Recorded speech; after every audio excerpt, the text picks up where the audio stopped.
Good evening, everybody. Welcome to your emergency meeting and your match reaction to Manchester United versus FC Twente in the UEFA Europa League at Old Trafford.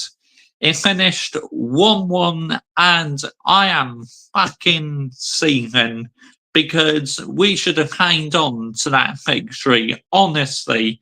What the fuck is this manager doing? Seriously, yet again, 1-0 up, fucking parking the bus.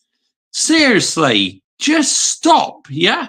Why don't we keep on attacking, honestly? What are we doing here, people? I'm sick and tired of this manager. He's got to go. But we played well most of the game, MrJoshiej. And what? And what? Yeah? Did we get 3 points? No, we fucking didn't. So, yeah, there you have it. Ball trolls have to go. And you could even not beat a team from the Dutch League and Europa League. Ball trolled. You got to go. He's holding this thing. Facts. But MrJoshiej, isn't it a bit harsh to call him a fraud? He's trying his best. Get out here, man. Big up MrJoshiej. But the ball's agony all time. Just trust the process, mate. Nope, I ain't trusting any process, okay? I really am not trusting any process whatsoever. I knew keeping this manager on was a massive mistake, yeah? Shall I tell you why it's a massive mistake, yeah? Because literally, did you see how bad we were in Europe last season? It was the injuries, MrJoshiej. Oh, get in the bin, yeah? Seriously, get in the bin. Good evening, Mr.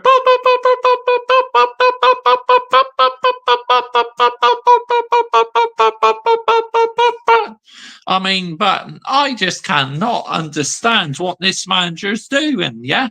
It's absolutely fucking ridiculous. And oh yeah, Lewis, if you are listening, I am on time tonight. Literally, I recorded at 11 p.m. Literally hit record, get your wooden spoon out and land the minerals.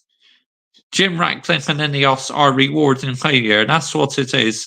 Henry Talks Football made another video talking about Arsenal. Yeah, I've seen that. And Terry Flowers as well. You know, literally both of them being copy and paste merchants. Both of them putting in their video titles, Arsenal hate is an illness and that. I mean, what are we doing here? Why are so many people copying and pasting each other? Henry Talks Football, when I've watched his videos, he does make a couple of good points and that, but it's like, why is it these YouTubers have to copy each other? I don't understand it. I really don't. It's a disgrace, you guys say. It's a disgrace, guys. I feel embarrassed, guys. But yeah, that wooden spoon is coming out in a minute. Honestly, it's like 1-0 up, looking very comfortable. What a goal by Christian Eriksen. Honestly, that goal he scored was amazing. Great goal. But then, unfortunately, in the second half, he gave the ball away. But that's not all on him, right? It's the bald fraud. Literally, has Goldfish leg snap brown envelope yet? I don't know, but honestly, we'll get on to his match action as well. But, oh, frustrating, man. Yet again, literally, 1-0 up, sitting back to defend. Sir Alex Ferguson would have never, ever done this. He would have been barking out instructions, barking out orders, you know what I mean? Literally saying, right, attack, attack, attack. So, yeah, but instead, this manager just wants us to sit back and defend. It's like, get the fuck out of here. What are we doing here, people? Seriously. I mean, it's a joke, man, honestly. FC Twente. Are you having a fucking laugh? You can't even beat FC fucking Twente at Old Trafford. Dear me. I mean, what a disgrace, man. That is an embarrassment. Literally, we got knocked out of the UEFA Champions League group last season, where literally best offence is a good defence. But you need to calm down, you mutant. Oh, I mean, it's so frustrating, honestly. Why is Henry Talk Sorts hyped Arsenal when he's a Spurs fan? MrJoshiej, you're original. You create new content and don't copy. Nope, I'm not one of them YouTubers who is a copy and paste merchant, honestly. Who literally copies the same video titles and that. Honestly, it's just like, oh, man. Yet again, winning, cruising, and we have to go and throw it away. But a point is good standards. Not at home, it's not Hayden Cox. Literally drawing 1-1 at home at FC Twente. I mean, just get rid of this manager, please. If we lose the Spurs and lose to Aston Villa, he's got to go. It's as simple as that. Because after the Villa game, there's another international break coming up. You know, I'm sick and tired of it. 11th place in the Premier League. What the fuck is that all about? But MrJoshiej still early on in the season, MrJoshiej. And what? And what? Yeah? Literally, you know, that is unacceptable by Manchester United's standards to be 11th place in the Premier League and not beating FC Twente at home. It's like, seriously, are you having a fucking laugh? This isn't Manchester United! Let's get the narrative right here, people. It simply is not Manchester United's standards. It's as simple as that. Adam Partridge. Hi, mate. Hope you're well. I'm not happy with my team. Man United tonight, mate. See, could you have standards, mate. That's what it is. Don't sack him before you play Chelsea. Oh, gosh, man. I mean, oh my goodness me. Seriously, what is going on? Why did this football club give the manager more time? But he's won you 2 trophies in 2 seasons, MrJoshiej. And what? And what? Yeah? Literally, Louis Hannell was sacked after winning the FA Cup. So why on earth was this manager not sacked? But it's the injuries, MrJoshiej. The reason why he finished 8th place in the minus goal difference last season. Oh, get in a bin, yeah. Seriously, get in a bin. Seriously, I've had enough now. Enough with all the PR bollocks, all the PR fucking excuses, yeah? Nah, get out here. Sick and tired of it, man, honestly. I've had enough. Europa League on a Wednesday night is embarrassing, but drawing to 20 is a new low. I agree, Zane. Absolutely. 2 trophies shows he can do the job. He just needs a chance to get his eye in. I mean, look, he can win me an FA Cup and a Carabao Cup, but he's not good enough to win me a Premier League title and a major European competition, which is why we got to make the change, honestly. Get points in, mate. I will do. Trashard is back, they said. I mean, what exactly did he do tonight? I don't think he had a great game at all. Do you know what league they're in? Yes, they're in the Dutch Premier League, so they're in the same league as Ajax. But that was a disgrace. Hang on a second, I'll go and get my wooden spoon. Flash the likes as well, as that also helps my YouTube channel out an awful lot.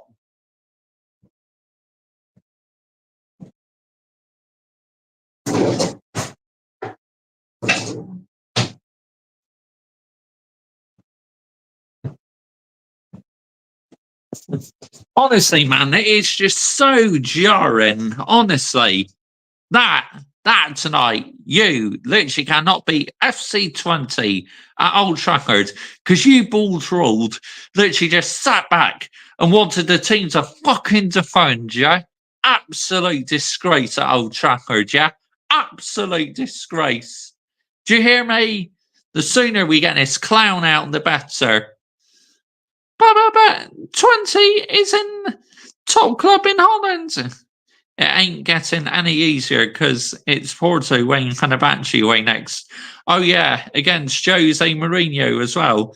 But MrJoshiej, just get behind him. Nope, I ain't trusting any process or whatever. I much rather go down my own lane. And so what? I'm the only one who is saying mainly the ball trawled out on YouTube. Just goes to show the levels and the elite standards I have. It's as simple as that. Was not good 8 for Man United. We all said always be a top United should make. I mean, we should be like the Real Madrid of England. Right? We're not the Real Madrid of England because of the Glazers and that. It's like, dear me, what are we doing here, people? Seriously. Nah, I've had enough now, man. I'm sick and tired of it now, man. Honestly. It's an absolute joke and a disgrace, guys. I feel embarrassed, guys. But stop being toxic. It's literally called having an opinion. But what wants don't get. Who's better than United at the moment? I mean, so many teams are in the moment. Man City, Liverpool. Well, who's the right replacement in your eyes, MrJoshiej? Literally, I want a manager who's good enough to win us a Premier League title and a major European competition, because this manager just is not the one, because you saw last season how it was an embarrassing how we got knocked out of Champions League group stage, what we should have got out of. It's a joke, man. It's a disgrace. A disgracia at the highest level. And no, I will not be drawn into trusting the process. Never will I trust the process. Oh, trust the process. Back him. Get behind him. This and that. It's just like, no, people. I'm not one of them fans, okay? So you're never going to get me drawn into trusting the process. What manager should United get next for United? I mean, I just want an elite manager, someone like a Thomas Tuchel. I don't fucking want Gareth Southgate, but I heard today that Southgate is not interested in managing in the Premier League unless the Man United job comes up. So that's our number one worry, that we're going to go for waistcoat wanker Gareth Southgate. I mean, no, thank you. I do not want pizza bag merchant. Because if we go for pizza bag merchant, we are finished. Honestly, absolutely finished as an elite football club. I would love to fill that manager. I would at United's way. Oh, Unai Emery. But you didn't even lose, you PR mutant. I mean, to be honest, it's just unacceptable and not sustainable drawn at home to FC Twente. I mean, FC Twente, man, literally, that's like the equivalent of playing, like, say, a Premier League team against a Championship team, this and that, because the Dutch league isn't exactly competitive, is it? Let's get the narrative right here. Only one man for Man United job is Sir Gareth on Southgate. The process should be right before you start. Why are you not going for your ownership? But Southgate is elite. Oh, dear me. No, he's not elite, man, honestly. He is not elite. Did he get England over the line? No, he didn't. It's like, literally, I know your news eye channel, Daniel Knight 14, but so many times I've called out the Glazers. I've held them accountable. At least Ineos to come in, and at least they're trying to make changes, but they're not immune from criticism at all, okay? I'm not afraid to call Ineos out.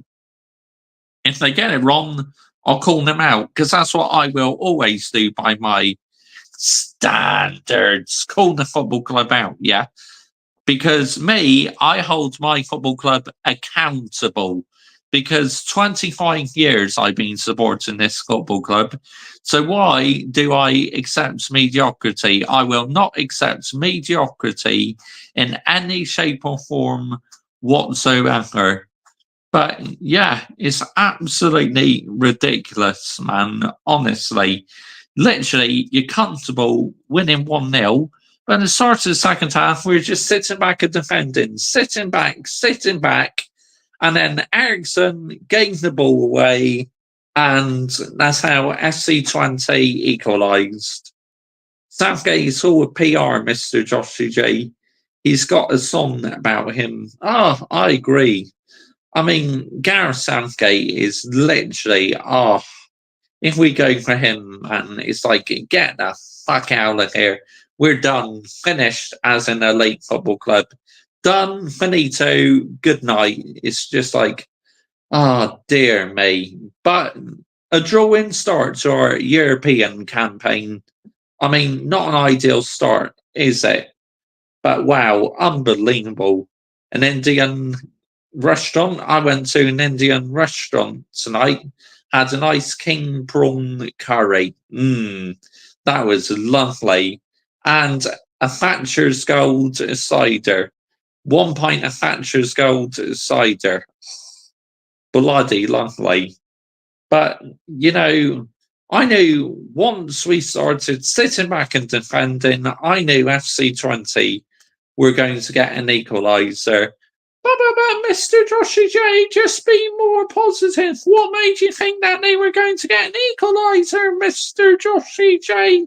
It's because if you sit back, you allow the opposition to pile on the pressure, and then Ericsson makes that horrible pass, and then FC Twente score the equaliser. Are United close to getting demoted then after this performance? I mean, after one game, it's too early to tell where we are in the Europa League at the moment. I am so fed up of United now, mate. But I will always be a Man United fan because I love my team so much, mate. I do as well, Lewis can't stand Southgate. Number 8 was class tonight. I mean, what the fuck has happened to him recently? Is he another victim to the ball trolls? Has his performances dropped because of the ball trolls? Like Kobe Mainoo, I don't think he's had a great start to the season. I do like Kobe Mainoo though, but to me, it's like he's not quite got going this season yet. This is what happens with this manager. He falls out with so many different players, and this is why their performances drop. The ball trolled must be a bully, to be honest. Yeah, something's not right because Mainoo has been a bit sluggish so far this season, but it's the hope what kills you, isn't it? You hope that Man United could get off to a winning start in Europe, but nope, literally had to fuck it up and didn't we? It's just so fucking frustrating, man. It really is. This football club, man, honestly. Dear me. Mount is a flop, and that's why Sancho left.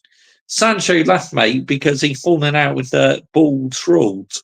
All that business of thinking, Jadon Sancho, the ball trolled, to patch things up. It's like, get the fuck out of here, man. No, they never patch things up. That was a load of PR bollocks. Let's get the narrative right here. Let's absolutely have it right here. What's your best takeaway foods, mate? I mean, I quite like Chinese. I quite like fish and chips. I quite like pasta meals. Pizza. On occasion, I get a Domino's pizza, but fucking rip-off. Mount has the minerals. But, I still don't agree with him getting given that number 7 shirt straight away. I think giving him the number 7 shirt immediately is an absolute disgrace, honestly. An absolute disgrace, man. It's like, but that's not his fault. That's the Glazers' fault. When they still had 100% ownership in this football club, they thought, right, let's give Mason Mount the number 7 shirt. Shall I tell you why? Money, pound notes. I will do anything for pound notes. Yep, you have that one right. You like Indian food, mate? Yes, I do. Because I went to an Indian restaurant tonight with my social group and I had a pint of Thatcher's cider. Lovely. Very nice. I do like Thatcher's cider. Obviously, Thatcher's cider comes from Somerset, and that's where I am from, Somerset. That's my area, So, yeah, I do love a cider. It's very, very nice. But yet again, people be thinking, oh, the positive says we're defending better. We're going forwards much more. I mean, but it counts a fuck all, doesn't it? If literally you switch off in that and allow the opposition start pressing. It's a disgrace, man, honestly. It's like, oh dear, what are we doing here, honestly? Real talk, what are we doing here, people? But yeah, I just don't understand it. I really don't understand it. But Ericsson, that's a good goal he scored, but he had to go and let himself down, didn't he, by giving the ball away. This is what's the most frustrating thing for me, is Ericsson giving the ball away, honestly. It's like, what are we doing here? Seriously. Because he's actually having an okay game. And so far, starting this season, I think he's actually done okay. Would I say he's outstanding? No, I stick by it. I believe his legs have gone, but he's had a decent start to the season, so fair play. But every time you think Manchester United are going to get over the line, they go and fucking shoot themselves in the foot, yeah? Honestly, now, I'm sick and tired of it now, man. Honestly. It's like unbelievable. If the ball ruled sack, would Sancho come back or stay at Chelsea on a permanent deal? I mean, so far, Sancho looks at home at Chelsea, doesn't he? Daniel Knight 14. But Ericsson scored a great goal tonight. Yes, and I did cheer it because I thought it was a fantastic goal. But unfortunately, he made that mistake, which is why we drew the game, unfortunately. Big game this Sunday, Man United versus Tottenham, mate. We best win that game, mate. 100%. And against Ange Postecoglou. Mate. We're having a slow start to the season, mate. But we had a good win in the last game, mate. Mate.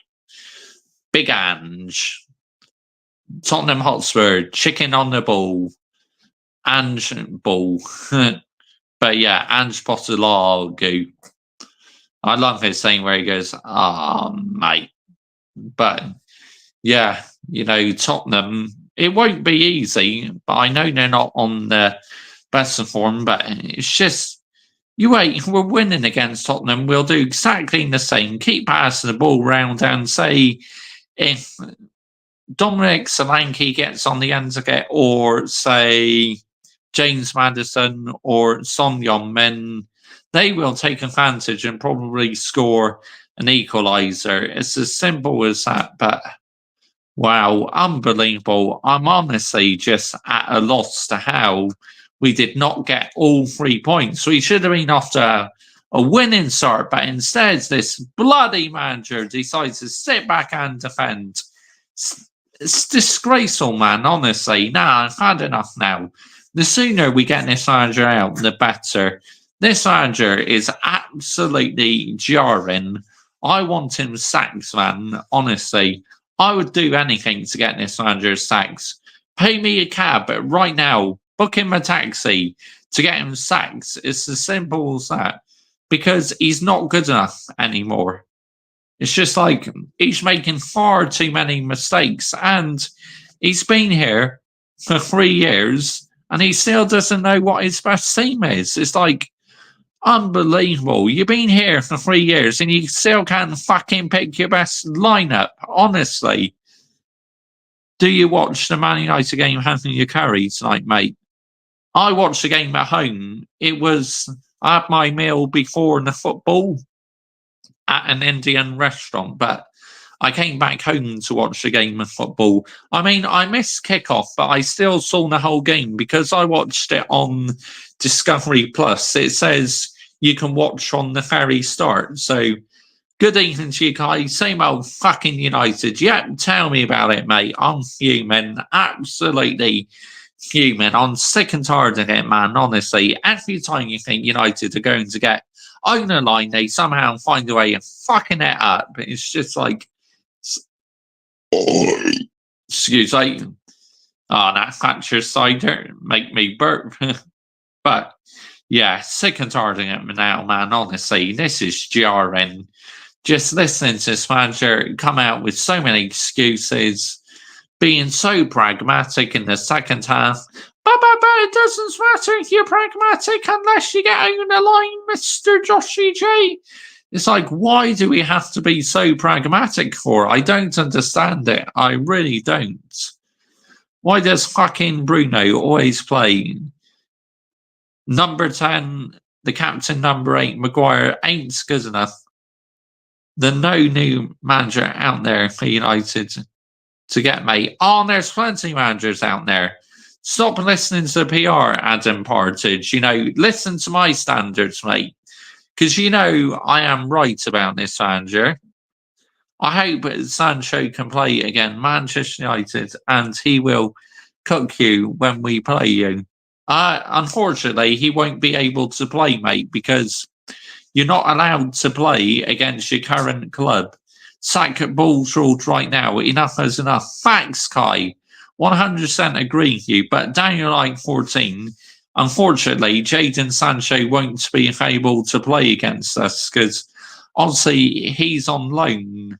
So if a player is on loan, they cannot play against their current club, which, I mean, I thought they may change that by now, but it's a rule what remains in place.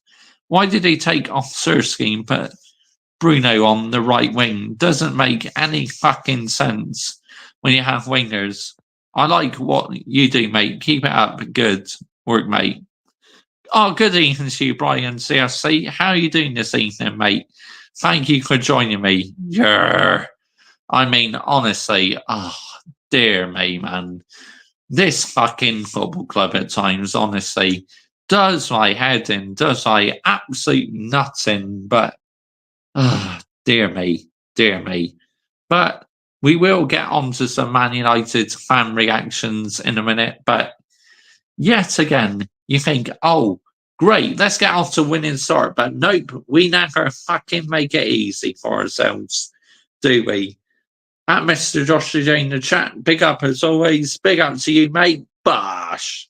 Thank you for joining me this evening. But, it's absolutely ridiculous. When is the cut-off point going to happen? When are Ineos going to finally decide that this manager is not good enough? Can you give me a shout out on Twitter? I will do at some point. We want progress with number 8, number 10, and we won't progress with number 8, number 10, and Maguire. Thanks, I agree. But yeah, Daniel Knight 14, I will give you a shout out on Twitter at some point. But once again, Manchester United find a way of shooting themselves in the foot. And I'm seething. I'm absolutely seething about it. It's just not good enough, man. Honestly, every fucking time it's a joke. The sooner we find a manager who understands about Manchester United style playing that, sooner the better. And yet these fans like to keep defending this manager. I mean, it's a bit like with number 10 and that. They like to make him the most protected player in the Premier League because he's done good for the community now. It's like, what are we doing here, people? Real talk, what are we doing? I'm so bloody moody right now. This club is an embarrassment. Man United need to sell a lot more in this team, mate. I know we still got too many players who should have been out the door, but because of the money and the big bucks, the big wages they're on, they refuse to leave the football club. It's about time the football club got ruthless, yeah. Said, right, you're fucking off. You're fucking out of here. But you must remain positive, MrJoshiej. Goldfish tells everyone else how to think. Utter Ronan. I agree. And we will get on to his match reaction in a little while. But, it's like one player who's still playing well, though, is Amad Diallo.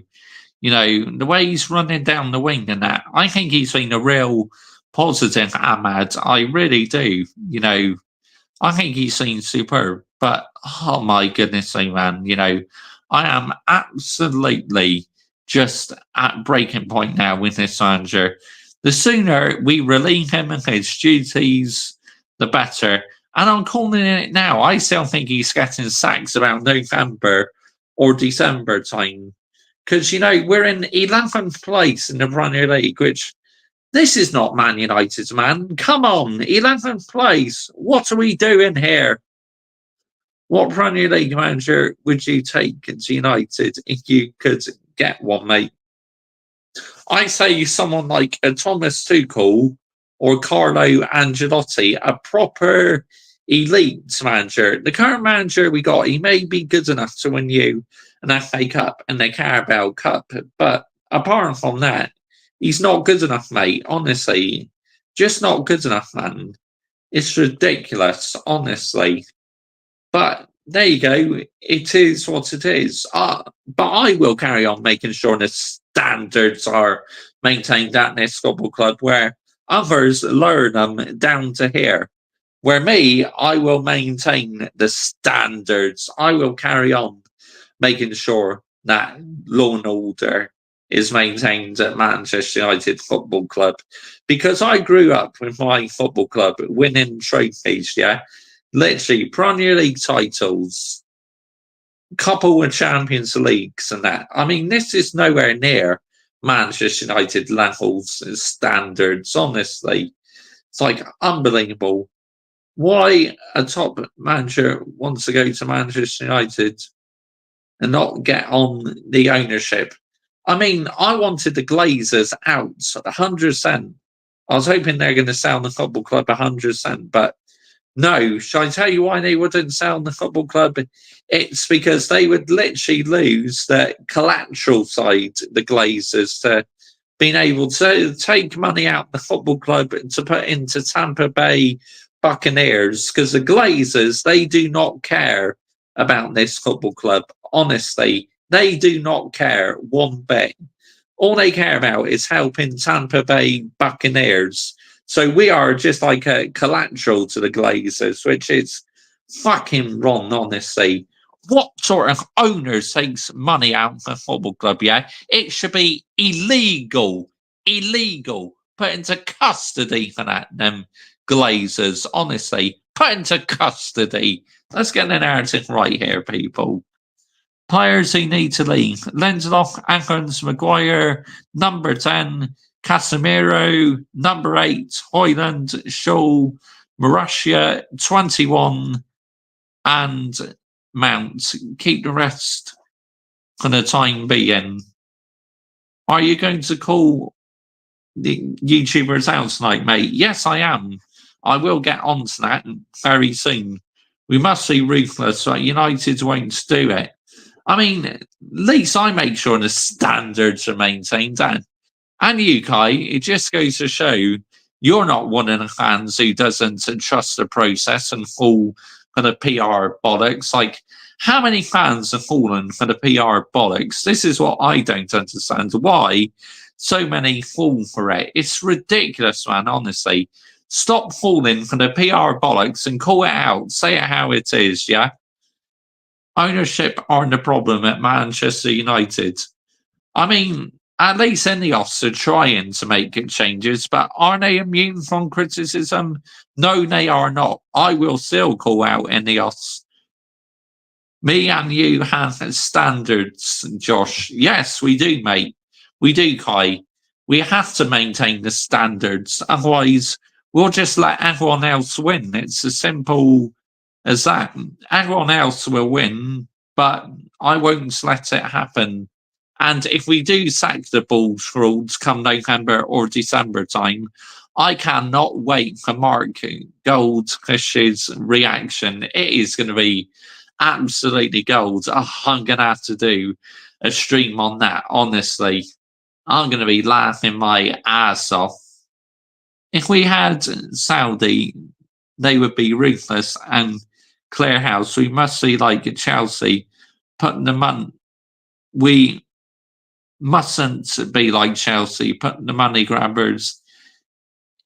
We must see like Chelsea putting the money grabbers in the under 23s. I'm with you, mate, about United, like how you talk about United, mate. Cheers, Adam Partridge. I appreciate that, mate. Just goes to show that you respect my opinion, that you don't think I'm just a clickbait merchant and that, because I'll never be a clickbait merchant. I'll never clickbait my titles. I'll never clickbait my thumbnails because I am authentic, yeah? I have the minerals to say it how it is. I hold my football club accountable because as a fan for 25 years, why should I let the standards be dropped? Because I won't. Welcome to the We Have Standards Club, Adam. Facts, absolute facts, Kai. Because, I guess a few make sure the standards are maintained. But the ones who make sure the standards are maintained, we are fighting a bit of a losing battle because so many have fallen for the PR bollocks, unfortunately. This is why they will never have the same level standards as what we have at the end of the day. Where me, I make sure the standards are maintained at this football club. Let's get the narrative right here. It's like I will not accept mediocrity at this football club in any shape or form whatsoever. Not one bit will I accept mediocrity. Because why should I accept it? Because I simply won't. Because watching United perform like this hurts me, really does.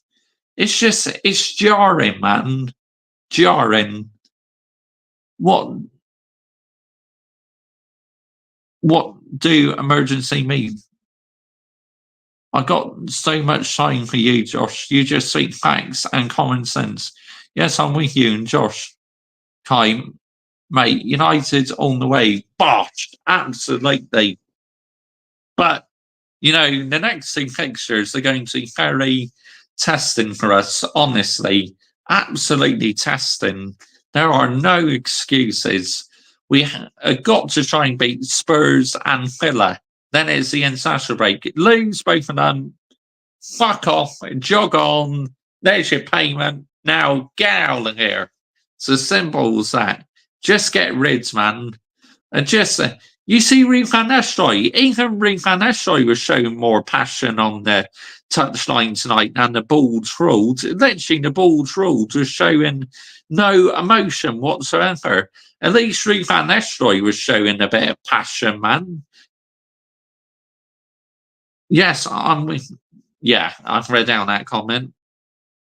You should name your videos We Have Standards Club. I mean, yeah, we could start doing that, but then probably more people start crying about it. But let them cry. I don't care. Because, a fan for 25 years, I watched football, right? In the late 90s and the early 2000s. That was when it was in its prime because there is no social media. I grew up without social media. I grew up before the internet got popular and that. So it's like, and I feel sorry for any new fans who are literally watching YouTubers talk at PR bollocks, because it's now literally like a virus. Because now the younger audience are going to copy all these PR merchants, and literally they don't have a chance, unfortunately. A bit like on Chelsea Fan TV. There's this fan called Jacob who must be only 8 years old or something. And already it looks like the brown envelopes have got into his head. So this is why I feel sorry for younger generation fans, because of social media and that. Let's get the narrative right here. I was in the generation of iPhone 3Gs and BlackBerry phones. Same with me. I had a Nokia 35 as my first phone, and then I had a Motorola flip phone. Then I had a Nokia, and then I had an iPhone 5. Then I was using iPhones for 10 years. Then last year, I switched to Samsung. So literally, and I'm proud I switched to Samsung, because I was getting a bit bored of having iPhones. And I believe on Android phones, you got more freedom. You have a lot more storage as well. You don't have any of that iCloud BS like what you have on the iPhone, where it says, oh, your iCloud storage is full, this and that. Get the fuck out of here. Seriously, Apple, get the fuck out of here. Why don't you take a leaf out of Android phones? Oh, yeah, stop charging people for extra iCloud storage, yeah? That'd be my number one advice as well. That would be a good idea, Adam. You should have me and Kai on your videos, like talk about Man United with you. We should do a combined channel. I mean, we can definitely look into doing that for future streams and that, where the three of us Man United fans are having a conversation about the football club we love and that. Because, you know, the three of us, we have standards, don't we? It's as simple as that. And I know, Kai, you're in your early 20s, aren't you? I'm not too sure what age you are, Adam Partridge, but you sound like you're in your early 20s as well. I am in my early 30s, so we're around the same age group and that. Yeah, I'm 24. Yeah, I'm in my early 30s because I was born in 1992. But yeah, like I said, Adam, not too sure what age you are, but oh, you're 34, so I'll be 32 on October the 19th. So you're 2 years older than me. See, you know, we grew up the days before social media. This is why we maintain high standards, because around our time, we didn't accept PR bollocks. And, excuse me, I refuse to accept PR bollocks. It's absolutely ridiculous, man, honestly. But yeah, I will definitely invite you onto future streams. I really will. I loved the days of those slide up phones. I mean, like, I use StreamYard, so it's easy to invite guests on. So, yeah, we'll definitely look into doing that, you know, do few streams together, give our opinion on that. You should add a countdown clock to your stream. What do you mean? Like if I do live watch-alongs or something? But yeah, you know, wow, unbelievable. I love the days of those slide-up phones. Yeah, you know, I'd be down to do that. Yeah, definitely. We'll look into that 100%. Because, you know, my channel's growing, so it'd be nice to have a couple more Manchester United fans on. Like, I don't mind doing it all on my own, but the more popular your channel gets and that, the more it is harder to keep up with all the momentum and that on your own. It's like after a while, you need to start working with others. The United Forum sounds good, or No Nonsense FC. What's that? Is that a YouTube channel, mate, or you talk about a website? Or are you talking about if we did streams together? Are you thinking of a video title or something? Because, yeah, that could be a good stream, couldn't it? And literally, we could name it We Have Standards. Big up Josh and Kai, United all the way. Yes. Stream ideas, yeah. And we could name it in the thumbnail, We Have Standards. Something like that. Because, I'm just sick and tired, man, how the standards has been lowered at this football club. But social media is to blame. And also the Glazers as well. Glazers, Edward Wood, Richard Arnold, John Murtough as well. I mean, what a fucking run he was as well. Honestly, this is the reason why the standards are dropped at this football club. Are you going to add a countdown clock to your stream? What other YouTube have? I mean, only Harzuna Live watched on maybe, but for a stream like this, no needs, because I can see how long I've been live for. I've been live for 46 minutes now. So, yeah, and plenty to come still. We're going to be reacting to other YouTubers. That's on the way. Don't you worry about that. But, the ones who I think are playing well at the moment in this Manchester United team are Ugrate, Ahmad is playing well, De Ligt is playing well, Mascherari is playing well. He's having a good time. Yeah, so Onana's made a couple good saves, but I'm not getting too giddy about him yet because, why should I get giddy? Henry talks football, do him say, don't you worry, I'll be on to him as well, mate. But, it's crazy, isn't it? How fans just accept mediocrity. Why? Why do you accept mediocrity? If you're watching down below and you're new to my channel, why do you accept it for? Why are you trusting this process that, you must give the team time, you must give the manager time, this and that? Because I know for sure this manager is not the right one for this football club. It's as simple as that at the end of the day. And he's not good enough, man. He's just not good enough to be a manager in this football club. I'm just sick and tired of it now, man, honestly. It's like, it's not funny anymore. It's just not at the end of the day. It's like there's only so much we can take. iPad on 8%. But that's okay. Don't you worry. We can plug it in to charge up. When I do go on my iPad, I'll grab my iPad charger. But, literally now, sick and tired of it.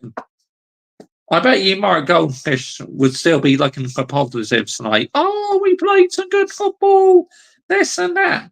Look, we did. There's no denying it. We did. But the second half, we just sat back and defended. And the only time we started attacking was after we conceded. So why the fuck aren't we doubling our leads, yeah?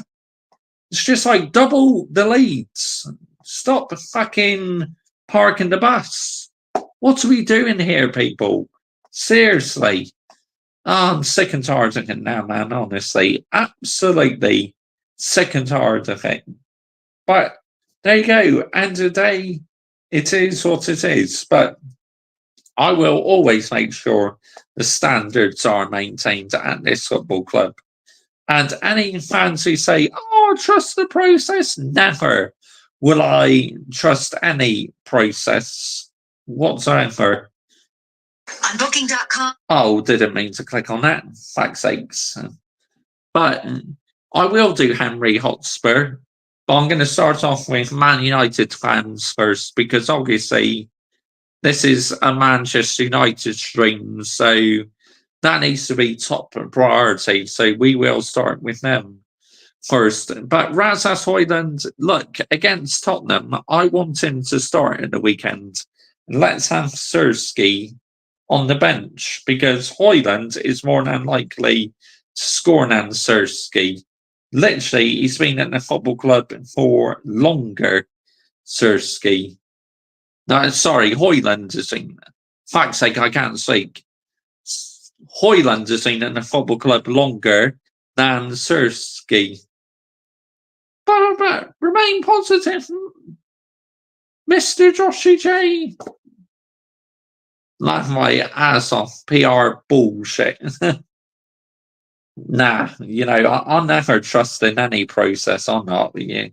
I'll never go down my own lane. If no one wants to copy the same idea, but that's what makes it even more authentic, isn't it? That I am literally going down my own lane and trusting my own process instead of trusting the fans' process. Because why should I have to trust the process? Never will I trust the process. Absolutely not. Not one bit will I trust the process. Not happening in a million years, honestly. What do you have nice with your curry tonight, mate? I had a pint of Thatcher cider, and I had a king prawn curry, I had a couple of poppadoms, and some chutney to dip the poppadoms in, and some yogurt as well. So sometimes I'll dip a poppadom into the yogurt, then break another piece off, and dip it into the chutney. Very nice it was. It was extremely nice, honestly. I mean, wow. Indian food is very nice, Chinese food as well, that is very nice. I do like a bit of Chinese food. When I go to Chinese, usually I like chips and sweet and sour chicken balls or sweet and sour prawn balls. It just depends. I love that dish from the Chinese. I really do. And the curry as well, the Chinese curry. That's very nice indeed. YouTube studio login. Studio login. Here we go. Right. Here we go. Login. Big up to Lee Gunner, teammate. Yes, I love Lee Gunner because I tell you why, he has standards, yeah? He doesn't accept the mediocrity at Arsenal. And I've been following Lee Gunner now for about, 5 years? Yeah, over 5 years I've been following Lee Gunner for, honestly. So, yeah, but I just absolutely had enough now, man, of how this football club keeps performing like this. It's just not sustainable, honestly. And Lee Gunner, every time I send him in a comment, he's reading out my comments and that because Lee Gunner interacts with his chat. Like I interact with you guys because I love interacting with my community. It's absolutely fantastic. You are the reason why I keep on making these videos. You are the reason why I keep on going. Why I put out content every day. Whether it's a normal upload, a live stream, or a YouTube Shorts, I always put a video out. And I've been uploading every day on this YouTube channel ever since April 2021 or May 2021. Not missed a single day. Unreal work rate, honestly. Literally, I post 365 days a year. It doesn't matter whether it's Christmas Day, Boxing Day, because Boxing Day football's on, so I'm always recording on Boxing Day. Sometimes I don't always record on Christmas Day, but I still have a video to post on Christmas Day because I pre-recorded it. I'm back. I had to take out my laundry. Oh, that's okay, mate. No worries. No worries. I love chicken balls too, mate. Very nice. I absolutely love chicken balls from a Chinese takeaway. Very nice. Lovely. But, my iPad's on 7%, so I'm just going to grab my charger because I don't want my iPad to run out of battery because we need to cook these YouTubers. We really do. Especially the ones who absolutely lowered the standards of this football club. They need to be held accountable at the end of the day. Absolutely held accountable. So, right, let's literally grab my iPad charger. Don't go anywhere, guys. I'll be back in a second. Just need to grab it from my bedroom. Flash the lights as well.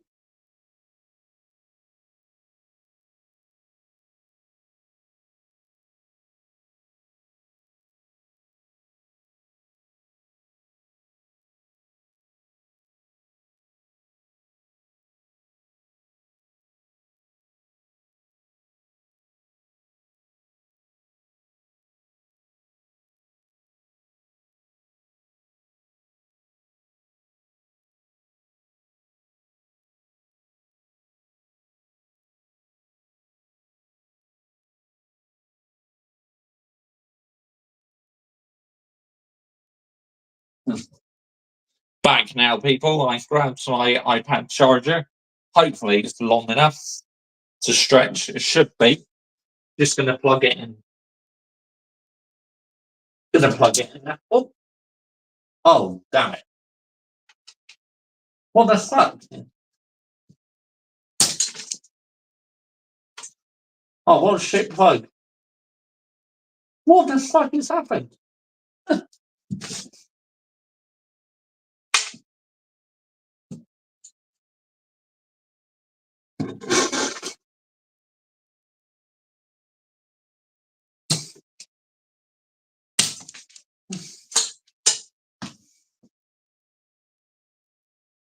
Literally, I pulled the plug out and the thing fucking.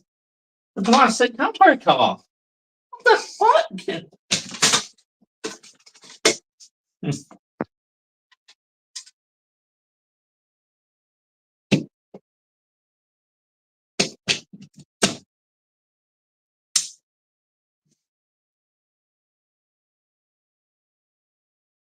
Oh, is it going to stretch? Oh, I tell you what, dude. I'll swap the plugs over.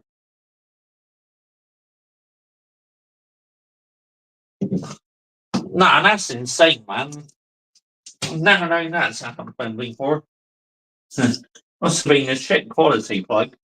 The cover to come off like that. Oh, dear me.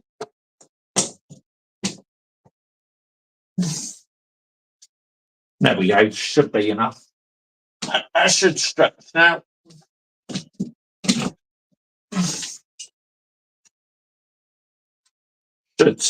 Should just about stretch over. Hopefully, that's okay. We'll think of something.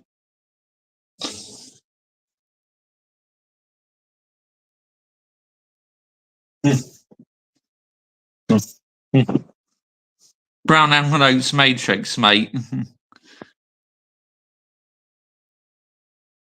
Christmas has come by quick. Yeah, it has. I've been shadow banned, geezer. Most of my comments are gone. Oh, what? That's ridiculous. Do you like Christmas, mate? Soon be Christmas, mate. Got all the Christmas things in the shops now, mate. I think, every year it's getting fucking earlier, isn't it? No, literally, they're posting, so much stuff out, coming out early and that.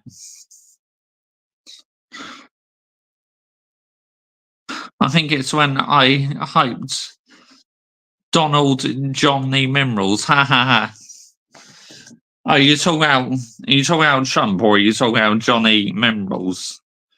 Well, yeah, that's crazy, isn't it? That's mad. Make Chelsea great again. Yeah, facts. Absolute facts. Hang on, let's see. Is it going to stretch? yeah, we'll just let Anne charge up a bit more first. But yeah, we will react to these other YouTubers. But yeah, it's crazy, absolutely crazy how bro Josh. It's okay, we can still react to them because I just may have to charge my iPad a different way. No, we'll get on to them. Don't you worry about that.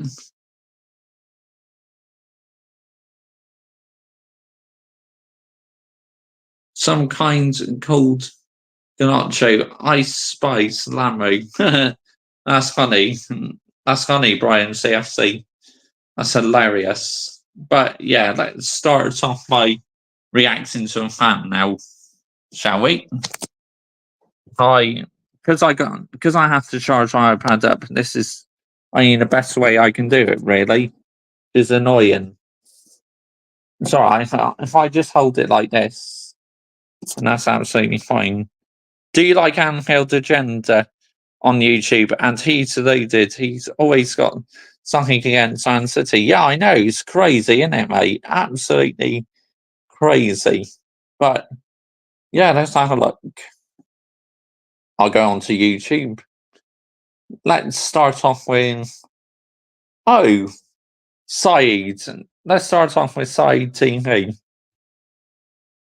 It's facts, bro. Laugh out loud. Controversial opinion, but I think people are hyping up Ganacho way too much. Ball trolled, for fuck's sake. Yep, I know, mate. It's a joke. Here we go, Saeed. Let's start off with Saeed, shall we?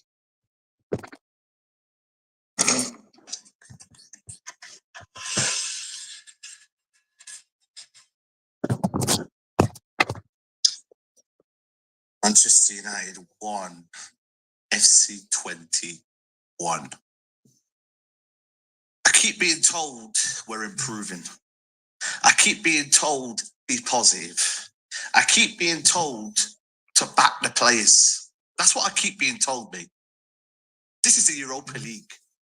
And we can't make this Europa League look good. Bruno Fernandes today, embarrassing. Wallahi, you are the captain of the football club and you are a disgrace, mate. Disgrace of a footballer. And I called it in the summer, Ineos giving a contract was a bad decision. And I had half of the fan base crying. Well, you're not crying now, are you, man? Overrated individual who thinks about himself all the time, mate. Tonight, again, garbage. Tonight, again, not subbed off. Why? Why was he not subbed off? Bruno Fernandes is a detriment to Manchester United. He is. Hoofball, hoofball, hoofball. At the end, we got a free kick at the end. Get the ball in the box. We got players in the box. What does he decide to do? Make it all about himself again. Try to shoot. Why? You honestly despise. I despise Bruno Fernandes. Generous, personal. This is the thing, right?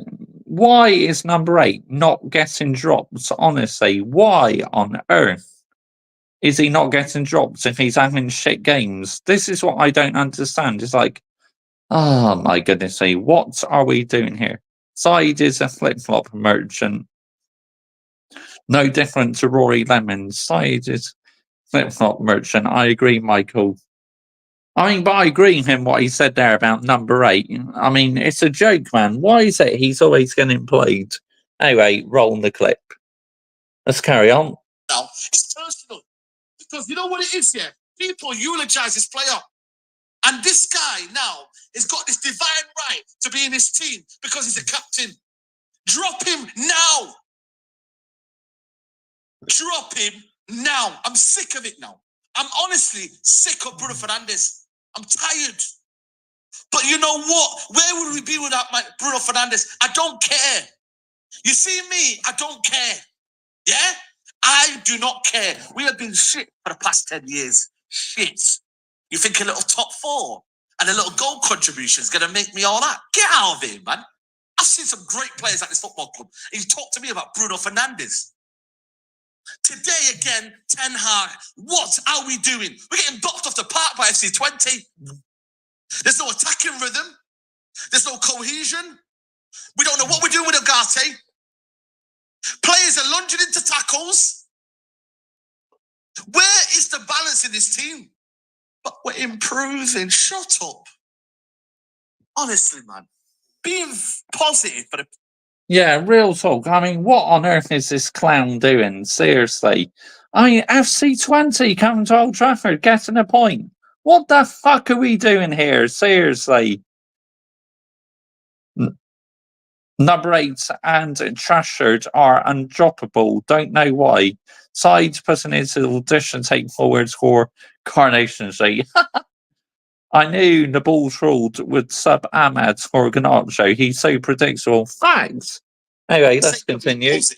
Generally irks me. It really, really irks me. And I've been sat here being called negative. Saeed, you don't know what you're talking about. You don't know what you're saying. I see football with my damn own eyes, mate. All this chance creation bullshit, mate. FC Twente plays off the park today. That second half was absolutely garbage, mate. And you can dress it up with the say that. Oh, Saeed. Fire as the oldest form of cooking. The end. Oh, we should have scored at the end. I don't care, mate. 90 minutes. What are you doing? What are you doing? For 90 minutes, garbage. It's not good enough anymore, man. It's not good enough anymore. Garbage. I wouldn't say we're garbage the whole 90 minutes. I thought, first of all, we played well in that, you know, when we went 1-0 up, we looked good. So the second half, we just sat back and defended. I mean, FC Twente did have a chance in that, in the first half, where it looked like they just hit the post and that. So it was 5 minutes. Saeed was wetting his socks after that Southampton win. Big up to you, mate. Bosh. Number 8 is a crybaby. Barnsley every week. SC20 did play well, to be honest. They did at times. I agree, Yukaya. I'm with you on that one, mate. They 100% did play well. Oh, for fuck's sakes. Why can't I react to it? I can still react to it. It's just like, you know, it's not very easy to hold it like this because I got to charge it up and the USB cable is not exactly stretching it all that far, which is frustrating. Here we go. Anyway, let's carry on.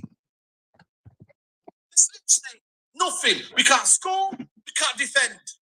We're literally, what is the point of watching Man United? What's the point? There's no build-up. You take off the damn players again. I understand there's a game on Sunday. I understand that, my friends. But, brothers, you take off the same damn individuals all the damn time. Rashford didn't even have a bad game today, but he took him off. What is going on? Rashford, the one that, you know what? I'm like, he's beating a few players here. He said, you know what? You come off. You come off. But yet, Bruno Fernandes can stink up the gaff. And it's okay. It's okay. Bruno Fernandes, he might get you a winner. He might get you a winner. I'm sick of it, man. I'm sick of it. Genuinely. But he might get... Well, you know, Trashard isn't exactly playing brilliant, is he? Let's get the narrative right here. Not one bit. Your cable's probably 1 meter cm then, MrJoshiej. I mean, on my Android phone, you know, I got a much longer cable. Thing is, in his iPad charger, it's not really that long enough. I mean, we could still react to it, but maybe I'll just do it on my TV, you know. Maybe I could do it on my TV, actually. Yeah, why don't we do that? Let's do that. No, because this is just jarring. Let's do it on the TV, shall we?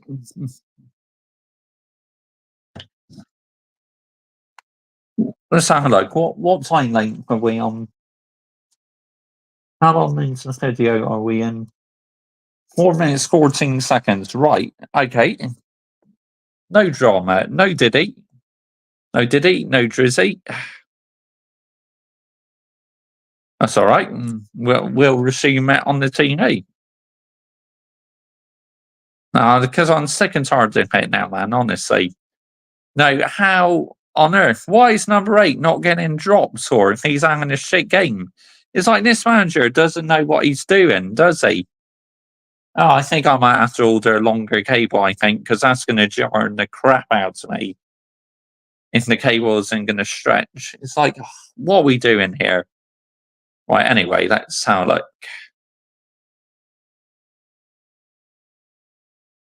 Sick of it. 4 minute 14. Let's get up to 4 minute 14. I'm sick of it. Generally, you might get your winner. Oh my God. Here we go. Yeah.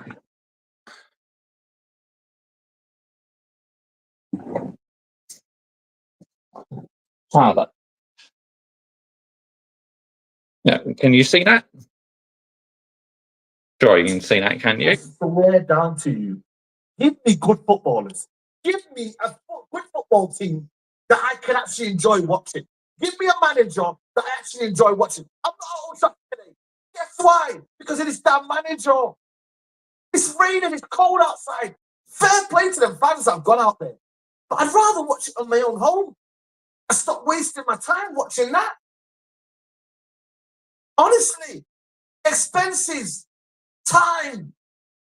You'll probably be in the Tottenham Hotspur game, though, won't you, mate, in the weekend? For a longer iPad cable, Amazon might be your best bet. That's where I got mine. Oh, that's okay. Oh, I'm looking at Michael Dodd, Chelsea FC.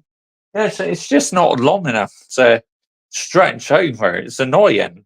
Where on my Android phone, the cable is much more longer. Wasted watching this Ten Hag haram. This Ten haram. Wallahi, no one should go through this. No one should be allowed to go through and watch this football. Genuinely. Ah, fuck's sake.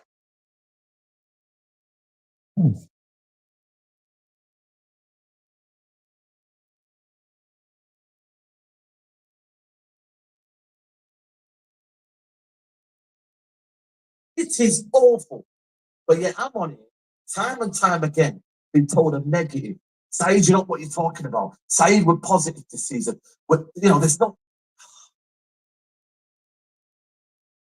There's generally nothing positive.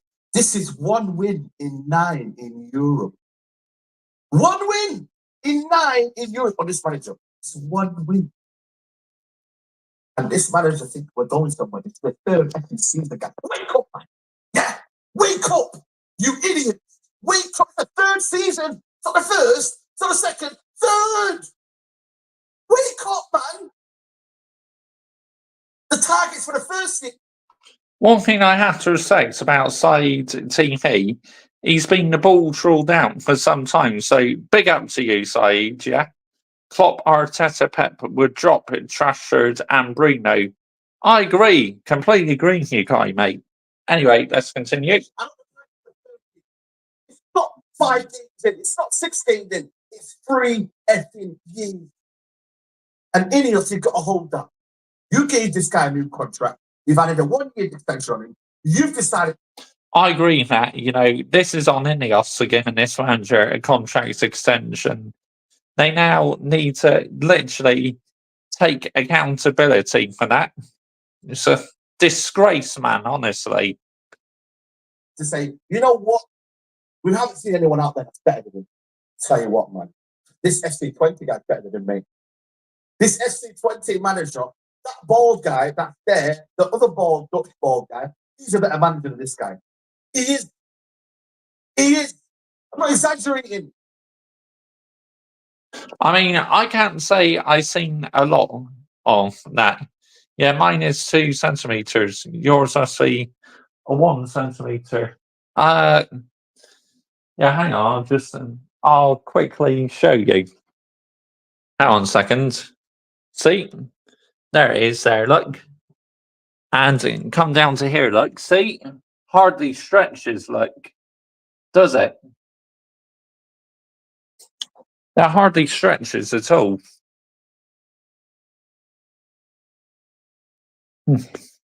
Anyway, let's carry on. Generally, man, wrong substitution, wrong. Generally, I don't know what's he good at. Generally, I don't know what this manager's good at. Generally, I don't know what this manager's good at. Generally, don't know what this manager's good at. This manager, honestly, is absolutely a fraud, mate. And I said it. This is what he is. Generally, this is what he is. Sack that ball, fraud. I said that for a reason. I ain't milking it. I'm not. I agree with you, Said. Sack that ball trolled. Yeah, 100%, mate. Facts. That is definitely 1 centimetre, mate. Yep. You know, where you have a look at my Android phone cable, my Samsung. Look, see? Look how much more longer it is. Look. See, look how much more longer it is on my Android phone. That is a big difference, isn't it?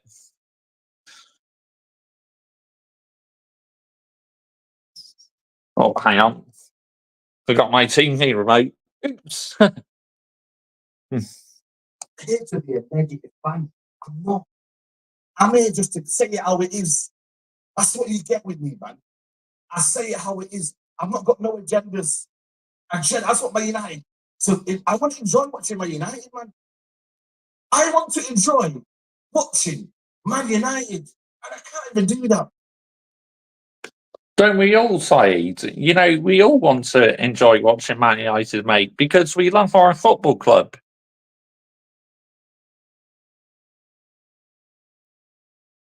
Oh, come on, play.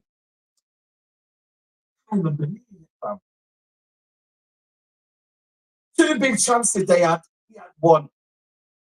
We had 19 shots, 2 saves. They made 5 saves. I don't even know, man. Midfield awful, substitution late again. Like, generally, there's nothing right that this manager's doing. And I'm like, Tottenham, I can't even be arsed, man, against Tottenham, man. I genuinely can't even be arsed, bro. Like, what is the point even saying, oh, but we're going to do this? Nah, man, we ain't going to do shit, fam. We ain't doing nothing. We ain't doing nothing, guys, man. Nothing is happening, guys. Nothing is happening under this manager. Dallo was poor today. And genuinely, Dallo was awful. We had no rhythm. It's too central. Everything's central. Dallo actually did okay at the start of the game, but when he's moved into like a different position and that, he was caught out of position. So definitely the ball trolled fault that was. Everything's central. Everything's central. There's no attacking rhythm on the flanks anymore. Am I struggling to do anything? Xerxes, I mean, I thought Ahmad actually had a good game, to be honest. You know, his movement was great, his attitude was great. Yeah, he definitely had a good game, Ahmad. how are you supposed to build?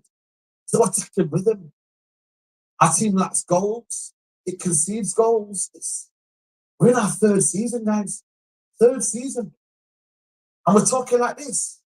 In our 3rd effing season. It's our 3rd season, guys, you know.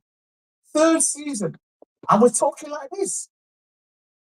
Come on, man. Come on. What are we doing here? Oh, man. Man United have failed to win their first European match in each of the last 4 seasons. I can't believe it, fam. Rasmus Højlund, poor. I mean, that is another reason to get this fucking manager out. Honestly, nowhere near as sustainable.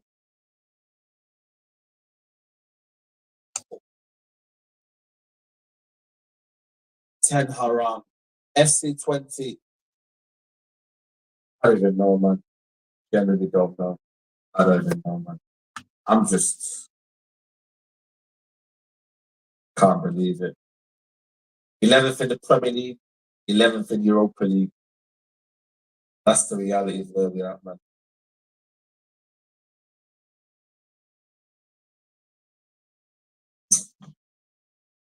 Guys, I like the video, man. Subscribe to the channel. I'm just tired of this football, man. I really am tired. I'm tired, man. Tired online. Bye-bye. Yeah, aren't we all, mate? Honestly, we're so tired of it, man. Well, I am anyway. I need to stop saying Chelsea are cooking, etc. Few good results doesn't mean much so far. Let's see Christmas. Exactly. I agree with you on that, Michael. Chelsea FC. You know, it means fuck all in the moment, doesn't it, mate? Right. Anyway, who should we do next? I know what I'm going to do. I'm going to do. You know who I'm going to do? Yep, Goldfish. That's the one I'm going to do next. And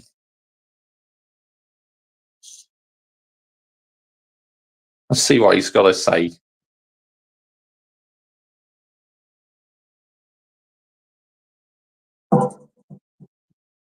That's an ad.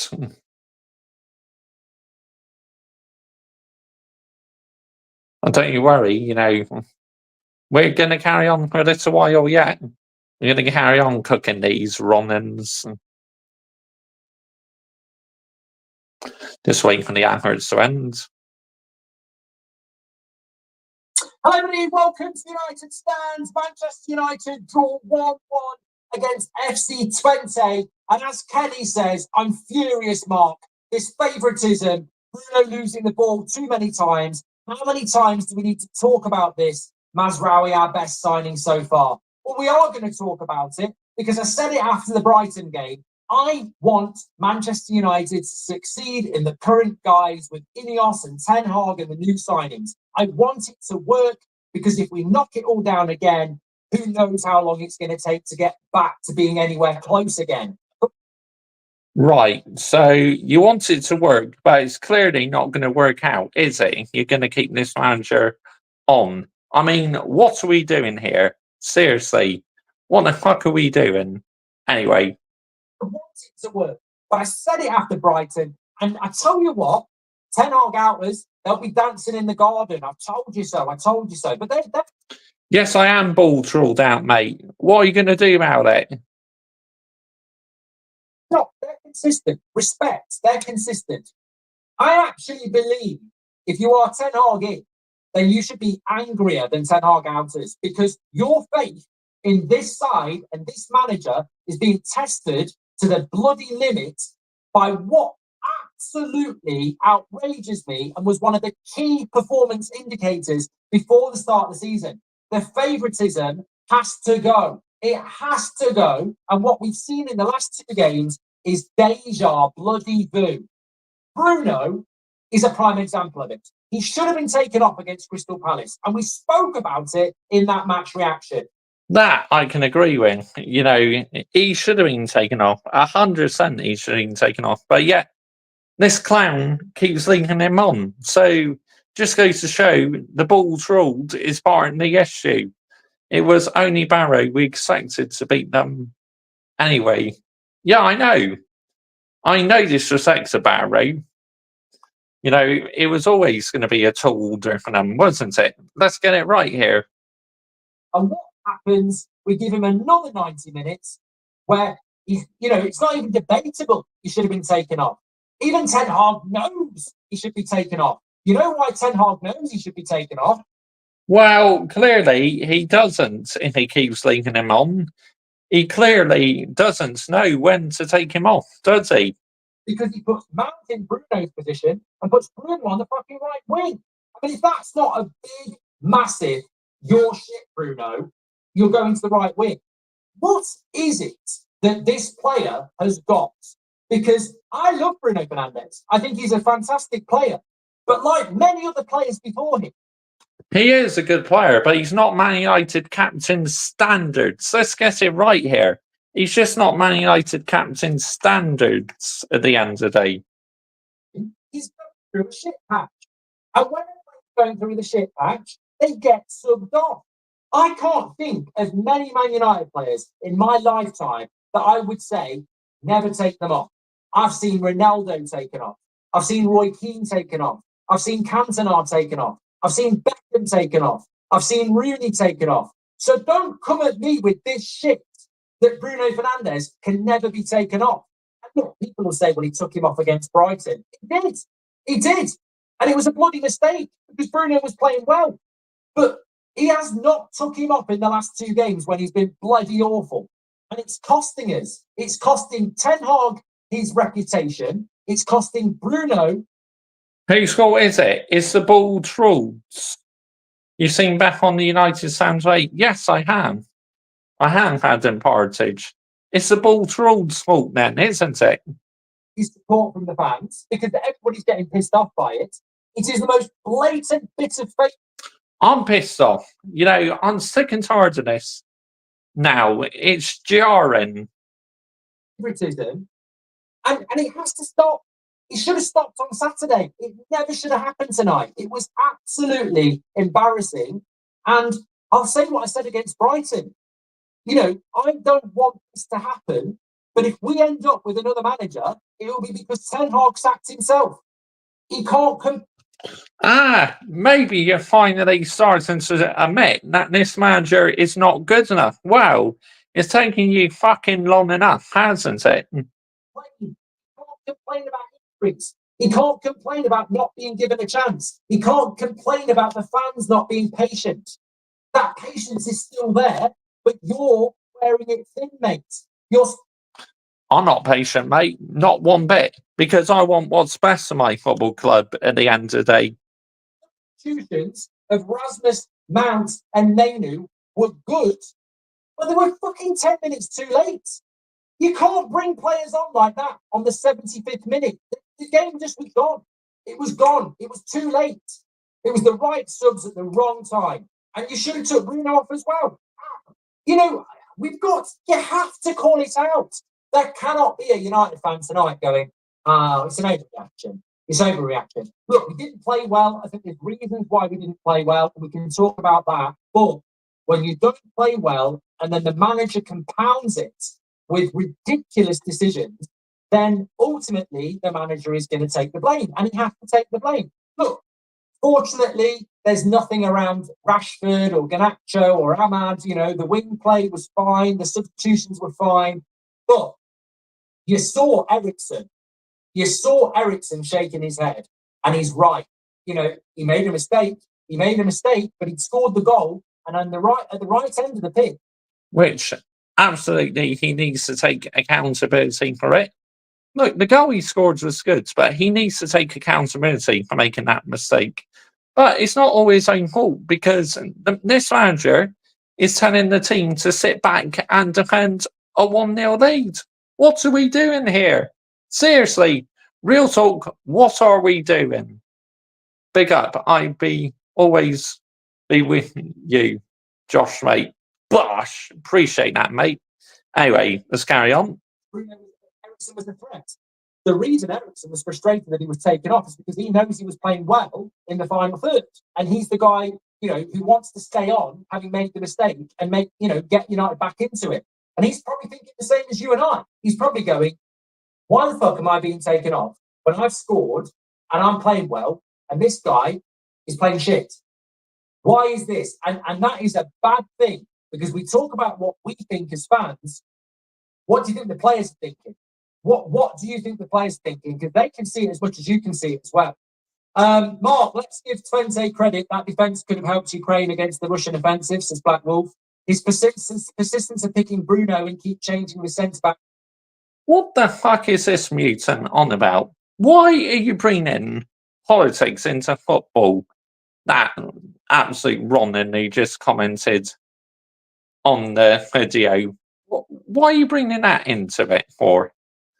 Ball Trolled hasn't got a reputation. Stop making out he's Gus Huddick or Frank Regards. For crying out loud. United.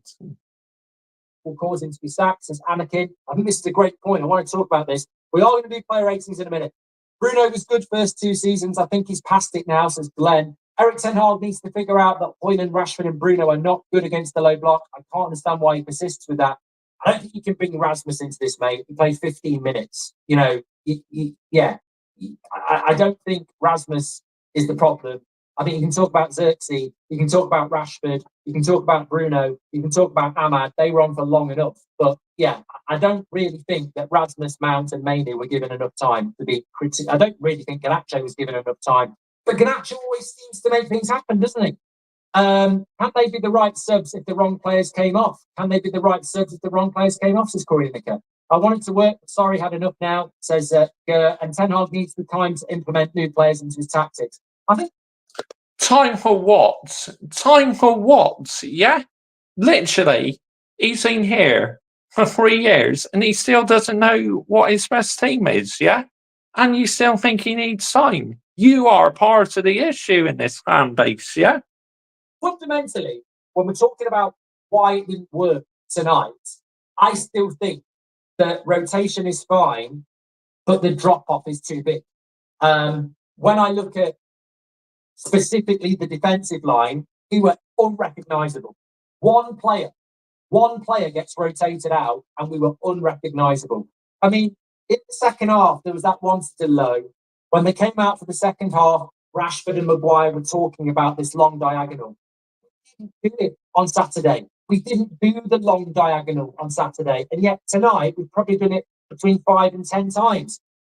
One player rotated into our back four, changed the way we play. On Saturday, we were, we did have a bit of a high line tonight. I'm not going to focus on that, but what we did with the ball was completely different.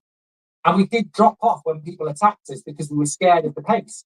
But we weren't the same on the ball. We didn't play into the midfield the same way. We weren't patient around the centre backs in the same way. It was panicky. It was disjointed. It was diagonal long balls, and it was a mess. There was no rhythm because there was no consistency to what we were doing. At times, Martinez would run into the midfield to try and create the extra man. At times, Martinez would play into Agate or into Ericsson. But then... Oh yeah, Martinez needs calling out. Honestly, what on earth has he been doing recently? Like, lunging in, making these silly tackles for no reason. It's a disgrace. What do you think of Goldbridge, mate? I mean, he does make a couple good points. Mainly, he's a brown envelope, mate, because he's fallen on the PR and he's clearly on Man United's payroll. Like, he defends this manager more than what he did with Jose Mourinho. And Jose Mourinho is 50 times more elite than what this manager is. Let's get the narrative right here, people. The next time we hit the long diagonal and it's disjointed because it's not rhythmic. There's no systematic approach to what we're doing. It's like we might hit a long ball now, or we might play into midfield now, and that's the problem. You can rotate. It's fine to rotate Rashford and Garnacho because some would say it's very close between the two players and what they offer. But when you rotate De Ligt for Maguire, unlike what Paul Scholes thinks, they're night and day. The way they play, the way they move, the way they want to play, they're very, very different. And it would be the same if you put Lindelof in there or Johnny Evans in there. When you take De Ligt out and you put one of those other three with Martinez, it's a big difference. And I saw it all game. We have no rhythm. The rhythm from Saturday came from the back four, specifically from the centre-back. We were doing a lot of the same things. Because the Bulls ruled wanted us to sit back and defend. That's why at times we're playing shit, because he just wants us to defend a 1-goal lead instead of trying to double it or triple it. I mean, what are we doing here? Sir Alex Ferguson would have wanted us to keep on pushing and pushing and pushing and pushing. And that's the way it should be. I think Goldfish talks a lot of shite, mate. I agree. It's because, like I said, he's on the payroll, mate. He's on the football club's payroll, and also he's on Talk shite as well, Talk Sport. But we just, I sort of understand you've got to rotate, but the problem is when you rotate, it can change the way that you play. I thought Rashford played well in the first half, but I think he, pisses me off if I'm going to be honest. You know, I am pissed off, and I'm going to say it. I'm pissed off with the media. I'm pissed off with the fact that we rotated him at the weekend and it was turned into something that it wasn't. Because I think for the first half, Rashford was playing like he had a point to prove. He wasn't playing like he did, before that Crystal Palace game. It's because he's trying to keep the media on his back. That's why. As soon as the media criticise him, he decides to play well for one game, then go back to being shit the next when the criticism stops. Let's get the narrative right here. I'm not a huge fan of the presenters on that radio station, Adam. I'm not going to lie. And I feel that now Rashford's sort of like, he's playing with a point to prove, and that's problematic because he wasn't playing like that. He was playing a lot more measured. And now he's playing with a point to prove again because the media's built something up into something it shouldn't have been. We just seem to lose all the rhythm that we had against Crystal Palace, against a team that I don't think is any better than Crystal Palace, and we're playing at Old Trafford. But on top of that, we didn't get Xerxes into the game, and Bruno was a bloody ghost. To be honest, he was a ghost. And you go back again, you've got to say the manager should have made changes quicker than he did. I don't think we needed wait. I personally, when did the goal go in for them? And can I just talk about that goal, by the way? My God, bloody hell! I mean, shit a brick.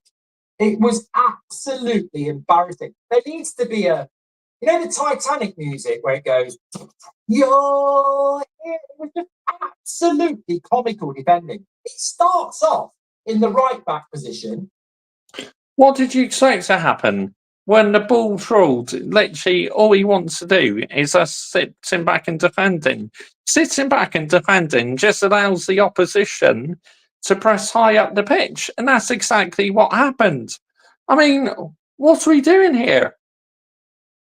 Rashford gets bullied off. Bruno decides he doesn't fancy it. Martinez, in fairness, can't fancy it because he's on a yellow card. Maguire just sort of goes backwards in a stardom. Agate comes across and makes a great tackle. Eriksen, for some reason, thinks he's got all the time in the world. He thinks he's Louis Armstrong. And gets tackled. Then they run through. He puts it in the near post. And I think Onana's going to save it. And he does a bloody FIFA goalkeeper glitch. Literally 6 players in our team could have stopped that goal. Onana could have stopped it. Eriksen could have stopped it. Maguire could have stopped it. Martinez could have stopped it. No, Onana could not stop it because it was a brilliant finish by FC Twente. Onana had no chance saving it. Bruno could have stopped it. Rashford could have stopped it. I mean, at some point, it doesn't matter whether it's Ollie in charge, Ten Hag in charge, or Sir Alex in charge, or Pep Guardiola in charge. You can't coach that. That was just the world's shittest goal, assisted by 6 of our players. It was awful. And I'm not saying that Twente didn't deserve to get a point, but we should never concede that goal. It's absolutely abysmal. And you know what? That worries me because that reminds me of last season. That sort of shit reminds me of last season. And are you going to hold the manager accountable? Come on then, hold the manager accountable. Big up what you are doing tonight. Love what you're doing, Josh. Mate, United, thank you. Appreciate that. Sinead O'Connor Bay is wetting in his Arsenal socks big time. Doing me a cup of tea with you on YouTube. Bosh! I love that, mate. I love a cup of tea. Should never happen. One of those players has got to put a tackle in, and I'd line them all up.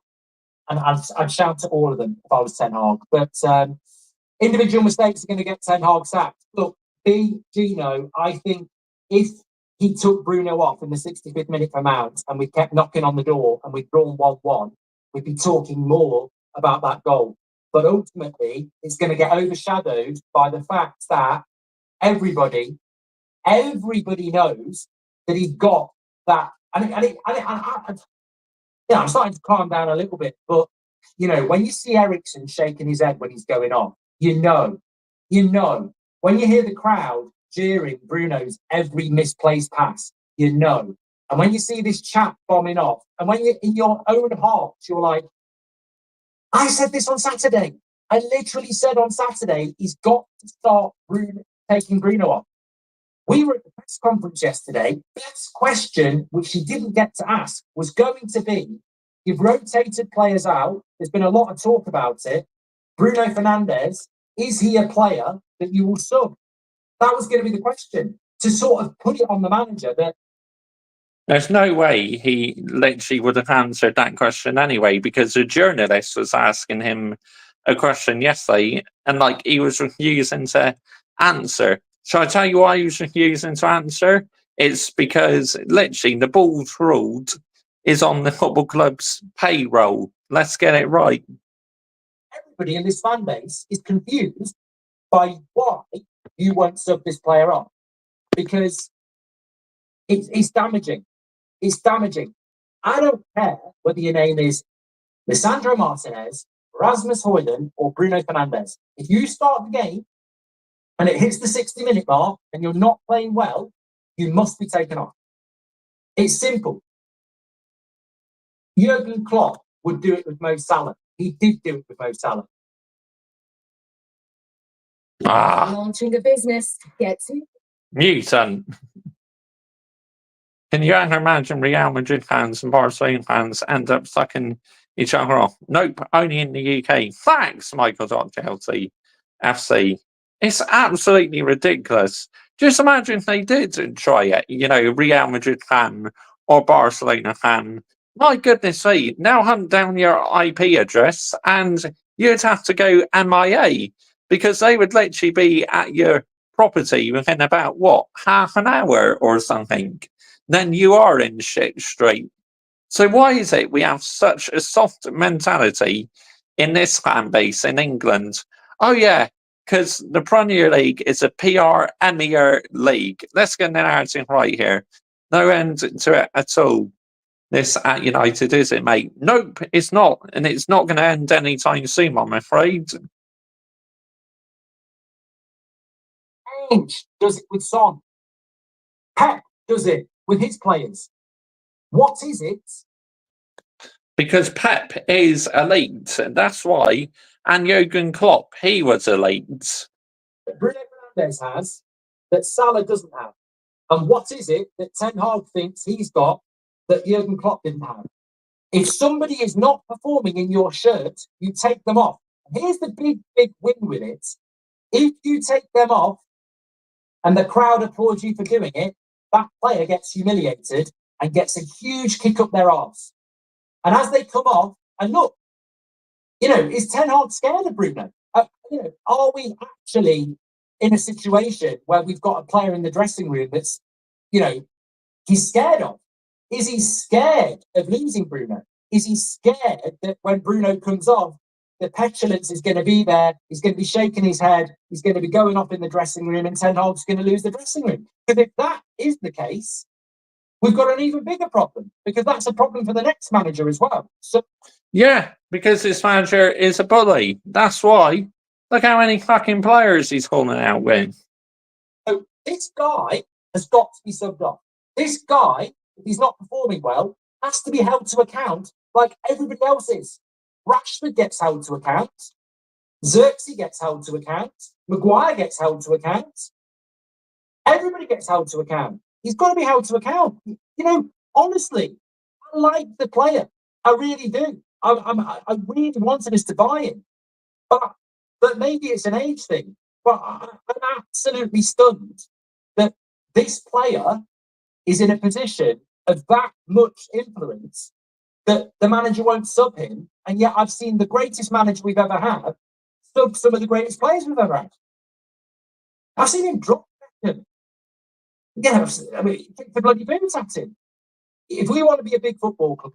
Because Sir Alex Ferguson landed the minerals. That's why he literally had the balls and the cohesion to make big decisions. This manager doesn't. It's as simple as that. I think the manager should go back to Ajax and say, right now I'll pay him a cab, mate. He's got to go. Then everybody gets on board and everybody realises that you get subbed. We will never win games with Onana as our keeper, says Constantine. I'm not even going to say anything about, I am going to say something about Onana because I'm going to do the player ratings now. How many times do we have to wish Bruno to be subbed until we realise he's not good enough, says Alex. Mate, I'm going to say it again, that formation, bad decisions, bad subs, this is all means to bad managers to K1. Eric Ten Hag is on borrowed time. He'll be sacked if his woeful tactics persist. I feel for the club, says Ganson. Said to my mate, this draw hurt me in my belly, but it's because I thought we were really good. One mistake ruined it, and I knew the negativity would blow up to super. Who were the... We weren't really good, though, in the second half, were we? Because literally just passing the ball backwards, sideways, keeping possession. What's so good about that? Because like I said, you're just allowing the opposition to pile on the pressure. What are we doing here? Seriously. Armband and organises the team when Bruno comes off. I don't think anyone else has the leadership, says Andrew. Mark, we're still waiting on open heart surgery, says Chris. That game felt really like it was last season in the Champions League, says Jordan. This team isn't done being bad yet. A long way to go, says Eves. Genuine question. Do you think Ten Hag lasts the season, says Arthur? I can't answer that. Nope. Well, why can't you answer it? Oh, yeah, because you're on the football club's payroll system. I can't answer that because I want him to. I don't want to see another rebuild. I think it will cost us too much money. I don't want to see another rebuild. But what I've said a few times is don't underestimate the fact that they can just get rid of him and throw Ruud in. They could just go Ten Hag to Ruud van Nistelrooy like that. I don't know whether that's a good thing, but they could just do that. That's the danger he's got this season. I mean, Ruud van Nistelrooy is literally a club legend, right? And I wouldn't mind him in temporary charge until we find a new permanent manager. You know, he could steady the ship, yeah? And let's wait and see what happens. He can't do much worse than what the ball trawled is doing. You're doing much tomorrow, mate. Yes, I am, you know. I got a game this evening with my neighbour, so I'm doing the games night, playing a bit of Call of Duty now. Well, you sleep much tonight, mate. Oh, I'm not ready to go to bed yet. I'm ready to absolutely land it, mate, honestly. I don't think we'd see, hopefully we wouldn't see a Southgate coming in or a Tuchel coming in, because that would be a rebuild. Get Gareth Southgate, pizza bag merchant, waistcoat wanker. We're done. We are dusted as an elite football club. I desperately don't want to see a rebuild. I don't want to see Tuchel come in and go, I don't like you, I don't like you, I don't like you, I want you. Can't do. Tuchel won the Champions League, mate. So I'd love to see a rebuild because literally he would get a tune out these players and he would make us compete in the European competition. Let's get the narrative right here, yeah? That's a bloody nightmare. I'll fight anything to stop that happening. I do not want another rebuild. I don't want another manager that comes in and goes, I don't like that player, that player. It'd be awful. But because Tuchel has standards. There is the option of Ruud. And look, I don't want Ten Hag to get sacked. I want it to work. I think we played well against Palace, and obviously it was a... Oh, I do. What? Finishing 8th place? And a minus goal difference in the Premier League last season. Nowhere near sustainable. Should have got rid of him. Yes, he won us the FA Cup, but did that save Louis van Gaaal's job? No. So why is it saved this manager his job? I mean, can anyone answer that question, please, in the live chat? I'd love to know. If a Ranger fan sucks off a Celtic fan, you'll end up in hospital in Scotland. Let's get it right. Facts. Barnsley and Southampton, apparently. But we lost tonight because 6 players fucked up. I don't think they were going to score a goal. I can't remember a good chance they had. Well, look, we weren't great, but we drew because of a stupid set of errors that should not be happening in a Man United shirt, no matter who the manager is. And actually, we weren't dreadful. It wasn't as good as Saturday, but we weren't dreadful. We were just a bit disjointed. It was. I thought we were dreadful in the second half, mate, honestly. It's a shit performance. It's a shit result.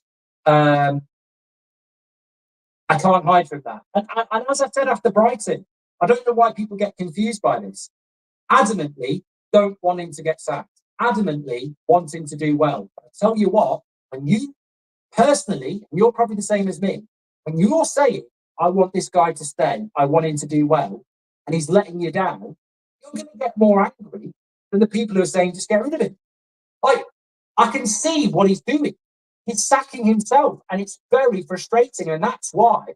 Yeah, he is sacking himself because he's shit. I don't want him to get sacked. I want him to do well. But I'm like, you're not doing the things to keep yourself in a fucking job. You're not doing the things to give yourself a chance, mate. Favoritism FC. That's why he goes on a lot. He Mark Goldberg's right. He does, mate. You're not giving yourself a chance. You're making bad decisions. And guess what? If you don't believe me and other fans who are saying the same thing, we've seen this film before. We saw it with Ollie. We saw it with Mourinho in year 3. You know, poor performance and we might lose Old Trafford. Who'll be scared of us, says Ryan Piper. Right, No one is afraid of Man United, yeah? Let's get the narrative right here. Absolutely no one is afraid of us. So to these content creators that, oh, Man United are cooking, Man United are scary, get the fuck out of here. on with player ratings. So I'm just going to refresh this. Well, I didn't really want to talk about Onana, if I'm being completely honest, but I'm going to have to because we've got to do the player ratings. For me, it's a 5. And I'll tell you why. If you wait long enough, what's that? Why? Really? I mean, I thought he made a couple good saves in the game and absolutely could not stop that FC 20 goal going in. I think that's really harsh if you ask me. A 5, maybe a 6 or something, but a 5, nah. Get out here. Saying from Batman, you either die a hero or you live long enough to see yourself become a villain. And in football, it's true.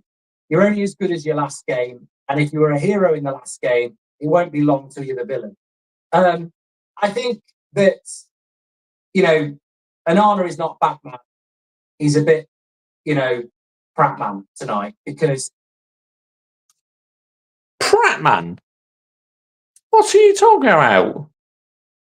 Literally, there's nothing he could have done to stop FC 20 scoring because the rest of the team were out of fucking position. I wish he was Spider-Man, Amari. Look, I did a video a couple of weeks ago, and some people agreed with it, and some people disagreed with it. But I didn't put it out my arse. It was, it's been about 2 months in the making, whether to do it or not, and to make sure it's researched properly. And basically, the video was, I want him to do well, and I want us to use him properly. And I think tonight was the sort of Jekyll and Hyde of Onana. His ball distribution was really good. But oh my God, I don't need Ben Foster to analyse that goal. He literally moves to that side when the player's on that side to give him the space to go there. It's dreadful positioning. Dreadful positioning. And look, Eriksen fucks up. Rashford fucks up. Bruno fucks up. Maguire fucks up. There are other people who make mistakes. But as a goalkeeper, how many times over the years has David De Gea or Peter Schmeichel or Van der Sar made a worldy save when other people have made a mistake? A goalkeeper can't hide behind other people's mistakes. You're there to save. What does save mean? Rescue. You're there to rescue us from... He was let down by his teammates. It's as simple as that. Wow, mate, you're still live. Yes, I am Hayden Cox. Welcome back. Because you have high standards. That's why, mate. States. You can't move your body to the right thinking he's going to shoot that way when he's on that side. Look, 9 times out of 10, people probably do shoot that way. But you can't leave your front post. It's your goal. Mistake. 5 for me. Look, Mazraoui, I said he'd always be a consistent 7. I thought he was a consistent 6 tonight, to be honest. In a bad side, he's still consistent, isn't he? Just a very, very, very capable defender. And, funnily enough, 6 of our players cost a goal and one of them wasn't Mazraoui. I wish it had come down his side because I think he would have stopped it. Yeah. Hans says you're too harsh on Onana. Mate, I give him a 5. Facts. That is way too harsh and fine. Give him a 5 because he defended the goal shit. Like I said, his distribution was good. If you think that's Yes, his kicking was good tonight, but he was let down because no other players wanted to defend that opportunity what FC Twente had. I mean, let's get it right here, people. harsh. Look, I'm not going to do this anymore, right? All these people saying you're an Onana hater. I gave him a 7 at the weekend. Gave him a 7 the game before that. I've given him a 5 because his positional sense as a goalkeeper is horrific. It's horrific. If that guy puts it in the other corner, I haven't got a problem with it. But getting done on your front post because you've shifted your body weight across, it's crap goalkeeping. I'm sorry. It's crap goalkeeping. You can defend him, you can like him. I want him to do well, but you know, everyone's going to rinse Maguire because he did a starfish impression instead of tackling him. Everyone will rinse Rashford because he didn't, 2 weeks stopping the ball going through. Everyone will rinse Bruno because he didn't put a tackle in. But we're going to defend the goalkeeper because he made a bloody mistake. Come on, grow up. He got a 5. Then give him a 3. Wait for Bruno. Maguire for me is a 5. Yeah, look, I get the rotation, but it changed the way we play. Too many long balls, not enough. Yeah, I didn't think he was great at all tonight. I'm not going to lie. I think Onana should have stopped should have stayed at Inter Milan, mate. What do you think? Possibly. But who knows? I want Onana to succeed. I want him to be successful. But this is a massive season for him. Then we can really work out where he's at, can't we? The tackle in the goal was dreadful. Apart from that, I probably would have given him a 6. But same as Onana for me. I don't think he did anything massively wrong. It was a very average performance, but he's played a massive part in the goal. It was terrible. Both teams 3 shots on targets as Roberts. Martinez, I thought I'd probably give a 5.5. Yeah, I agree with you. I mean, I'd like to give him a 6, but he was part of the goal that went in as well. In defence of Martinez, he's on a yellow card. And I think he would normally make a tackle, but he knows what happens there, doesn't he? So, yeah, I think 5.5 is...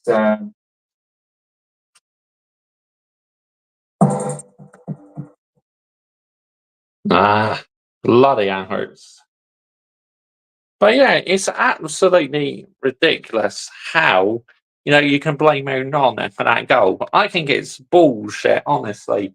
Why do you blame Onana for that goal? Honestly. What are we doing here, people? Hang on, sit back on my sofa. It's alright, we'll carry on watching. We'll carry on watching it. I'll just watch it from the comfort of my sofa. I hope United's get a new manager soon, mate. Do you, mate? Yes, I do. Honestly. This manager is not good enough, mate. Look, the low for me was a 6.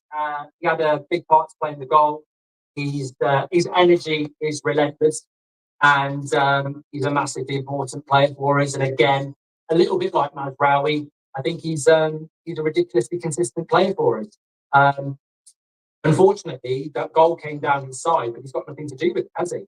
But I give Delo a pass as I give Mazraoui a pass tonight. I don't think in any way, shape or form they did anything wrong. I think Ugarte would get a 6 for me as well. He needs. Ugarte, I thought he was good. Ericsson's goal, I thought was outstanding. I really did, Real talk, I thought it was unbelievable, man. What a finish. But then, unfortunately, he made that mistake. Stopped that goal, to be fair. He was the only one who could tackle it. There was a few misplaced passes from Ugarte tonight. Definitely a few.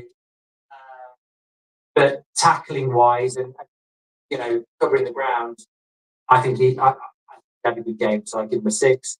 It's a shame. I'll give Ericsson a 6, actually, because the mistake is just everyone's going to remember that. But I think Ericsson, I think the mistake is masked by the fact that everybody else made mistakes in that goal as well.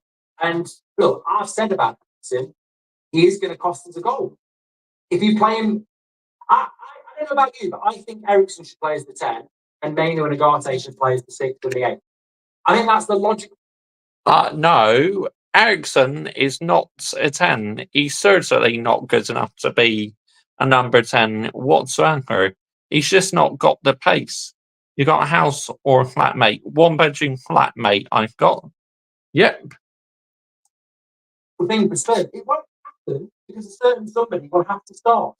But I think if this was Pep Guardiola or this was Mikel Arteta, the obvious midfield for Spurs is Agate, Mainu, and Eriksen.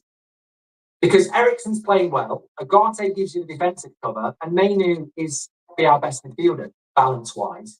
So that should be our midfield three. I think that's why Eriksen was pissed off when he got took off, but he won't be. He won't be. One of Agate, Mainu, and Eriksen will have to be on the bench for Spurs to accommodate Bruno.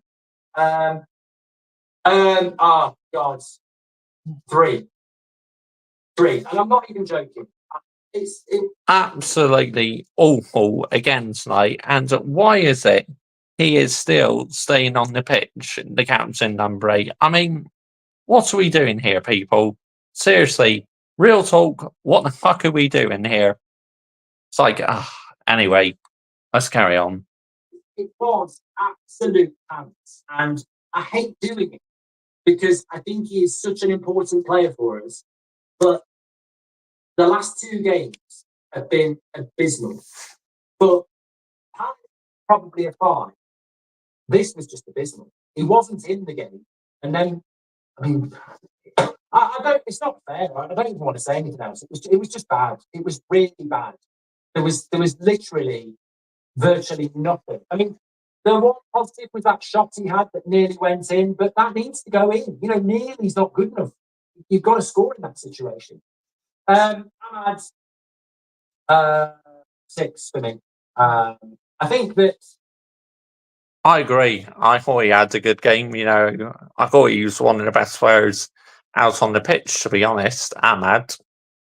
Look, it depends how you do this. Like, some people, just because it's a bad result, they get really moody and they're like, I'm going to let the world burn. Everyone's going to get the shit score. But the way I look at it is, what's Ahmad got to do with the goal that gets conceded? Nothing. If we win that game 1-0, are you going to give Ahmad a 5? No. It was average. There was some good bits. There was some, average bits. I don't agree with giving people are saying Agate should get a 4.5. He made loads of tackles. He misplaced a few passes, but he made loads of tackles. Eriksen should get a 5 because he made one mistake. His passing was good. He scored a goal. I should get a 5 because he had nothing to do with the equaliser. He had a very average performance. 6 is average. I don't think he was poor. Up to you, though. I'd go 6 with Ahmad. Rashford, 6 from me. Again, I don't think. First half, decent, but the second half, absolutely awful. Number 10, honestly. I thought it was lively in the first half. The second half. I think, you want to analyse Ahmad and Rashford collectively. What they do that Garnacho doesn't is they do run into blind alleys a little bit. They'll go past one. I mean, look at that bit of skill from Rashford in the first half. But we see it quite a lot with Ahmad and Rashford. They'll go past one player, but then they'll lose it, or the final ball won't be good enough, etc. So we just need But I don't think Rashford or Ahmad were below average. I thought they were just average. I thought they were lively without end product. Now, Xerxes, I probably would give a 5.5 to. I just don't think we got him in the game. I don't think it's always. And look, I think it's a different story with Xerxes because it's the graveyard shift. I don't think it always works out for the Man United forward. We've seen it with Rasmus, Ronaldo, Martial, Rashford. Up front for Man United can be a graveyard shift. I don't think we got the ball into him. He's not really an out-and-out goal scorer. We need to get the ball into his feet, and we didn't do it. Now, I think there's a very interesting conversation to be had that Bruno occupies the same position that Xerxes wants to occupy. It's a bit like England, when you've got Kane dropping into the areas that Bellingham and Foden want. And at the moment, I think Xerxes wants to drop in get the ball, but Bruno's there. So, you know, you need a focal point. You need somebody to push the defensive line back. You know, if you're going to play Bruno, you've got to play Rasmus. If you're going to play Xerxes, you need to play Rasmus. You know, you need to play. You can't have two people dropping in and nobody getting in behind. And it didn't work tonight. And to be honest, if I was the manager of Twente, I'd do the same thing. It's like, you know, if they want to drop off, let them go.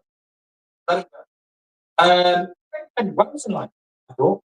Mayhew off the bench 6. I thought he did well off the bench. I thought Mount did well off the bench. I thought Garnacho did well off the bench. And I thought Rasmus did okay off the bench. I'm not giving any of them anything lower than a 6 because, to be honest with you, I thought that they gave something after 20. But stop being brutal on Trashard. He does good work on the community. Sirski looks so poor. He's not exactly set the world on fire at the moment, has he? So against Tottenham, that's why I definitely want Rasmus Højlund to start, to be honest, because Rasmus Højlund is more than likely to score you goals, isn't he? Let's get the narrative right here, people. Rasmus, Mainu, and Mount are way too late. Which leaves me with Ten Hag, and honestly, I've got to give a man of the match. Shite. Who would be my man of the match then? Bloody hell. Well, I'm going to give it Mazraoui. Yeah, I'm going to give it Mazraoui. It's Mazraoui or Delaney for me. Slim. Mazraoui, yeah, he had a good game, so I would agree that, actually. Isn't it?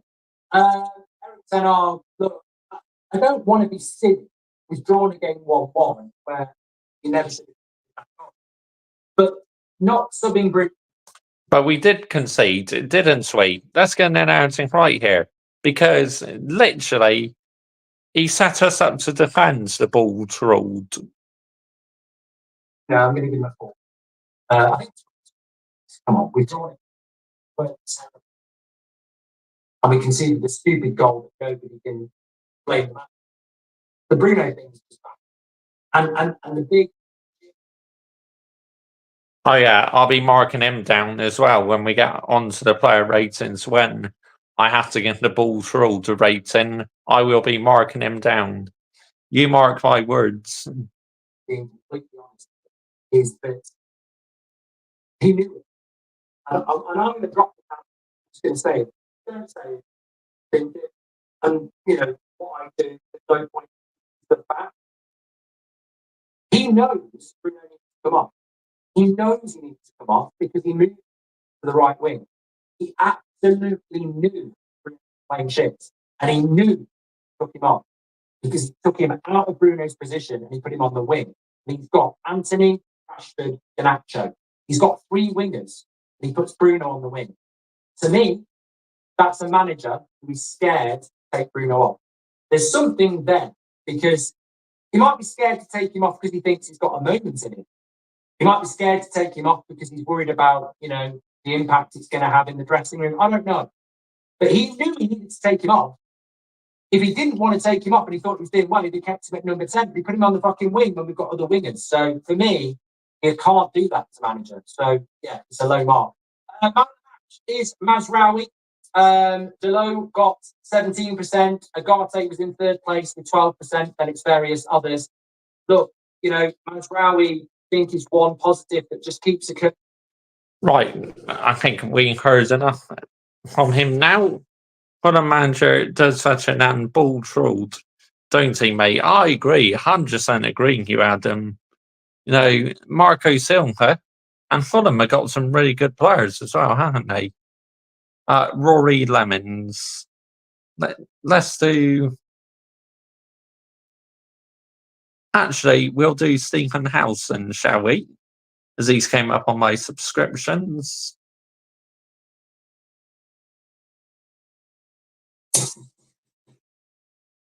That's a bloody advert.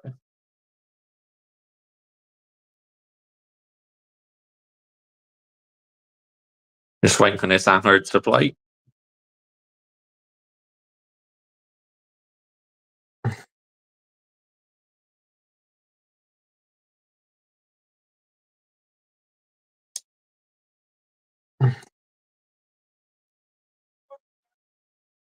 not looking good for him.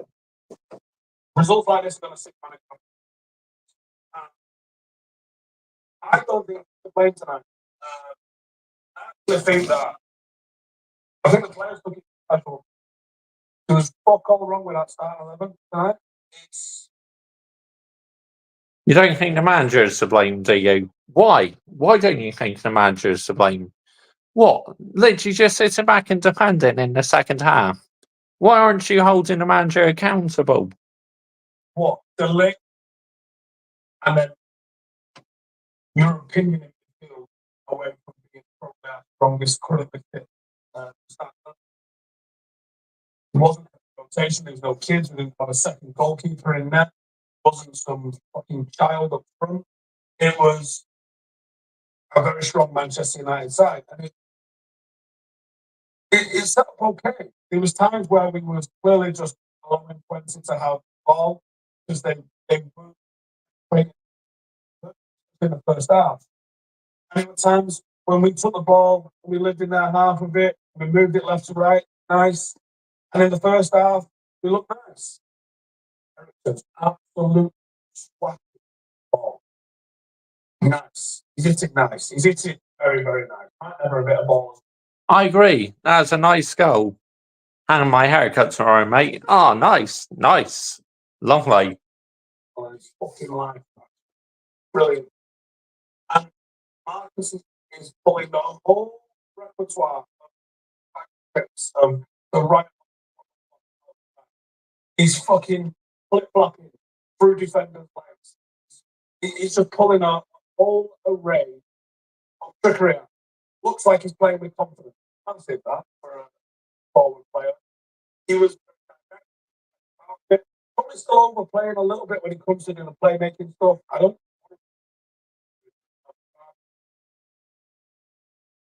Gets after it, but he also got after it. He was getting into the box, getting into good areas. He was flashing the ball sort of across that corridor over uncertainty a little bit, and it wasn't really. It was a real nice one that he played.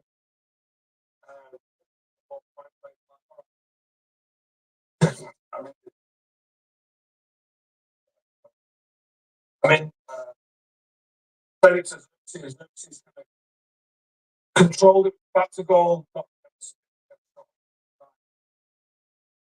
But I was thinking, it's happening.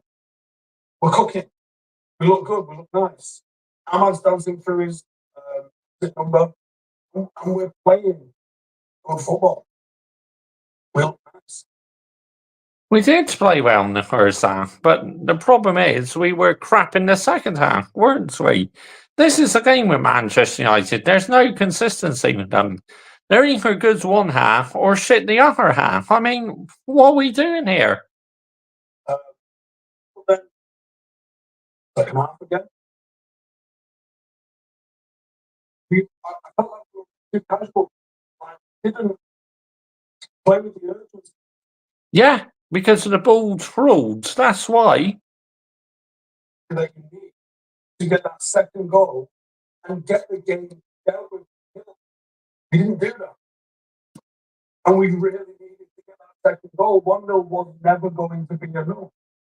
Even though Twente didn't really threaten a whole lot. It was, I mean, the manner was extremely casual. But it was a consequence of overly casual. But there was no urgency. Now, obviously, we've got full day. He wasn't great with the ball, not really a shot there. A couple of times, not good with the ball around. But he is all action, blood and thunder. He will tackle anything, anyway. Ericsson was with the ball almost flawless. I think he had a hand in there, but obviously I only saw the goal live, so I can't see what exactly crumbled.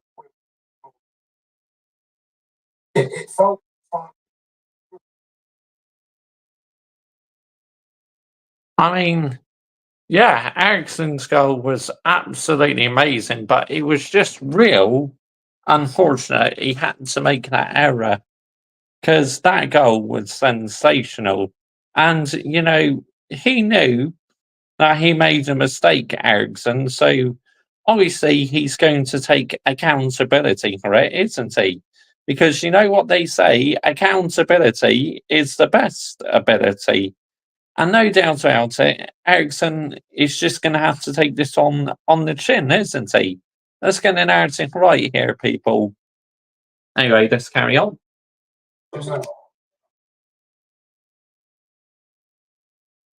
Oh, bloody heck, man.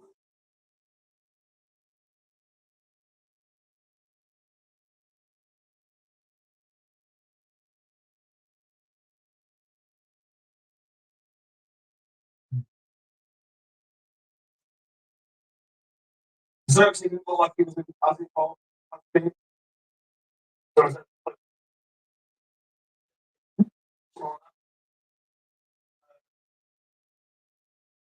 think Bruno didn't have the sort of performance where he's got a silence. Didn't have the sort of performance that just didn't. It didn't happen for him. There was a couple of times where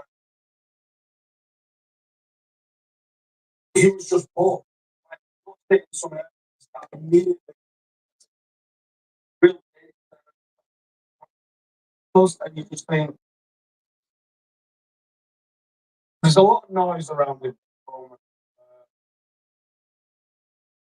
As people are trying to find out what singing United side. Yes, the goals is a thing. But you're like, okay, Bruno gets away some of the low performances because chances. If he's having passes and he's having low quality completion output, then I'm not great. There's problems. Is he justifying? I agree, there is problems. There's loads of problems in this Man United team. Not got a girlfriend yet? Nope. No, I haven't yet, mate. To be honest, I'm quite happy, you know, being single, to be honest. Definitely. Hang on, let's just... I'm going to plug in my phone to charge up now. Don't worry, we will carry... Oh! Is that still plugged in? Yes, it is. But no, I don't have a girlfriend yet, mate. United, yeah, I agree. Anyway, we will carry on reacting to the fans. So it's just at the moment. Oh, hang on. Oh, phone's slipping away. Ah.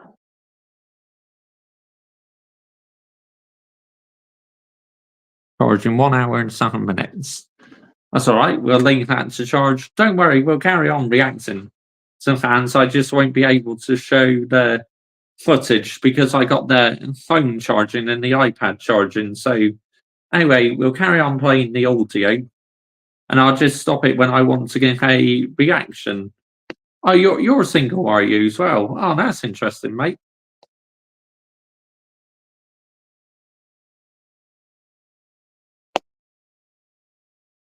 I don't.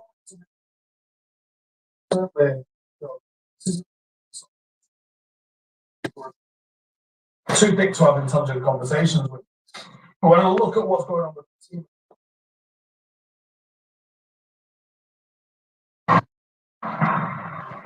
it's hard to look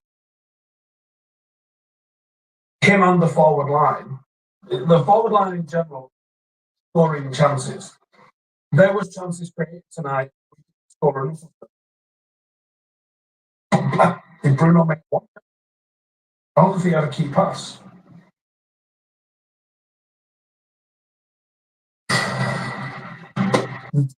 Big decision.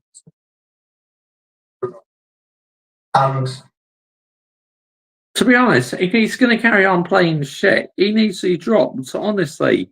It's as simple as that. If you want to be successful as a football club, you need to make brutal decisions. It's time for this manager to start getting more ruthless, yeah? Stop fucking picking your favourite players and start landing the minerals, yeah? I think what we have seen in the manager is he will bench players when he's not got. Same Adam. You know, recently United have been pissing me off, mate. Because like I said, I've been supporting them for 25 years and I hate what's happening to my football club. Right now, he has the option. As Mason Mount comes back into fitness, comes back into fitness, because Ericsson's putting in these really controlling performances, he's going to start to have the options. I don't think Bruno's a bad player. That's all. I think his ability to score goals is a massive asset for United. It's true, he's not a bad player, number 8, but the last couple of games he's been absolutely horseshit. And he needs to be held accountable for it. I know it's extremely simplistic to say. Well, yeah, because we've seen this guy perform. The only question that I've got about isn't it's something else. Is this is the most structured Manchester United side that we've seen. There is a definite structure to how this team plays. Previously, Manchester United in the Bruno Fernandes era has been fucking chaos. Maybe he's a guy that thrives in the chaos and isn't a system player. That's also possible. I don't have to go to bed yet. Is that what you just said? Anyway, that's my thoughts. I'll do 5 things in the player.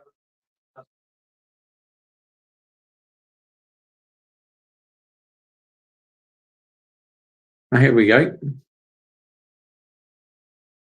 No more excuses, rants and bants. Here we go.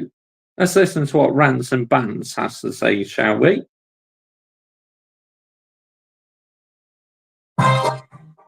Yes.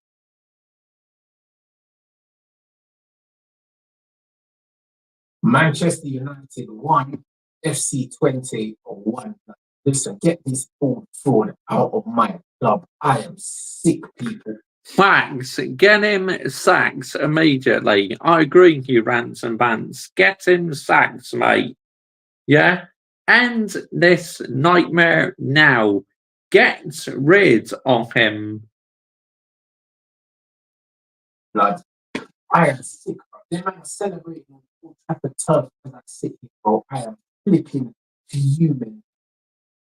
This manager is pathetic. I told you, man, Crystal Palace, these men can't set a team up, bro. Can't set a team up, bro.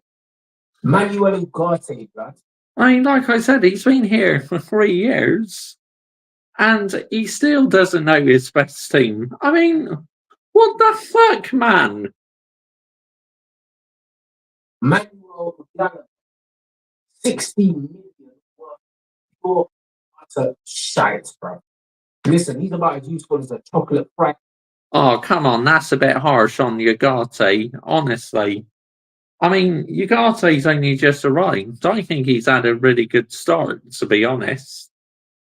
I like him who have got on, mate. Rants and Bants, yeah. That's a bit harsh, though, what he just said about Ugarte. Absolute scrub. Bro, we should have kept Manuel Majid. And now we've got Manuel Majid. I can't believe how crap this guy is, bro. I saw him against Barnsley and I gave him the benefit of the doubt. I said, you know what? When you play teams, you're supposed to look better than you are. Similar to kind of Rashford today. Played against a rubbish team, was doing elasticals with no end product, but he was doing things that you don't do in a normal game, innit? Yet these fans were getting all giddy, weren't they? Thinking, oh, Rashford's back, this and that. After he plays well against Southampton and Barnsley, it's like, Come on, man. Seriously. What are we doing here, people? Yeah? Real talk, what the fuck are we doing? That's what happened with punching the puck. This guy didn't even look good against Barnes. That was a red flag to me. But I said, you know what, guys, I'm going to give him more time, bruv. You know what I mean? This guy's got nothing about him. He's awful on the ball and he's reactive off the ball, bro. He's a midfielder with one Basaka, bro. That's what he is. This is what we paid 60 million euros or whatever for. This guy's a scrub blood. What? He's only been here for a few games. And you call him a scrub already? What the fuck are we doing here? He should have been Come off it. absolute scrub. This Man United team here is a joke. Let's be real. Joshua Xerxes, I feel sorry for him. That we can agree on. It is a joke. But shall I tell you why it's a joke? Because of the bald fraud. Picking his favourite players. Because he got so many it comes to nothing. The only real chance that we created today came from him. Good layoff and then great turn, shoulder shimmy, gets a good shot off, good save from the keeper. Other than that, in the first half, we didn't give the keeper a save to me. We went in 1-0 up. Ericsson scored a goal. That was 0.0 something. We're not. Who cares about the XG? I couldn't give a shit about the XG. Honestly, says field tilt. Oh, we won on field tilt. Oh, we drawn on field tilt. This and that. Get the fuck out of here. It's in clear-cut chances. So when you guys try and gaslight me and tell me that Bruno's the most creative player in the league and creates the most big chances, it's a fallacy. We don't create chances, bro. And that's a systematic problem. That's not an individual player problem. Teams that are worse than us that create way more clear-cut chances than us. How many teams you see? How many times you see United build through the team from the back to the front, and then get the wide players on the ball to isolate players to pull the ball across the box? It never happens. We are shit, guys. I don't know how I need to say it because we are 1-0 up at half time, yeah. 1-0 up at half time. Guys coming to my chat saying, "Oh, Rance is angry. We're 1-0 up and he's still not happy." Bro, I watch football to watch football. Be yours before be years before Man United to win the league again, mate. It will, unfortunately. It will, Adam. I agree with you. 100%, mate. I don't watch football here to get cheap through. I have enough going on. I don't need to watch football for fun. So I watch it and see exactly what it is. These men out here trying to filling gaps in their miserable lives with football, bro. Nah, bro. I'll always tell it how I see it, bro. I don't need to try and extract here the most amount of enjoyment out of a game when there's nothing going on, bro. I'm going to call it what it is. This was pure trash today. Against a dead team, bro. They were set up very well, but players that stood out to me, yeah, where I'd be like, oh, you know what, he's a player. That team that set up that knew what they came to do, bro. And 1-1, yeah, 1-1 don't flatter them. They don't flatter. They had a chance in the first half. That was a lot clear cut. Bro, we could have lost that game today, bro. We could have lost that. We could have done 100%. We could have lost that game. You know, because we were naive with like our defending and that. Against every but it's all right because Rashford done in the last. Bloody antlers, man. 0-0. This is what we're doing. And then we're trying to get a goal. And the manager takes off Ahmad and Ericsson again. And Xerxes are three of our most technical players.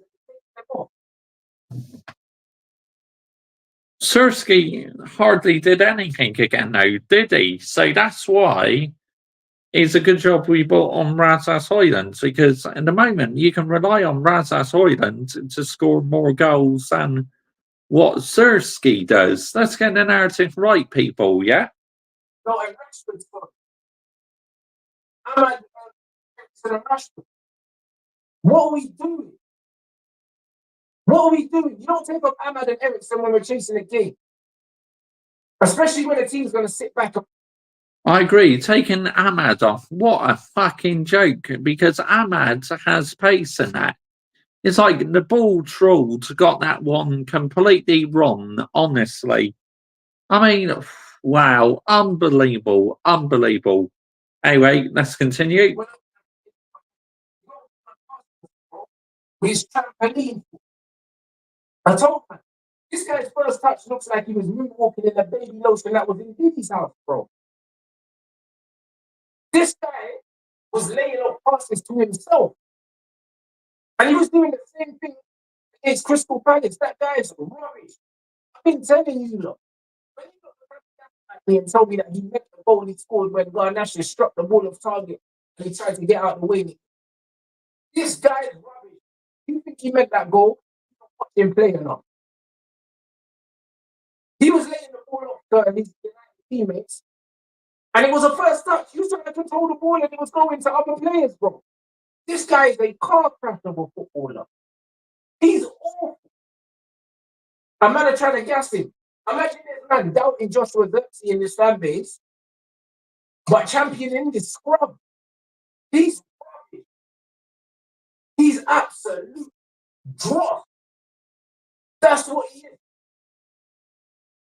I'm gonna bring up Garnacho. He pulled one cross back, but bro, against low blocks, Garnacho's not it, bro. I'll be real. Where's Casemiro? Where's Casemiro? Like, we got these players. Casemiro ain't getting minutes now. Literally, Casemiro and 21 have been absolutely useless recently. So it's no surprise they're not getting in the team, is it? Because they've both been shit recently. So it's like, is that a big shock why they're not playing? I don't think so. Not one bit. Time you on tell, mate. What time are you on till, mate? I'm going to keep on going for a bit, yeah. When you got Kobe trying to step over the hold man, bro. It wouldn't even be a bad idea to bring this guy on the wing, bro, for the game. It wouldn't be a bad idea. I said it before the game. People are like, no, that's bro. He might not be a winger, but neither is Grealish. Neither is Foden. Neither is Bernardo. And they've all played out there at some point, bro. He's way better in the final third than he is anywhere else. Give him a go there. We seen Pogba on the left, and that was the best Pogba that we saw. Give him a flipping go there. He's better than Rashford at football. And at least if we play the ball into him on the wing, he'll connect with Xerxes. I'm tired. Man need to do something different. Bro. I came into this game not seeing a way that we would have won this game, bro. I said, 2-0, we shouldn't concede and all that. And these man played like absolute bumbleholes. People are trying to tell me, oh yeah, pressing's improved, right? I think. They were fast to draw a press very, very comfortably. Nope, the pressing has not improved one bit. I mean, I'm yet to see a major improvement on last season, to be honest. I think defensively, we definitely look a lot more solid, with Mascherari, De Ligt, and obviously, yeah, Mascherari, De Ligt, Martinez, and Dallo, definitely the back line is looking more solid. But as they're going forward in that, I've hardly noticed the difference from last season, to be honest. We are still shit. It's as simple as that at the end of the day. Absolutely horse shit at the highest level. And this is the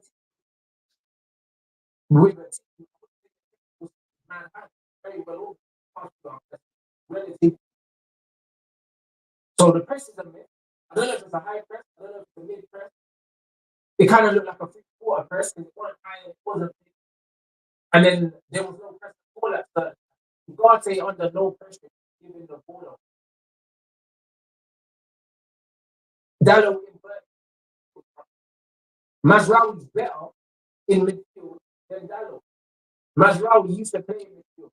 He's better progressing the ball. Dallo inverted and he done certain things, but bro, I don't know why you inverted Dallo. Even Martinez inverting makes more sense than Dallo inverting. Dallo's an overlapping fullback. Put him inverting into midfield. It's a waste. If anything, he should be doubling up down the outside with whoever the wide player is and creating an overload down the outside. This manager is poor. This guy. I see Casemiro. Because he's still fucking experimenting after 3 years. Yeah? Let's get it right here. He has no idea what his best team is. He has no idea where to play the players. It's like, just get him out, man. Talking to you, I hope they're man staging a coup, blood. You know what I mean? And then I'm going to force the manager out the club, bro. Put it down. Because this is disgrace. I see Rude standing there. He couldn't believe his eyes, bro. This is a horror show. Home. FC Twente, and we got Tottenham on the weekend. If we play like this against Tottenham, my brother is going to be laughing in my face, bro. If we play like this, bro, because as rubbish as Tottenham are, I mean, Tottenham are very poor at times, but if we allow them the space and that, you know, some young men, James Maddison and Dominic Solanke, could cause us big problems. Let's get it right here, people. FC Twente got a goal of a mistake from us. We will not be perfect for 90 minutes against Tottenham or 96 minutes. No, because one half we're good and another half we are absolutely horse shites. It's like, what are we doing here, people? Yeah? Real talk, what are we doing? If you include any time, because it's never 90. We are not going to be perfect. We will make mistakes. And we'll end up losing it. There was very few positives. Short supply, and he was so isolated. Like Xerxes balled out. But other than that, you know what I mean? Ericsson took his goal very well. Great. But then people are going to blame the goal. And the thing is, it was just unlucky. I wouldn't even say it was his goal got caught, but if he scans over his shoulder, there's no one there. He turns, and then the guy comes and makes the play. Very clever. Also, once Ericsson loses the ball, bro, why was there no one there? Why is there no cover? He's in midfield. My man had a straight run to the goal. That's the most frustrating thing. Why the fuck was no one there? Yeah? I don't understand it. I really don't. This manager, his game plan makes no sense whatsoever, honestly. He talks so much banger mash waffle in his press conferences. So why is it he's still experimenting with the team? I mean, it's absolutely fucking ridiculous, honestly. From Nick, when like Man United's fucking shape in build-up is a disaster. Because you should be able to lose the ball in, and there should at least be one or two players to try and win the ball back before they get to the goalkeeper. Bro, where's the rest defense, though? Ain't no rest defense, bro. This team is trash, bro. I don't want to hear nothing about that. You see, you Ten Hag in the chat to me. Chat to me, bro.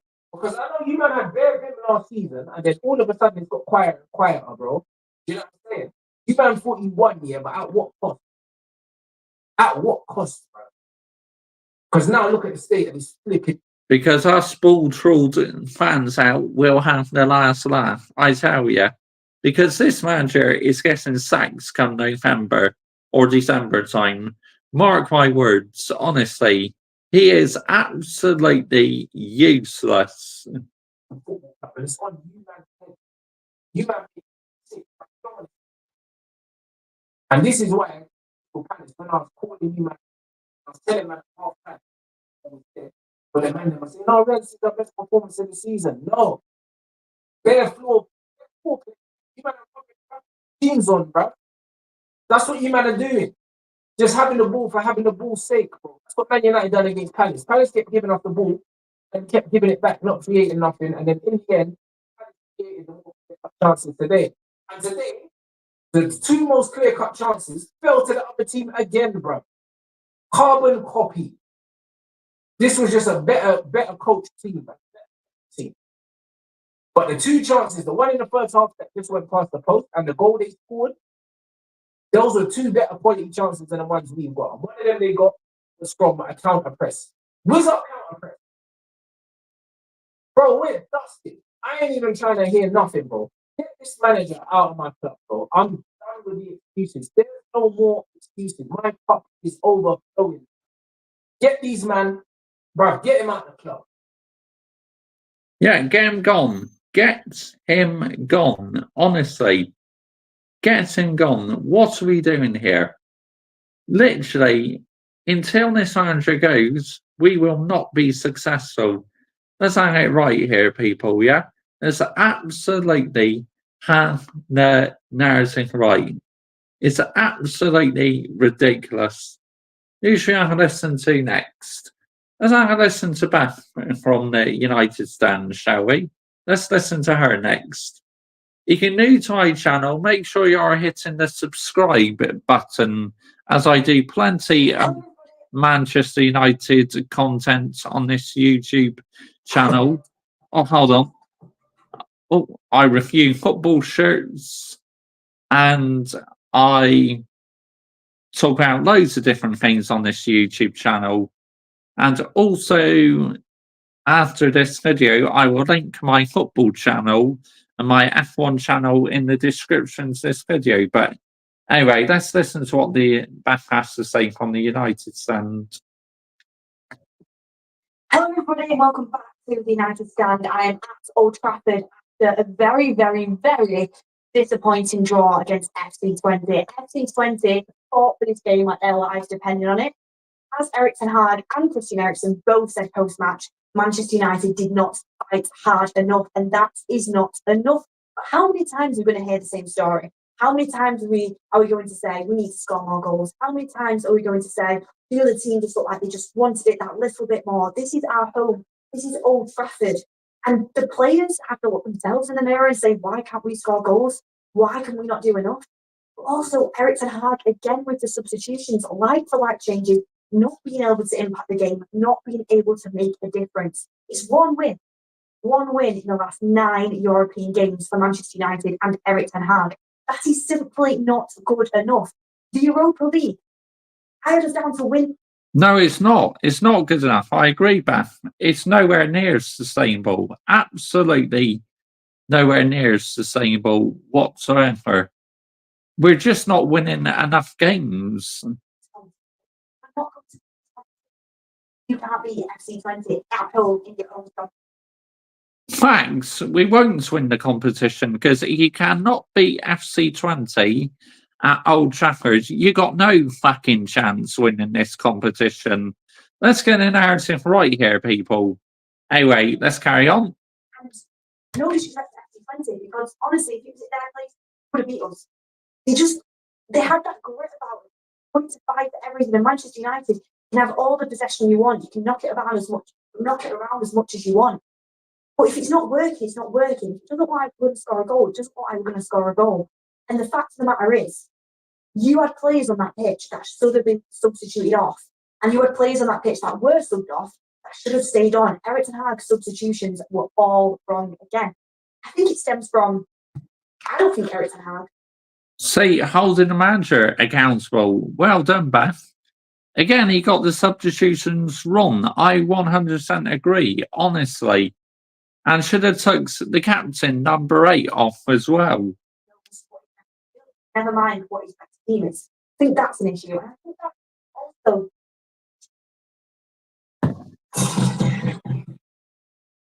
These bloody hours, man. Jarring. Absolutely jarring. Just want to get on with these match reactions, man.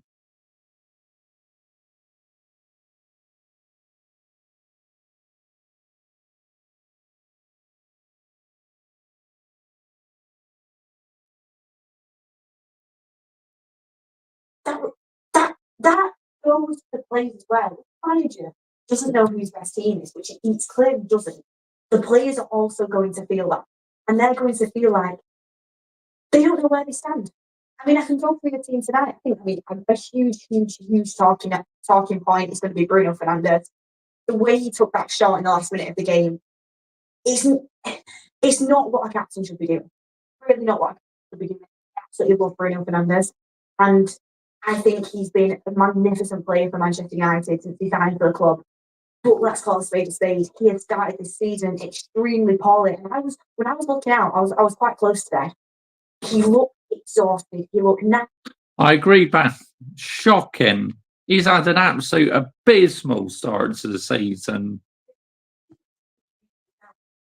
everything just felt like the world. That's how he was running around the pitch. He looks knackered. He's constantly talking to everyone, constantly telling everyone. I feel like that might distract him from his own game. Honestly, when I was watching him close, he constant conversation across the whole game, telling the players what to do, telling him what positions to be in. He's the captain. But when you also kind of focus on your own game and where you should be, and having that head on the swivel and knowing where your next pass is going to be, all your time and energy is getting taken up by speaking to other people. So when it comes to Bruno, it's like a deer in headlights. And I feel like that's one of the reasons why he's losing possession so much. I mean, we know his game, we know it's risky. Certain part of the play where you just can't excuse it. He just touches his own third where he's just giving it away. There's the last kick of the game where he's shooting when we definitely should be crossing it in. Eriksen hard, shoving him out to the right-hand side where we know it's not his best position. That substitution just absolutely baffles me. And what baffles me even more is that I think Manchester United didn't look like they were going to score many goals, let's be honest, as much possession that we had. But our most dangerous player by far looked like Marcus Rashford. And he looked good when he was linking up with Xerxes. I feel like Marcus Rashford and Joshua Xerxes, their link-up play, that was getting us into their box. That was helping cut through their defence. That was helping through cut through the shape that they had put in front of us to try and block us out. And Joshua Xerxes and Marcus Rashford were kind of breaking that down a little bit. And what did he do? He takes Joshua Xerxes off, he takes Marcus Rashford off. Why can't we play Joshua Xerxes alongside Rasmus Højlund? Why can't Mason Mount come on in place of Bruno Fernandes? Exactly. It's like it's an opportunity to see which one is doing the better job, out of Højlund and Sirski. In my personal opinion, I honestly believe that Højlund is the one who's going to score more goals than what Sirski does. Sirski is trying, but I don't think he's quite delivered just yet. But I hope he proves me wrong, yeah? Let's hope he proves me wrong. Anyway, let's carry on with this. Categorically, he's one of the worst players on the pitch today.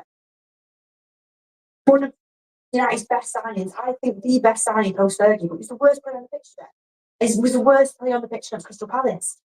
How much credit do you have in the bank before you have to look at the game and make the correct substitutions? What should have happened? This is what I would have done.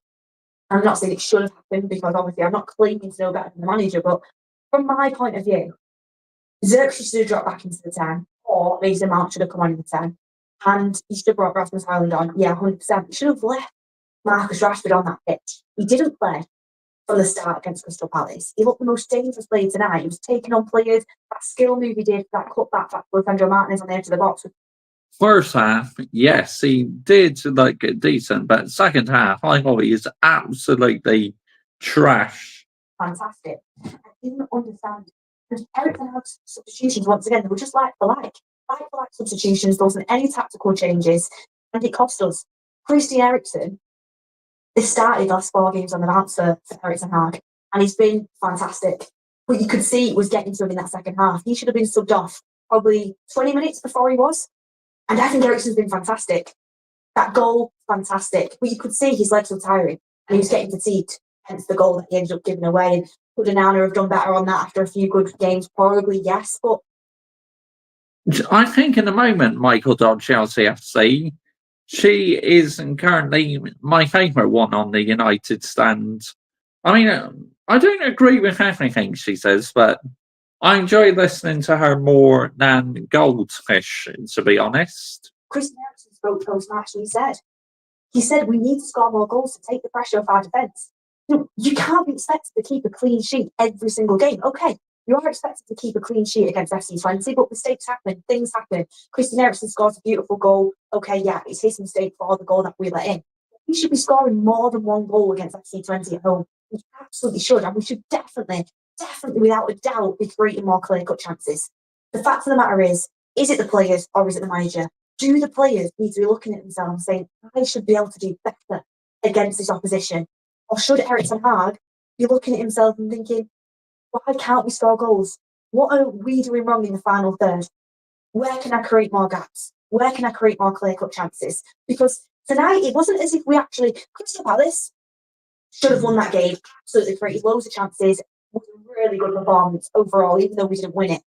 Tonight, it looked tired. We had a lot of possession, but there was nothing really up for us. There wasn't anything clear-cut. We looked lethargic. It looked scrappy. And honestly, you would not be able to tell watching that game who was Manchester United and who was FC Twente. You just wouldn't.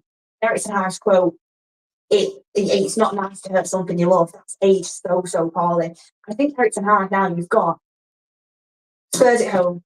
You've got Porto. I mean, him saying that about a former club like that. I mean, you are now Manchester United's manager. Good looking though, isn't she, mate? Yes. I mean, to the ball's rolled, he's Manchester United manager, so he should be putting emotions aside for his former club.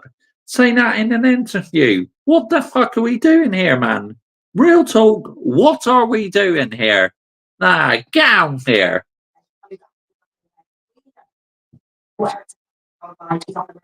United.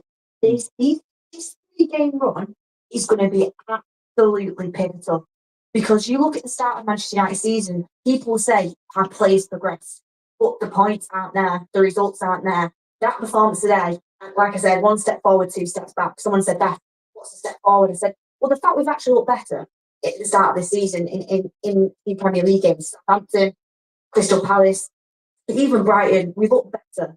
We look like a better team. We're conceding less chances, and we are creating more chances. But today, the step backwards was we didn't want to create anything. Look at the player all night, and we wouldn't score a goal unless it was a moment like Christian Eriksen's was a moment. That is a big problem. We should be ripping these teams apart. Whilst Liverpool are going beating West Ham, what is it, 5-1? Manchester United are struggling to get more than one goal here and there. This is an issue. Yeah, we won 7-0 to Barnsley, to League One. When are Manchester United going to start putting goals away? Already heard people criticising Joshua Zirkzee. Okay, yeah, his numbers need to improve. But he's a good football player. I believe that there is talented players in that squad. Do I think our forward players need to be more clinical? Absolutely, 100 million. Oh, definitely. Literally, if you want to score goals, you need to be more clinical. It's as simple as that. That's a fact. We have to do better in front of goal. Because missing them chances against Crystal Palace, not sustainable. Yes, the performance was good, but the amount of chances we were missing, not good enough, man. Honestly, just what are we doing? But there is talented players in that team to get more out of them. 100% need to get more out of them. What positives can I think of? MrJoshiej is just a baller. He is raised the technical level so much. Diogo Dalot coming into midfield. MrJoshiej, I agree, he's doing a good job. And so far, I've been really impressed with him. He's an excellent midfielder. Excellent physicality. The way he strives through the midfield. Absolutely class. Marcus Rashford was looking like he was getting back to his old self. That's the positive. Christian Eriksen again. The first 60 minutes looked really good. Then he looked tired. Number 10 gets him back to himself. Again, you need to consider the opposition, yeah? The Saints, who literally plays well against us in 35 minutes, then Barnsley, then Crystal Palace. I thought Marcus Rashford was absolutely useless. First half tonight, decent, but then second half, anomalous, honestly. So I'm not buying into it that number 10 is back in business just yet. No chance. Eriksen, I think his in-game management this season has been poor. It really has been poor. Brighton stands out to me as poor in-game management. Crystal Palace is a massive one for in-game management, and again today.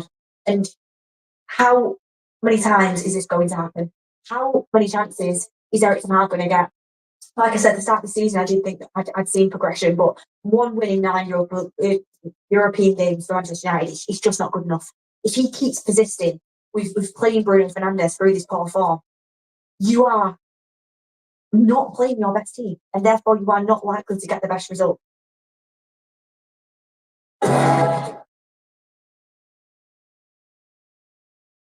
I agree. If he keeps picking number 8, then, literally, he's going to sack himself, isn't he? And he's only got himself blamed for that.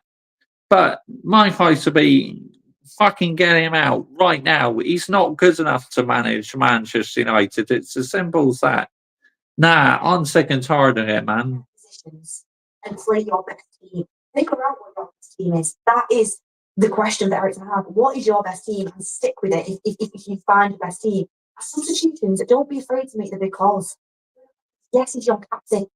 That's the difference between trying to be an elite manager or an elite manager. An elite manager is not afraid to make big decisions, like what Pepe Guardiola is and Jurgen Klopp when he was at Liverpool.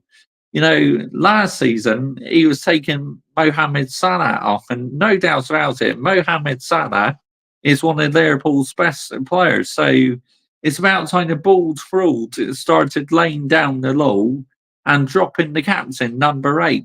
Let's get the narrative right here. Because number 8 recently has been absolutely dog shit. Let's get the narrative right here. I get that. He's talking all the way through the game, but he's not playing well. He couldn't take anybody on the right-hand side. It killed us off. I don't understand. I'd love to speak to Eric Ten Hag and just say, what is your purpose in putting Bruno Fernandes out to the right wing and not substituting him off? Because you didn't think he was good. Thing is, he won't tell you, Beth, because he's on the football club's payroll, so he won't reveal the truth to you, I'm afraid. In the midfield, with Bruno off the right. Why? Why put him out on the right? And I want to know, maybe it's because he's captain, say maybe because you feel like he's got that moment in him. How many times it's going to happen now? And I'm not scapegoating Bruno, because it's definitely not just Bruno Fernandes. We're not, as a team, looking like scoring enough goals. Ugarte looks rusty, kind of came into it in the second half. I do think there's a really good player in there, and I think he will get up to speed, but it's just that little bit of rust in him. And overall, just nowhere near the level that is expected of Manchester United. And how many times can this happen? Like I said, Spurs at home, Porto away, and Aston Villa away before that October international break. It's going to be huge games for Eric Ten Hag, and there's going to be a lot of pressure mounting if he can't get results in them games. A lot of pressure. Porto away has now become a must-win. We said in the Europa League, you've got to win all you. Porto, that'd be very tough. I can't see us getting anything from that game. Well, we could, but we have to be at our absolute best. Games already, we stumbled at the first hurdle. It's a draw, but it feels like a massive loss. And Eric Ten Hag, I feel like he's on thin ice right now. Whether he should be. He is here for 3 years, and it's like, what is the progression? Yes, he did well in his first season, but last season and this season so far, absolutely useless, man. Get him out. Let me know in the comments down below. But we need to see more. We need to see more. We need to see more exciting football. We need to see goals being scored. Facts, I agree. Exciting football. I want to see more exciting football. Instead of just defending a 1-goal lead, why not push forward more, yeah? It's as simple as that. Push forward and try and get a couple more instead of defending a 1-goal lead. Because if you defend a 1-goal lead, it's just asking for trouble at the end of the day, isn't it? Let's get the narrative right here. And we need to be getting these types of oppositions. No excuses. Look, everyone, I'm frustrated, and as I'm sure you all are, I'm frustrated as well, because I'm sick and tired of this shit happening. I really am. It's like, nah, get out of here. What are we doing here, people, yeah? It's just, now I'm sick and tired of it, man, honestly. Sick and tired of how their standards has been lowered at this football club. Let's get the narrative right, people. where my standards are high up to here. Let's get the narrative right here. Right, let's have a listen to the United View. KJ now in clash over ball ruled and number 8. Right, this looks interesting. Obviously, I got my iPad charging and my phone charging, so I won't be able to show the video footage, but I'll be able to play the audio. So let's have a listen.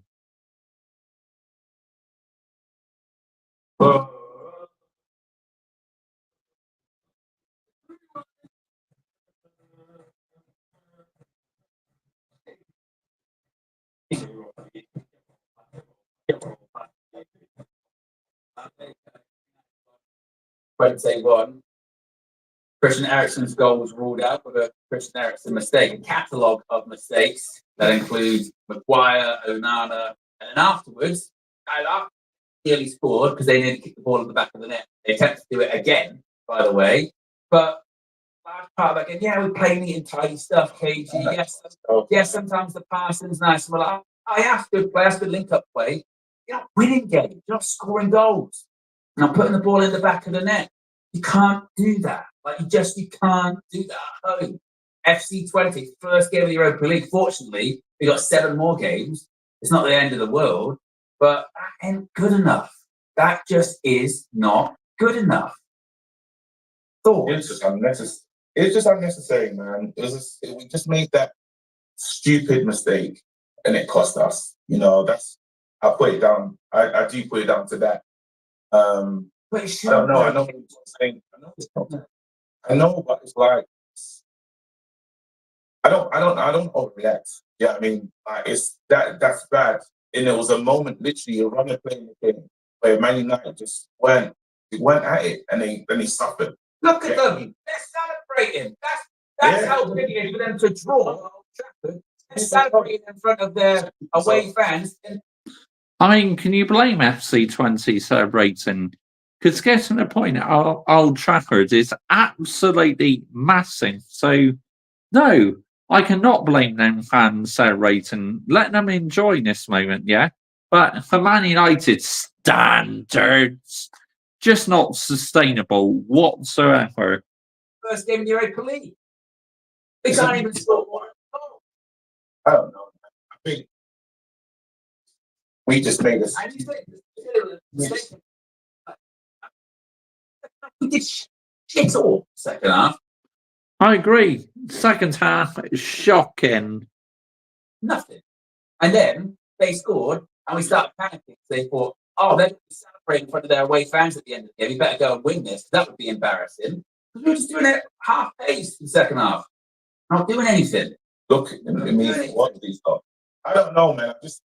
It was such a silly mistake, man. Look at them. They're on their nothing down. Come to the great Man United. Yeah, we shouldn't let them. We should be like, look, that should be the team talk for them. Look at them. They want it. It's like the Forest thing all over again. They want to be here. You know, they do. We don't, apparently. We're too good for this. We're too good for this, but we're not. We're not too good for this. Bruno, where we deserve. Too good for the Europa League? No, I don't see us winning it, to be honest, because you can't beat FC Twente at home. What makes you think we're going to beat Porto, Fenerbahce in the group as well? I mean, real talk, yeah? It's absolutely ridiculous, man. Honestly, pathetic. Bruno should have done better in that, just at the end as well. But that was shit. That was shit for the team in that moment, but 100% it was shit. Honestly, abysmal. I don't know what else to say. Yeah, I mean, it's not like it can't be this. Not the end. It's not going to be the end of the world. It was terrible, but like literally, we have to cut out those mistakes and we have to finish. We had good enough. We had a couple good enough chances to win this game. So are we saying now that what we're saying is that game on the manager? Or who's that game on? We're saying as a community. Okay, I know we're playing. I know we're blaming Bruno for it as well, but then It's the same. You know what it is there? It's the same as it was last season, which is it's a combination of everyone, isn't it? Combination of some of the players, like I said, Eriksen makes a mistake, not finishing chances. Bruno at the end, what are you doing?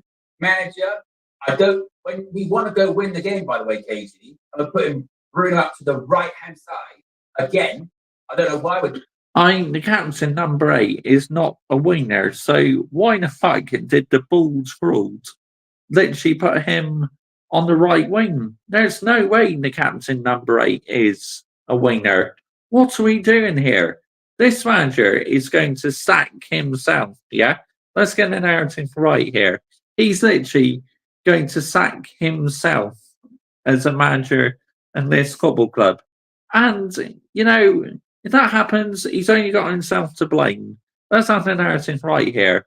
But I know for sure that he's got to go. It's as simple as that. The Bulls ruled has to go. win that again. We're talking about all the options we've got. By the way, in transfer effect, they didn't bother. We're not even having natural right wingers playing on the right hand. You know, I just don't. I think we just made that one. Honestly, man, I it feel wasn't one mistake. KG, True. I agree with what Owen is saying to KG. It wasn't just the one mistake. It was a handful of mistakes made in that second half. I mean, we were sloppy in possession. We were giving the ball away a lot. So, yeah, ridiculous. Absolutely ridiculous, man. Honestly. So what I put today if we is won that game, we do ourselves. like, well, there was actually a catalogue of mistakes in that moment. In that one moment of the breakaway, literally, this guy, who jumps in first? Maguire jumps in, someone else jumps in. And then after we recover the ball from Ugarte, and then Eriksen's on it, we've got enough time. And Eriksen goes backwards. Like, With that KG, like it's just a mistake that implies everything else wasn't fine in that game. 60 seconds. Or would you just go outside? no, because I wanted No, I'm not happy with the performance because sitting back at home defending a 1-0 lead, not sustainable whatsoever. Absolutely not sustainable. Embarrassing at the highest level. Let's get the narrative right here, people. Absolutely embarrassing. And I am absolutely seething about it, honestly. Absolutely seething. iPad's nearly charged up, so that's good news. Right, let's literally get on to. I'm going to make myself a cup of tea in a second. So I will be back. Don't go anywhere, people. Smash the likes, and we will carry on with this reaction. I'm going to make myself a decaffeinated tea. I'll be right back, people. Don't go anywhere.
Right, I'm back now, people. Just gonna let my decaffeinated tea stand for a bit.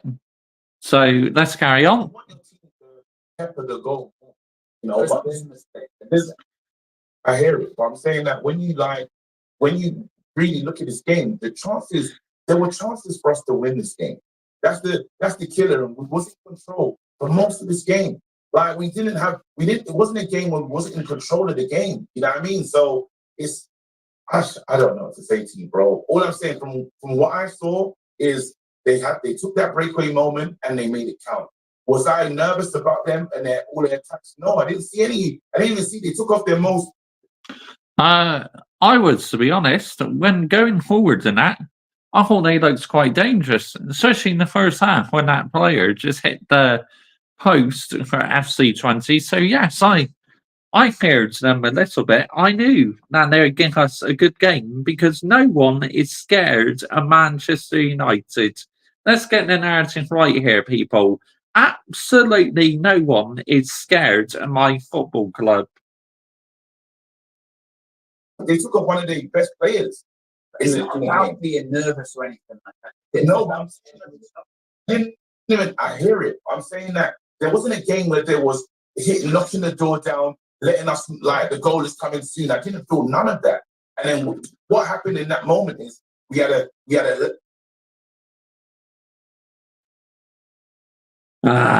mutants, bloody adverts.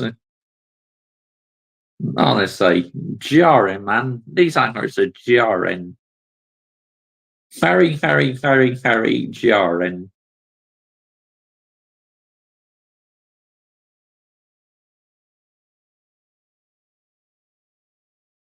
which is honest lapse of concentration, and it killed us in this moment. We had honest lapse of concentration, and it killed us. I don't know if everyone's going to say, "Oh, now because of that result, that's clearly on the manager," and now Eric Ten Hag should walk from that kind of. I don't think it was. I just don't think it's that. I don't think it's that. I think again, it's a case of that ain't good enough. Like, and again, it wasn't just, oh, we would tell you what, we absolutely battered them. We're all over them. We should have won 5-0, but it's just that one mistake. That's the one thing that let us down. It was more than that. Played well in the first half. Second half, took our foot off the gas. They were coming back into the game. That's why they're cheering so loudly. They got a sniff of it and went, "This is on here." And actually, it's only, what did we say? It's only 1-0, you know. And then after that, all right, they're 1-0 down. You know, when you're just sitting back to defend a 1-goal lead, it's a dangerous game because a 1-goal lead is never comfortable enough, is it? What's your reaction like? And if your reaction is, "I'm going to put Bruno out wide front," and you're looking at the players going, "Are you really creating all that much?" Once they get, it's a bit like when we were playing Palace at the weekend. I didn't see the game, but until the last 10 minutes, gets hit and hope again. That's throw balls into the box. How we find ourselves to go hitting the ball into the box against FC20. You've got those super chats, by the way, to get to. Vincent Brown says, "Stop watching United for over 2 years. I'd rather listen to you all on United View. My health can't handle our matches. Share a beer, lads." Fat Thor says, "We can't score and make poor subs." That's on Eric Ten Hag. Facts. You definitely need to hold the manager accountable on the substitutions, don't you? Because recently his substitutions have been shit. Isaac says, "Does Eric Ten Hag not see these performances?" Vincent Brown says, "Stop watching United over 2 years. Health is key." Let's see here. C1 Chaos was the next one. C1 Chaos says, "United's attack is League One caliber." American United says, 4 more years, Eric Ten Hag in. Bruno with the vomit thing. Manish says, "Eric now has all the tools. What the hell is this?" We've got Branagh. And this is another thing. Literally, Josh, his own G brown envelope. I mean, I haven't really watched a lot of him, to be honest with you. But yeah, welcome back, Minerals FC.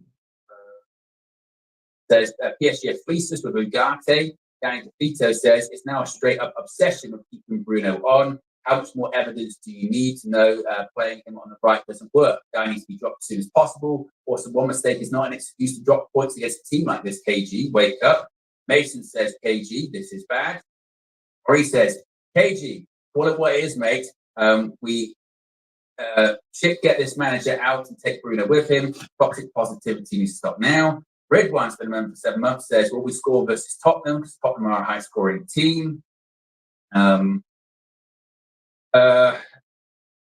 Flamingo says, you know what's bad when KG is speaking is He is pals with Flex. He flip-flops a lot.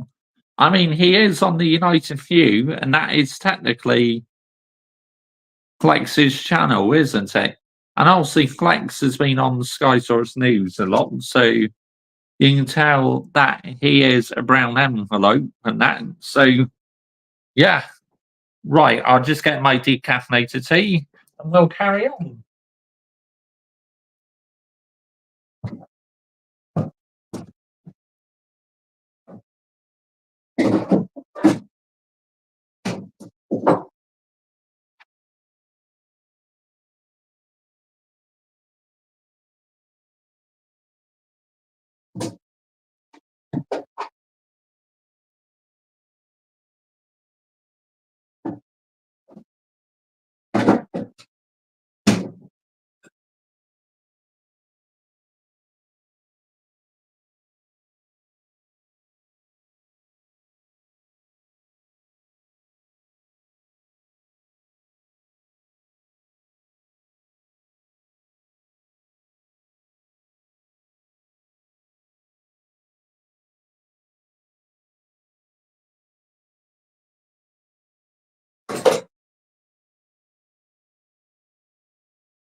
Here we go. Bosh. Got my decaffeinated tea now. Right, we're good to go. As far as like a KG, part of the problem in the United fan base is sorry, I misread that. Is fans like a KG part of the problem in the United fan base? Again, I haven't really watched much of him, to be honest. The only one I watched the most on the United view, really, is Flex, to be honest. But yeah, anyway, let's carry on with this. Let's carry on. oh, zesty boys. Charles says he'll do anything to not take Bruno off.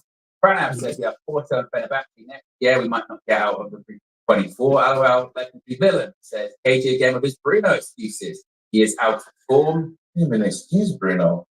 I didn't excuse Bruno. That's some bullshit, but it's Don F says, Idios. American United says KG is an Ericsson Hag apologist. Excuse FC. Julian says, not on that mistake. Liverpool would win 4-1. Delusion. The dark side says Big Ten Hag has proven he's not the guy. Game after game, he cannot score. An elite manager gets his team right at this point. We are Man United. We have standards. I say we go for Nagelsmann. Quick. Yeah, an elite manager. I agree. Absolutely agree. We should go for an elite manager. That guy you sent in that super chat is absolutely spot on, because an elite manager will get and sheen out these players, and no doubt about it, we would compete for Premier League titles and major European competitions as well. This manager is not good enough to win a Premier League title or a major European competition. Let's get the narrative right here, people, yeah? Let's fucking have it right. The captain, number 8, is a disgrace, by the way, and Bull Trolled made him captain. Yeah, I know, it's a joke, man, honestly, because number 8 is not Man United's captain standards. Yes, he's a good player, but someone else should be captain. Because the way number 8 also gets in the referee's ear, like, going on and on and on, it's not very professional, is it? And for younger viewers watching, like, who take inspiration into the captain number 8, it's not very, like, professional, and it doesn't set up a good role model, does it? For, like, fans watching, like, especially, like, younger generation fans. To me, it's just not sustainable. Right, let's get on. Bruce, 24 months, says, so sad to see how Bruno is declining more and more every single game. Man United team is really killing us. Jadine says, so Has he checked out, or has the ball trolled and fallen out with the captain number 8? I mean, this is a question you got to ask yourself, haven't you? Ball trolled record in Europe is shocking as well. Where's that Moisey? I agree, Minerals FC. Agree, you mate. 100% agree. You're spot on. hey guys, it's flip flaps. Fraser D says, allow KG. It's now getting delusional. Chaos football. Amanor says, KG, what are your standards for this team? To draw. Mason's been a member for 5 months. Says Ericsson needs to stop being played deeper when he plays centre attack mid at Spurs. This guy's in-game management is shocking. 3 seasons. Kristen is and says, I didn't realise Ericsson Hard lost the ball, gone flying in for a challenge, couldn't cover his front post. But hey, let's blame the manager. Joe has been there for 27 months. Says, stick to your guns, KG. This team is improving. It's frustrating to watch, but I'm confident they come good. And improvement. What improvement? What big improvement? Yeah, I'm yet to see any fucking major improvement in this team.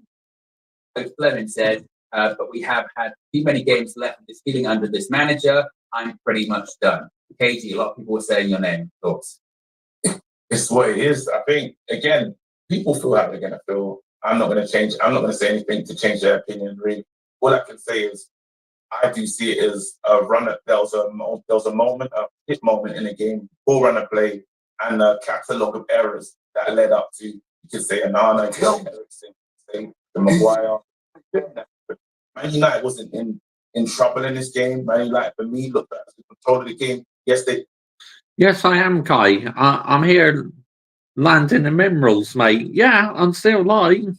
Work rate, see? Best never rest. Went off the boil second half. They weren't as clinical as they weren't as clinical as they needed to be. And then after that, it culminates in that moment at the end of the game where, you know, Maguire tries to get his head to it, and literally the keeper just is off the line and stuff. And the keeper's made some. It's annoying because it's probably similar to the game you lot saw against Crystal Palace, where the keeper makes some big saves, 2 really big saves. Again, deflections and stuff. You need somebody's luck to go for you. You make me laugh. Enjoy the rest of your day. Cheers, Kai. I appreciate that, mate. Big up to you. It's a shame. You know what I mean? I'm not gonna over. You can't overdo it. You know what I'm saying? I just think you can't overdo it. There was things that we saw in this game that we liked, and there was the other side is just if Man United need to cut out those silly mistakes. That's the part of the game they need to cut out.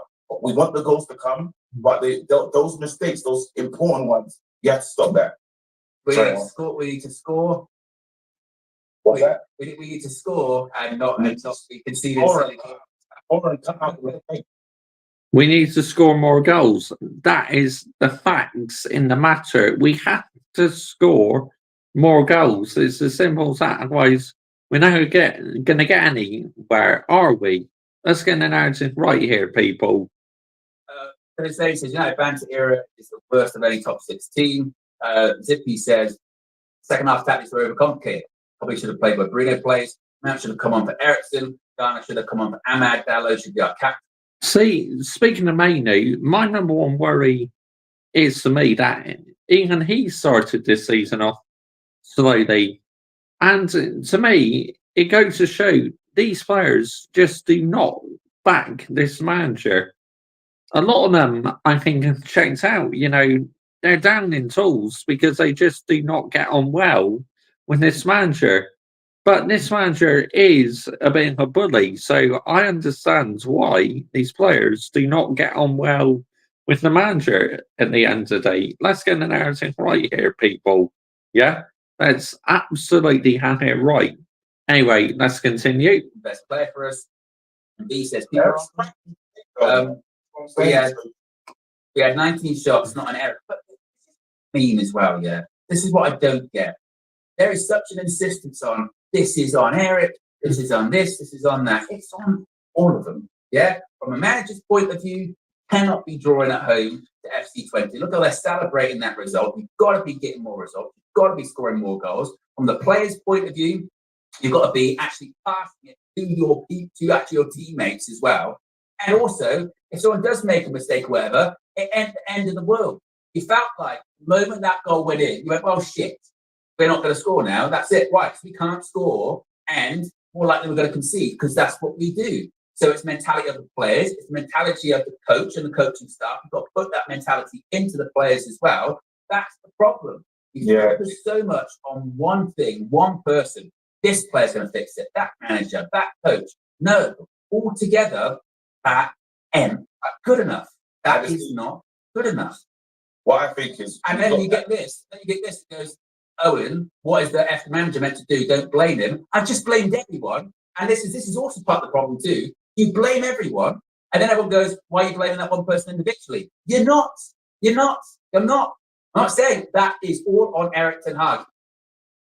You have to put it on the players as well, but the ball's ruled, literally making us defend that, is the reason why the players struggled in that second half.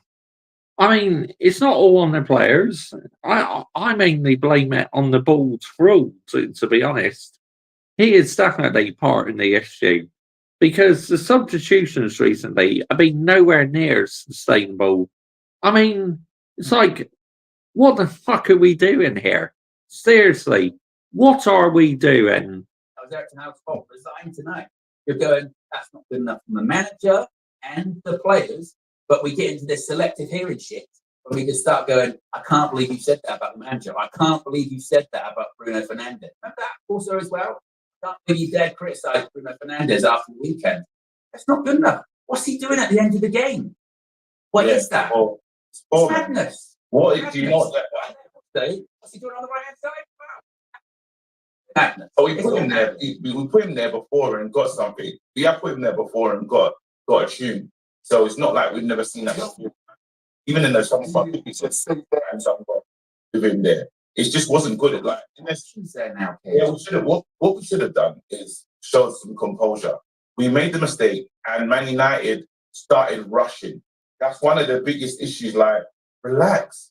You get over it like that. The moment it happened, lift your head up and go again. But what Man United are doing is, once they make a mistake, they can't kind of overcome it. And they can't just say, look, guys, we've been creating against these lot. We've been getting change from the left back and right back. Let's continue to do the same things that we've been doing. And here we go. Look, this is the mistake. Matisse. Matisse is calling it. Well, Cage has muted himself anyway as well. Now. Oh, it's just because of them. It's because of the call. This thing here, just look, you win the ball back, and he doesn't. This is Eriksen, because you don't make this mistake, they won't score. This is Eriksen. That's shit. That is, I know. That's it. Eriksen. It's on Eriksen, the biggest mistake. Maguire, what's he doing? I'm telling you now as well, the goalkeeper, it's his near post, he gets done there, absolutely done. Look. But Eriksen, as well, Onana as well. That's not good goalkeeping. It's not. I'm not blaming Andre Onana for the goal he let in. What the fuck was he meant to do about that goal when no fucking defenders was around to protect him? What's we doing here, people? Seriously, real talk, what are we doing? That's not Christian Eriksen's biggest mistake there. I totally agree. But from a keeper point of view, got to be better than that. And then from the team point of view, got to react to that. Man United, you're at home. Go get another goal. You got enough players on the pitch. And then from the manager point of view, you got your captain once again isn't doing anything. Take him off. Take him off. You've got a bench full of options. Why are you trying to shoehorn him into a side that isn't scoring anyway? That's not going to help things, is it? Don't overcomplicate stuff. You see all those changes when they came on as well, and all the players were looking around, going, oh, well, my next go, Christian Eriksen, he couldn't even believe he was coming off, or whatever. When that's all happening, again, you're going, well, what are we doing? It's just all around. That's not good enough. Yes. Look at these missed chances, man. Come on, you know. I mean, this is a problem we got. If we're going to keep missing chances and that, I mean, we may as well go home and just give up on this season, because you got to take your chances. Otherwise, you're not going to get anywhere this season, are you? It's as simple as that. So these players have got to start firing on all cylinders. Is it them, or is it what the ball trolled is doing in training? I mean, I'm at a loss here. What the fuck is going on? Nice drops into Bruno there. It's not enough. Look at this one. Look at this one. Nice. We just need to wait. We're just soft by the belly up. There's Kevin Greggs, pick up the phone. It's over there. I would have picked up that time. Pulling me. Oh man, I just listen. You don't have to. I think for us, you don't have to just go crazy. You don't have to go crazy. That was shit. It's not about going crazy. It's about literally. It's just about saying, why can't we learn? Why do we do that? We're doing the same stuff over and over and over again. Yeah. That is mental. Because the manager just cannot seem to find the right system. It's as simple as that. That's why we are literally doing the same things all over again. It's like rinse and repeat, rinse and repeat, rinse and repeat. And unfortunately, it will carry on being rinse and repeat. That is great. You know, it's the, missing chances. Well, that's happened all season. Individual mistakes. Well, that happened last season. Matisse, my phone is over there. What it is. Hello, Matisse.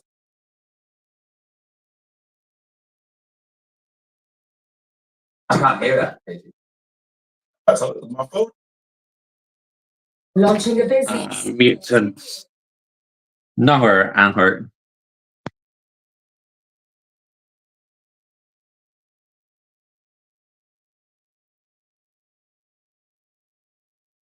Just waiting for the advert to stop playing.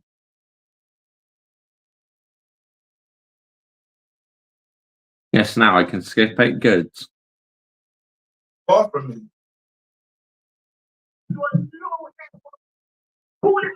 No one can hear you, Matisse. Matisse, no one. My phone is far. I can't hear it now.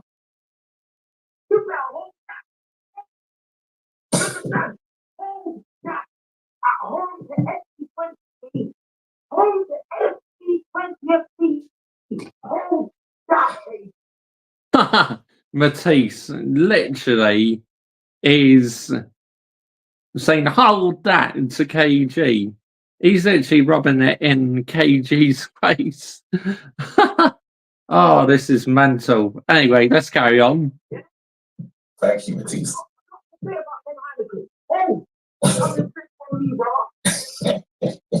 Thanks a lot, Matisse. You first up.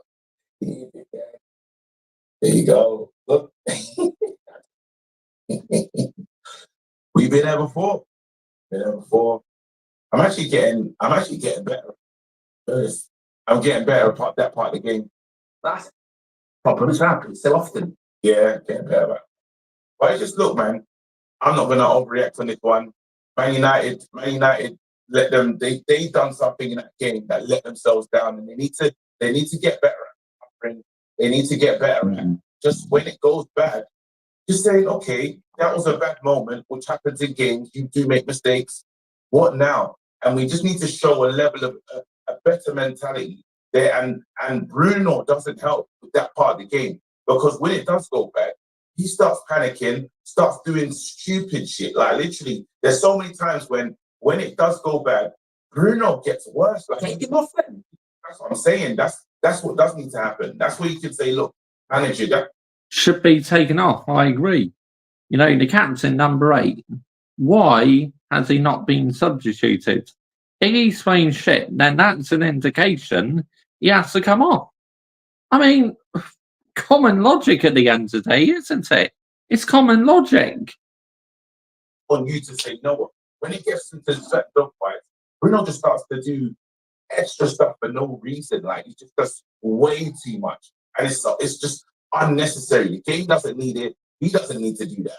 We just need to calm down and create the same way. If you've been creating chances from before, why would you now get to the stage where, yes, they scored, yes, they had a moment, but I can't remember a lot of times when Onana was working or getting peppered, because he wasn't getting peppered tonight. That's the only chance I can really remember. I can't think of anything else that they had getting for them in that game. So then it just, Man United, cut out the mistakes, become more clinical. We have to do that soon. But then 100%, we have to cut out on the mistakes. That's a fact. So we do. Because the mistakes we're making is nowhere near sustainable. Honestly, this is not Manchester United. again, like then you know what? And I didn't see the game against Crystal Palace, so there was stuff that I see for the first time in the 40-something minutes of football. And I was like, you know what? This is nice to finish the half and not be under any pressure. Not be What Coach Camp was saying, and it's true. It is true. When he said, we do baby ourselves. Because we do 5-yard passes or 20 minutes of passing and pressing, and we go, well, that's good. Because we didn't do that before. But realistically, that's not what a top team does. And I know you can say, well, Man United ain't a top team or whatever, but we can't baby ourselves and stuff and go, well, that's acceptable. Just because last season we couldn't pass the ball. If we do actually string 2 or 3 passes together, we suddenly get gassed about it. And we're like, that's great. And you go, well, no, it's not actually. The fact that we have to applaud that, golf clap, that's a problem. I'm not even getting gas. We're talking about just being able to. I'm enjoying what I'm seeing. No, I'm enjoying that. But I'm saying we're 1-0 up. We was in control of the game. I enjoy that. That's what I'm saying. Like that was okay. Like we're looking back at hindsight. In the time, was 1-0 up in half time, and we controlled the first half. There's nothing wrong with that. That's okay. Now in the second half, we do need to push on. See if I can look and say, well, was it great? Well, no, that's the first half of football where it was in control. Second half, we did. I wouldn't even say that we totally lost control. I wouldn't even say that we totally lost control, but we're just not. We're not cutting edge. We're not clinical. That's the biggest problem with Man United is we still. Soon as FC Twente scored that goal, they were a lot more confident and a lot more clinical. I mean, just obviously when you score a goal, it gives you confidence in that. And no doubt about it, they were 100% confident than FC Twente. Can't score goals, and that was the problem last season. We didn't score enough goals, and you're still seeing that. That's not been fixed, unfortunately.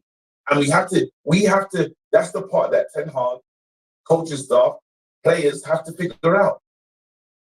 Then we'll see the chats, then we'll wrap things up. We've got fan views and player rates to do. Right, this is pretty much the end of that fan cam. Who are we going to go on to next? Let's go on to. Should we go on to Flex next? Go on to Flex. Flex.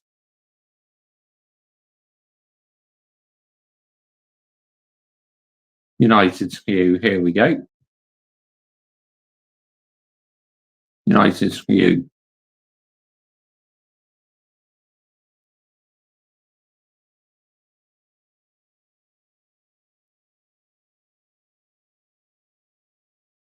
He's not done a match reaction yet. Sure, he has. I'd have thought he had. Oh, look.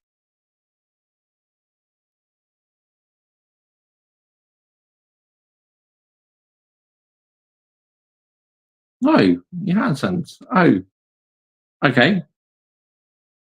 Who else shall we do?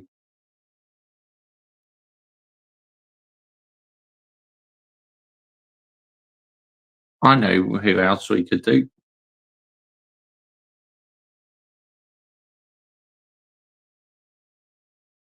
Now, what about this one? Around her Man United TV. Listen to this one.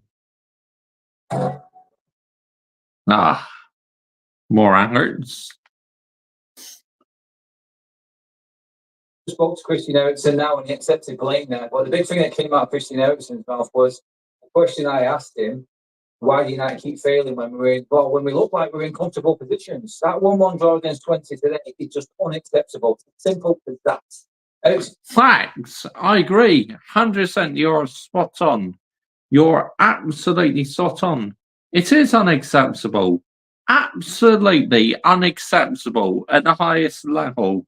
He said, yes, my fault for the goal. Take the blame. Takes it on his shoulders. Maybe we could have just banged one in top bins as well and it was all right today.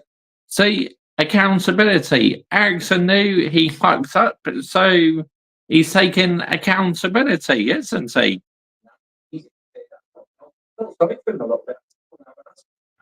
Questions. It wasn't only sorry. The build up to that equaliser was ridiculous. It was like Keystone's Cops. It was like kamikaze defending. Shocking defending, honestly. Absolutely pathetic defending. 14 times that we could have tackled a player. It was 4 back. 6, 7 of us. And then we give it away again. Complete open post for Andre and that. Again, and again, and again. It's the same old story. What's happening with the mentality? I asked Christian Eriksen, simple, like, why does it keep happening? How do we get ourselves in what looks like a comfortable position where we're in control, we're actually in front, and we can't put the game to bed? You're always going to get punished. Every Twente, we're out here celebrating 20 minutes after the game. That shows you the levels of both clubs right now. And zero disrespect. We've actually Twente doing their draw there tonight. They really. Oh, 100%. The second half, I thought FC Twente were superb after they scored the goal. Absolutely superb. So 100% they deserve a point. We kind of got ourselves to blame for not getting over the line. But the fact that they're celebrating, even warmed out, the players were giving all leads to 4,000 FC Twente fans still in the stadium. United fans, 20 minutes gone, completely deflated, completely dumbfounded, and no answer at all to what actually went on the pitch there. We are clueless seeing games out right now. He was there, we scored first. The first half, solid performance, complete control of the game. But again, Manchester United, we may not be conceding chances, and everyone making a point about that, and that is a good thing for Manchester United. Good. But we need that one chance that we do give away. Why is that? Why do we have this vulnerable mentality? See, I said in my preview, I said that we were capable of conceding, and look what happened. We did concede. Because I just know that this team do not have the minerals to keep a clean sheet. It's just so jarring, man. Honestly, it's fucking ridiculous. In one moment game. Section of the game is always that time that you have to switch off completely. And we all know what happens. I'm trying to defend it. So like Eriksen says, the only way that is rectified is by doing what everybody else has already said as well. Score more fucking goals. Put the game to bed. You know, yeah, put the game to bed. That's what we should be doing. Go 2 or 3-0 up and put the game to bed. Then you got no worries, have you? But a 1-goal lead is always, always, always, always a dangerous game. Let's have it right here, people, yeah? Real talk, common logic, let's have it right.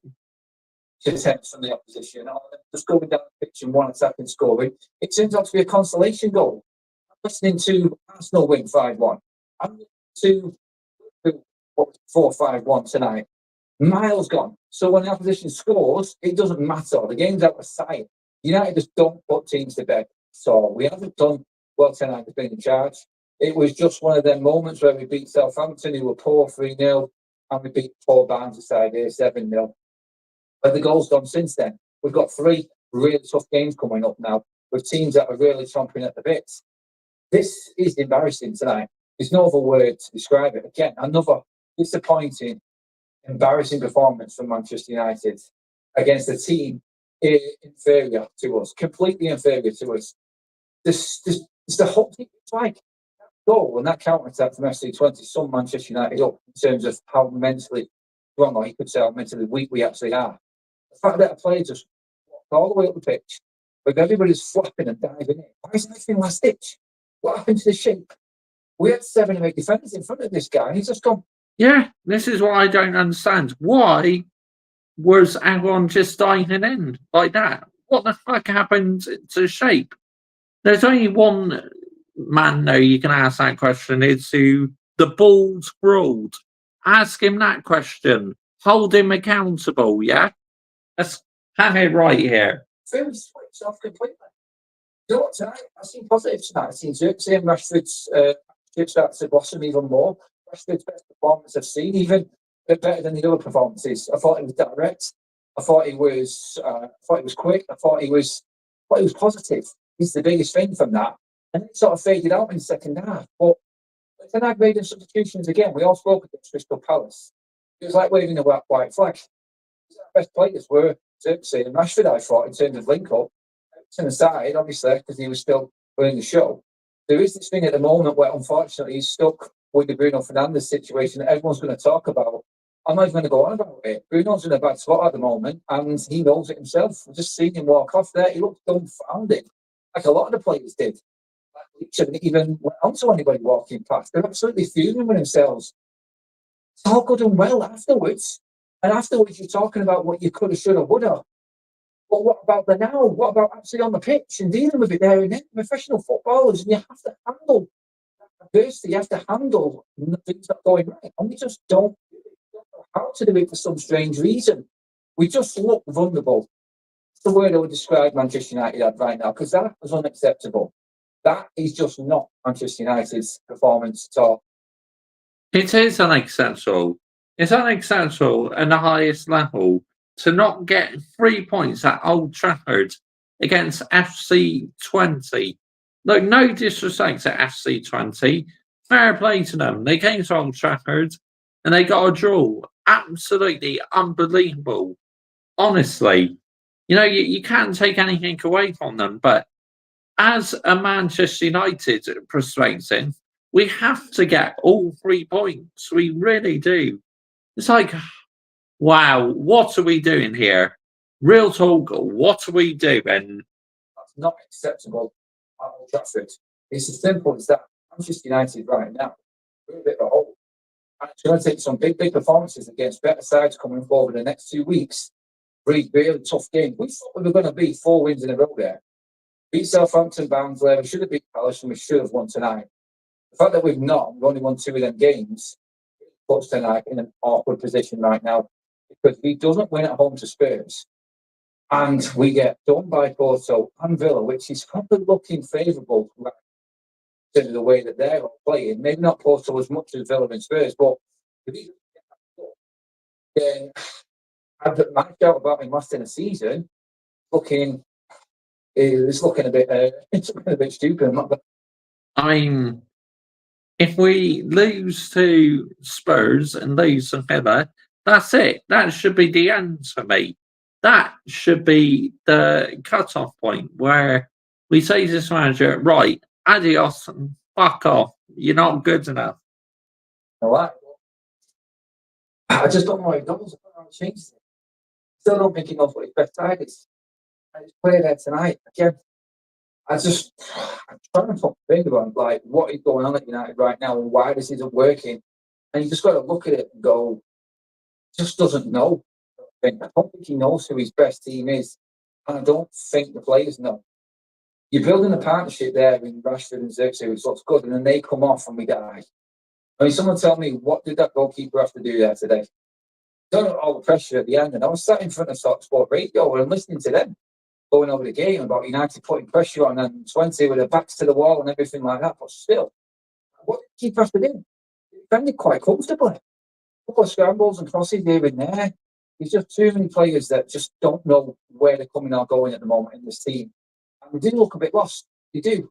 If the game is to bed, I've said this in every single game this season, if the game is to bed, then United are going to struggle. Just don't know how else to describe that game, but unacceptable disappointed. It's not as far as disgraceful because, again, we are playing all right in certain sections. It's just, we've got two players that are just not completely at it at the moment. The big players in big key positions. You all know who that is. You all know who they are, sorry, and them players. Let me know what you think. Drop your comments in below. Like, share, and subscribe. It has been another dreadful night for Manchester United. Yeah, another shocking night. Couldn't agree more. Absolutely couldn't agree more. Let's have a look.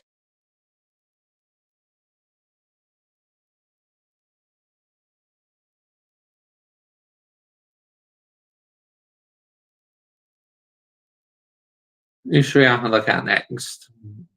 Who could we do next? Flying Pig United? Yeah, well, I will get on to him in a bit. Adam McCullough. Let's react to him next.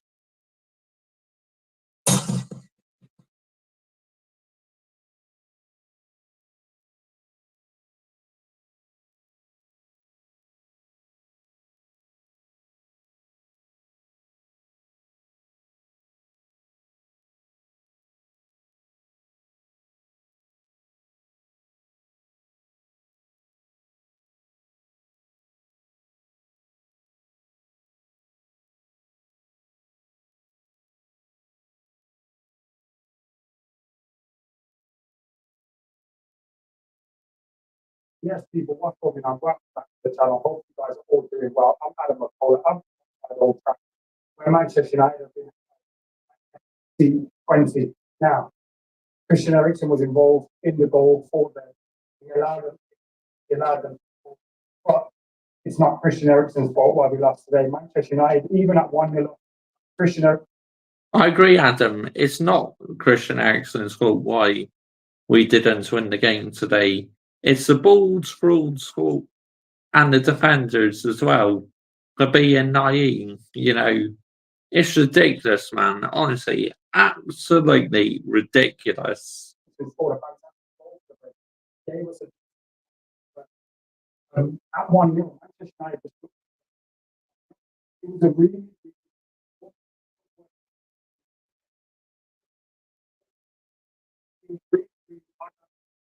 the only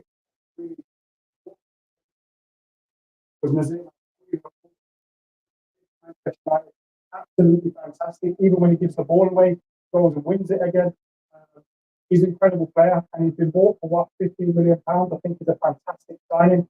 I think we were signed from Joshua Xerxes again as well, without really giving us that edge in front of goal or that presence in front of goal. But what he was doing was linking up play really, really well. From that, I'm struggling to think of a performance that stood out for us today. How about Ugarte? You've got to be better than that if you want to hold down that position at Manchester United.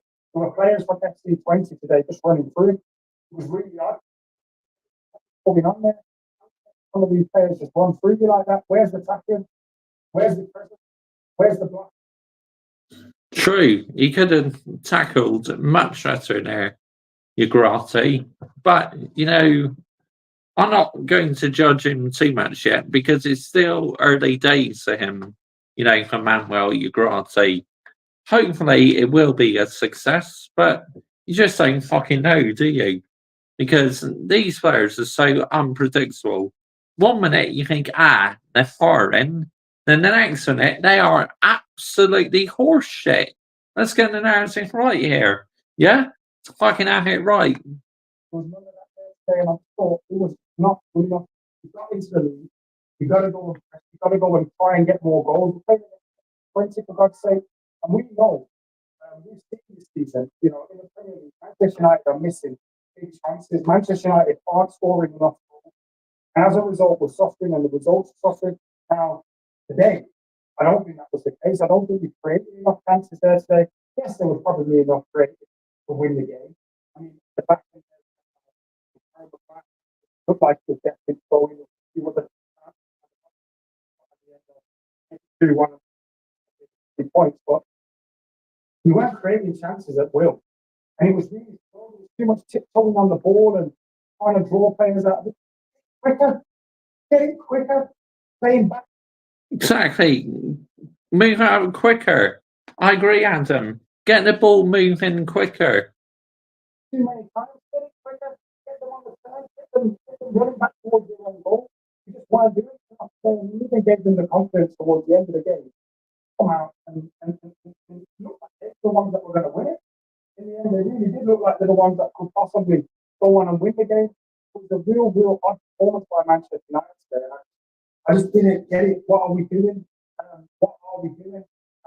It's really strange to see. So Manchester United have to be better. Have to be better than that. Now, look, everyone knows we are this better. I'm not a huge fan of the Europa League. Regardless, it's an opportunity to win a trophy. It's an opportunity to get back into the Champions League. You've got to approach the games better than that. You've got to approach the games better than that. We started with a strong lineup today. Andre and I was in goal. Not to get, I don't think it's Thank you. Thank you. Finally, someone saying that they didn't think Andre Onana's performance wasn't bad today. Thank you. Finally, a fan who's talking common logic. Well done, Adam. player today. He was absolutely fantastic and has been since he joined the club. I thought Harry Maguire showed why he's behind Matthew Stiller. Lisandro Martinez, a few moments again. Maguire, not good enough in this game. Absolutely not good enough. De-Ligt should have started because De-Ligt, to me, has started superbly. So why did the board ruled put Harry Maguire in? What are we doing here, people? You've got to be desperate. Yes, there was a few moments that he's on the ball and he's running through their midfield and he's making good passes, but you've got to be better as well. Got to be the own goal below today. I mean, it was a mix of a game for him. Wasn't the best game of his season at all. I think he's had a few bad ones this season. I thought he was good against Crystal Palace. I thought United was good against Palace. But today, this was a draw and it wasn't a performance that was particularly good. And it's really worrying. The only games that we've won this season so far, the 7 that we played, were against Fulham on the opening day of the season, against Southampton, who haven't won a game at all, against who was the other one? Those are the only games that we've won this season.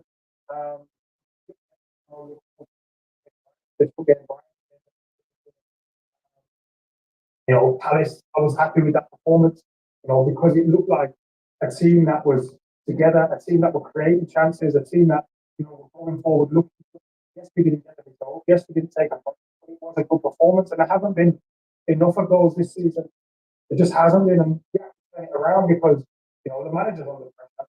The board, it remains to be seen if he didn't win that, what would have happened? If he would have taken, I was fully behind him. I still am fully behind him, but I mean, if you're still fully behind his manager, fair enough. Then I've got nothing against that. But to me, he's got to go. He's not good enough. He's simply not good enough, this manager. He needs to go, man. Literally, is holding this football club back if you want to be because he's too naive with his tactics. Manchester United manager at the turn of the year or next season, you have to be getting results. We've got Spurs coming up at home, an opportunity to kickstart our season, yes, and a good win there. Bring that confidence back and get us feeling like we're going in the right direction. Every time we seem to do that, it feels like a false dawn.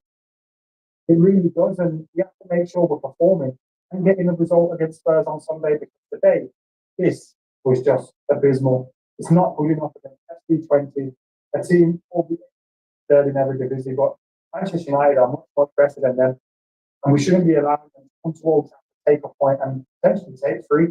They look equally as likely to score as Manchester United did towards the back there. So we have to be better.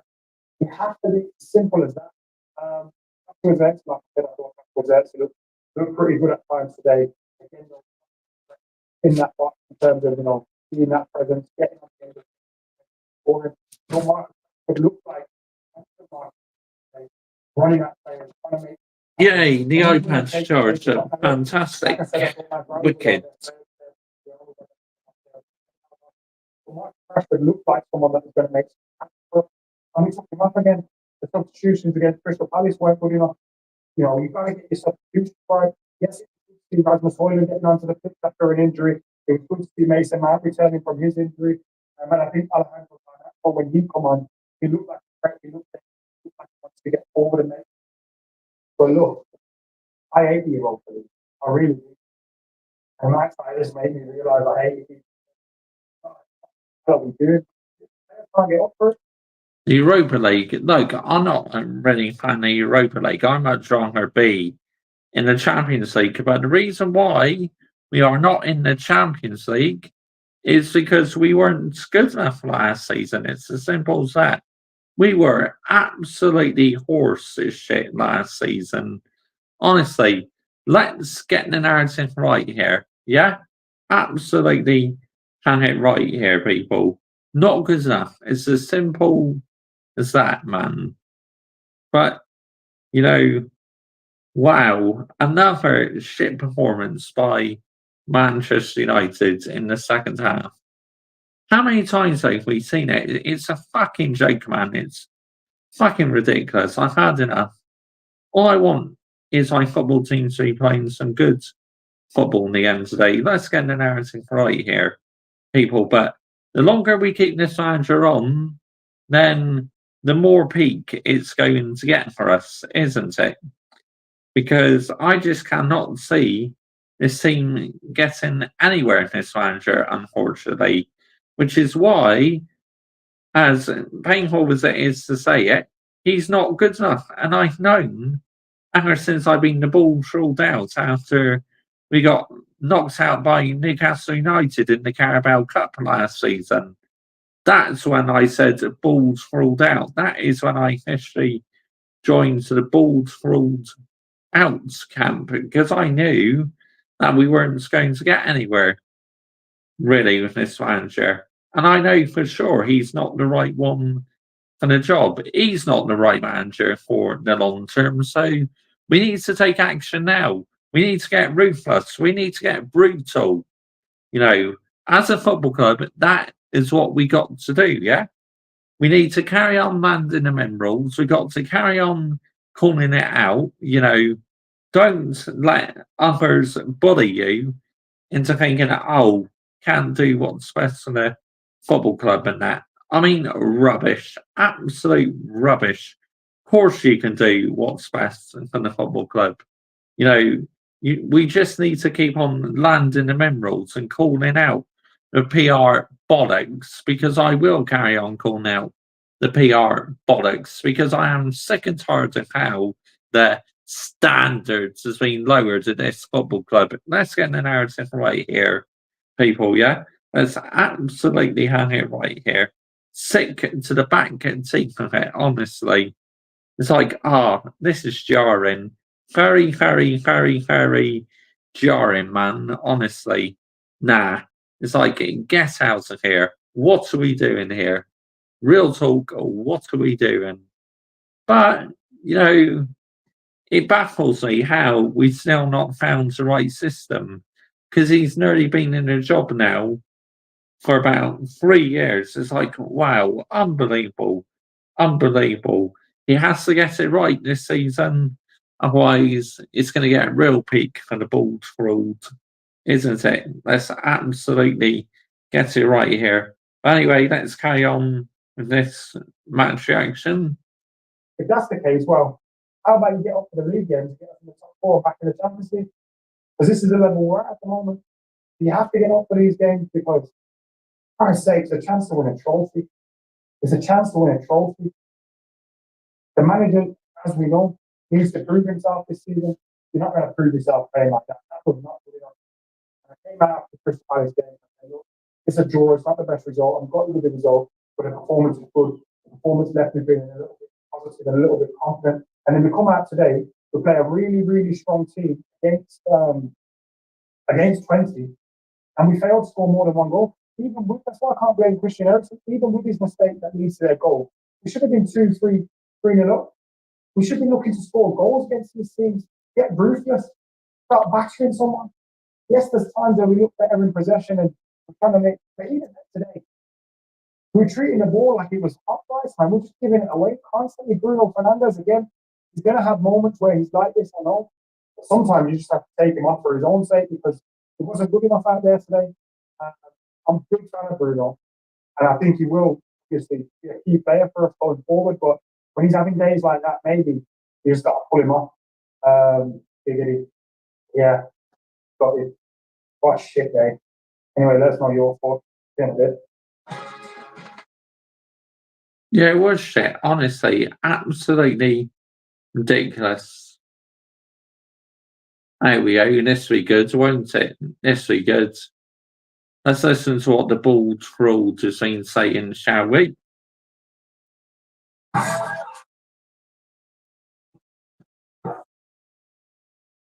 Turn that down a second.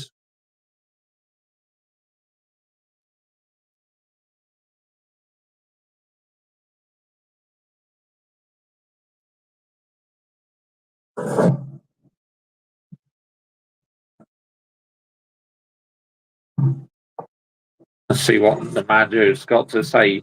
Let's listen and see what more Bayern Mash waffle he's got to talk about.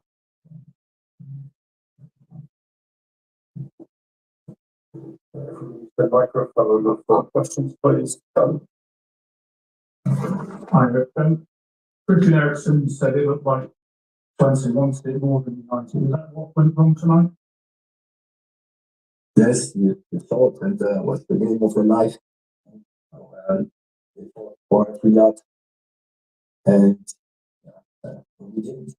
And 99% is not enough. You have to be 100%. You have to kill the game. You have to finish it off. And we are leading 1-0.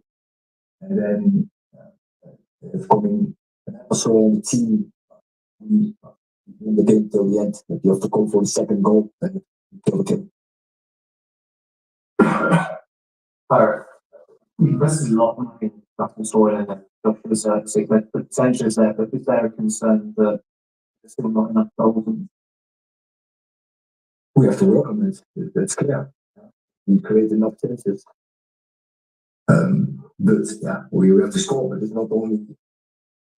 Well, start training the players better, yeah? Then maybe we may get somewhere. We may score more goals at the end of the day. It's getting everything right here. Yeah, your job as a manager is to literally try and get a tune out these players. Try and get them firing on all cylinders. That is your responsibility as a manager. So we need to see it now. Otherwise, you're going to get yourself sacked by making these wrong decisions and that. You know what I mean? Real talk. Up to them to play. Because he just but also other players have across the front line, if there are enough players who can score goals, so it should be not the Garnacho with Amadiano or scoring players. Eric, my particular is not working, hasn't played for them. You have 19% on goal, 5 on target, will constantly 1 goal in That's true. We have to work on this. That's also clear. That we have to be more clinical in situations. But I don't think that was tonight the only problem. And we have to set out, be consistent. And so the team is also a question of and kill it off. Make the second goal. Clearly, this team does not have mentality. It's as simple as that in the end of the day. Yeah? Because you're actually making wrong decisions. You're making shit substitutions. It's like, what are we doing here? Real talk, what are we doing? Now, I've had enough. Anyway, let's continue. And then so I was in the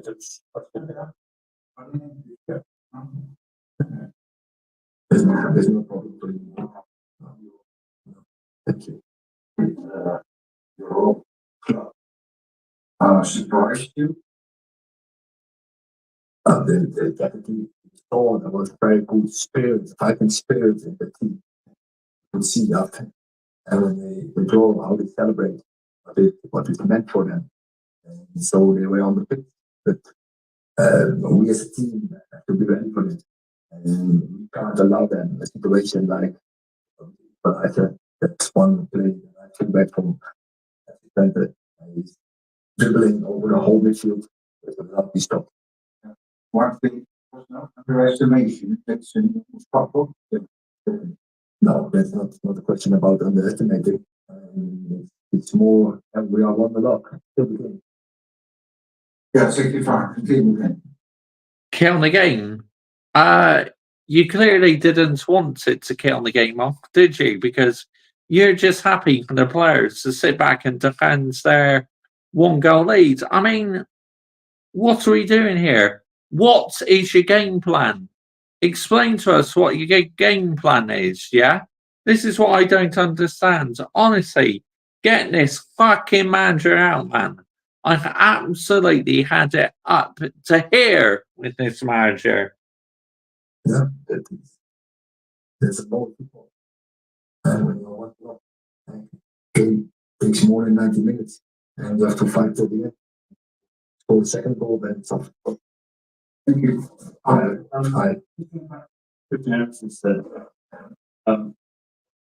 that not a major concern to you? Because what is there lack of design? Surely the players should be up for games.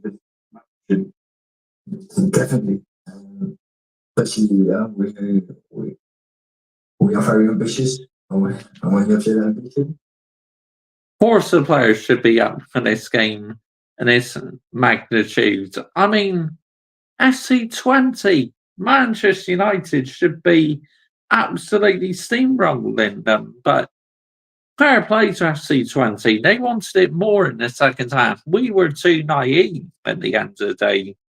then you have to perform. Then you have to put the points. And today, especially the second half, I think we should go too complacent. We didn't bring it over the line. As a team, you have to win it. Last two, Carl and then Simon. Carl here was for you. Yeah.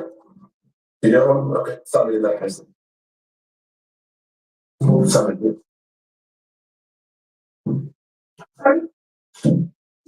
Saying the same things for 2 years, talking about the mentality. That must be something that is relatively easy to solve. Yeah, often the mentality is very good from this team. Right, so how we Mentality, good in this team. Okay, mate, good one, yeah? Good one. Because they're clearly not getting over the line, are they? So how the fuck is the mentality good in this team? Good one, mate. Good one. Dear mate. Honestly, banger and mash waffle.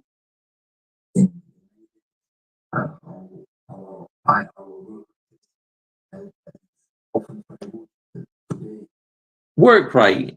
No, because again, I'll go back to my previous point.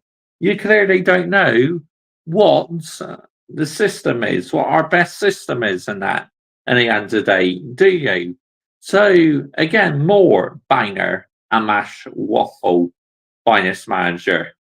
Dear me, absolutely sick and tired of it, man. Honestly, real talk, I am sick and tired of it.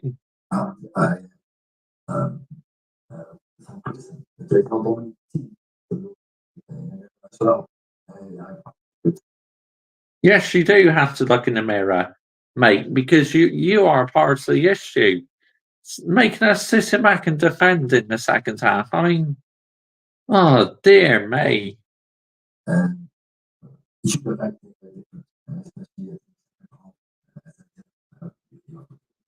Especially, we have some problems in scoring goals, and you have a goal, and to be consistent.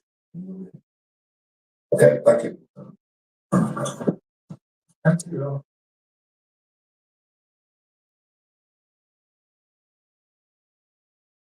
There we go. I mean, what more? Banger mash waffle. Absolute banger mash waffle, honestly. What the fuck is he talking about? Honestly, I don't understand what this manager is talking about half the time. That's absolutely having it right here. It's getting the narrative right. Right, do us the favour and start this one. Smash that like. Here we go, Flying Pig United. United versus FC Twente. On the That sounds like that's actually we can check it out on the iPads, can't we? You know, because it's now charged up, so that's even better news. Right, anyway, let's go on the YouTube app.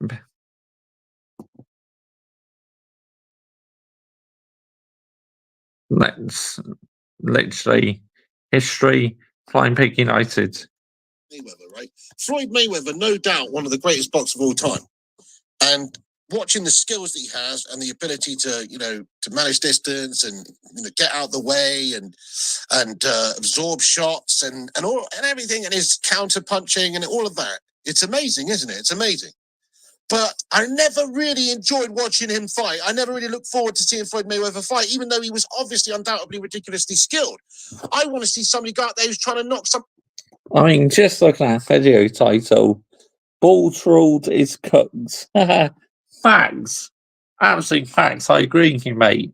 100% agree with you. Right, anyway, let's carry on. His fucking head off, mate. That's what I want to see in my boxing, and that's what I want to see in my football as well, to be honest. I want my team to be going out there like Mike Tyson. Oh, Christian Eriksen's produced a fucking stonker, mate, and he's been in raw form, my son.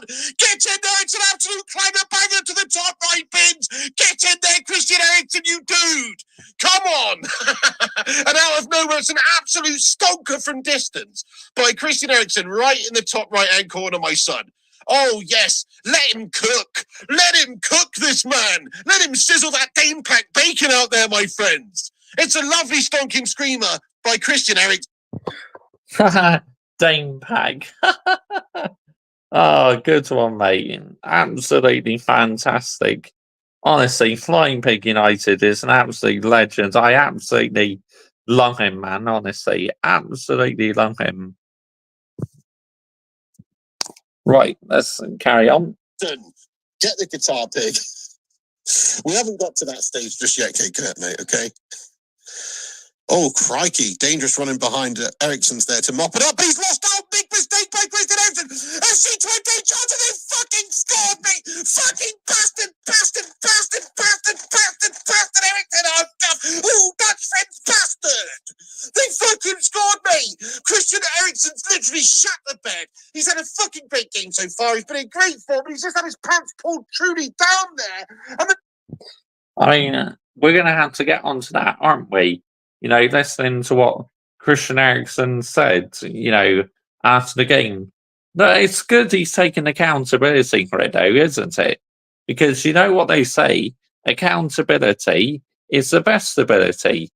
So Eriksen will be hurting, but he knows what he did was a huge error at the end of the day. Anyway, let's carry on playing this. 20 forward, slip one in. And no, I don't mean into his fucking back door after putting his pants down. I mean into our goal. Fucking Nora, guys. It's just batshit crazy how shite United can be here. Crumbling, individually melting, gas-tastic errors. And we've been shite in this game, to be fair. How have we actually even bloody scored in this game? We barely had any fucking chances. It's 1-1. It's nothing less than we deserve, really. FC Twente, just look at this absolute debacle here from Eriksen. Facts. I agree with you, Flying Pig United. It's nothing but what we deserved in the second half, because really it's karma, isn't it? Because we're just sitting back to defend. It's like, what the fuck are we doing here? Real talk, what are we doing? I don't understand it, man. I really don't. What are you doing, Christian Eriksen, man? Oh, mate, it's crazy, isn't it? Talk about from hero to zero. Guy's been bossing it for us for days and games and loads of time. But that is an inexcusable mistake. He just gifted them a goal. What's he? I still can't think what he's even doing. If he's not sure of who's to the side of him or who's behind, just have a fucking look, mate. If in doubt, put it out. What are you doing, Christian Eriksen? Oh, actually, Erik ten Hag chose a very strong look side tonight. A very experienced, strong look side tonight, so we don't get any potential Dutch egg on our face. But we've actually had a whole fucking Dutch omelette, mate. We've been fucking. But yet the ball ruled finds a way of fucking up, doesn't he? I mean, you know what I mean? He absolutely fucks it right up. Yet again, when you think, oh, Manchester United are going to get over the line, his poor substitutions and that absolutely costs us. Cream pied in the eye with a pie. I appreciate you. He says, this is what happens when you put your faith in Dutch Johnny Sins. Sack him, bring in a caretaker and get rid of those greedy parasite players. In all fairness, I know it looks a bit like Johnny Sins, but that's where the comparison ends. Because to be fair to Johnny Sins, he's very versatile. He can play a doctor, a lawyer, a fucking fireman, and he can do a good job, mate. He always delivers, allegedly. You know what I'm saying? So it's like, the comparisons end there, bro, as far as I'm concerned with Johnny Sins. Garnacho back across goal with a cross, and it's gone through everybody, but United win it back. Come on, my son! Get it in there! Shoot, Bruno! Oh, it's so close! Unlucky, fucking bastard! Oh. Isn't it ironic we've got the I mean, that was a good chance there by number 8, to be fair, in the second half, and it wasn't too far away, but he still had a shit game. Let's get the narrative right here. And he absolutely should have been substituted. But I guess if he scored that goal, nobody would have been talking about his poor performance, would they? But I would have done. Absolutely. I still would have been talking about number 8's poor performance. 100%. Because I am no brown envelope at the end of the day. I have the minerals to say it how it is. I call out the bollocks in this football club, and I will carry on calling it out. Anyway, let's continue. Eat advertising audience around the pitch at the moment, guys. Because that's just what United need to do and what Ten Hag needs to do. We just need to fucking eat. Just try and eat here. Actually go for it. But no, we're just playing with our food at the moment. We're not eating. We're just playing with our food. And then after that, we're going to puke it up like a fucking bulimic or something. Because we can't seem to fucking finish our dinner and just actually take our fucking chances here. And get the nutrition that we need. We're fucking starving over here. We're fucking starving, guys. We need some nutrition, man. Okay?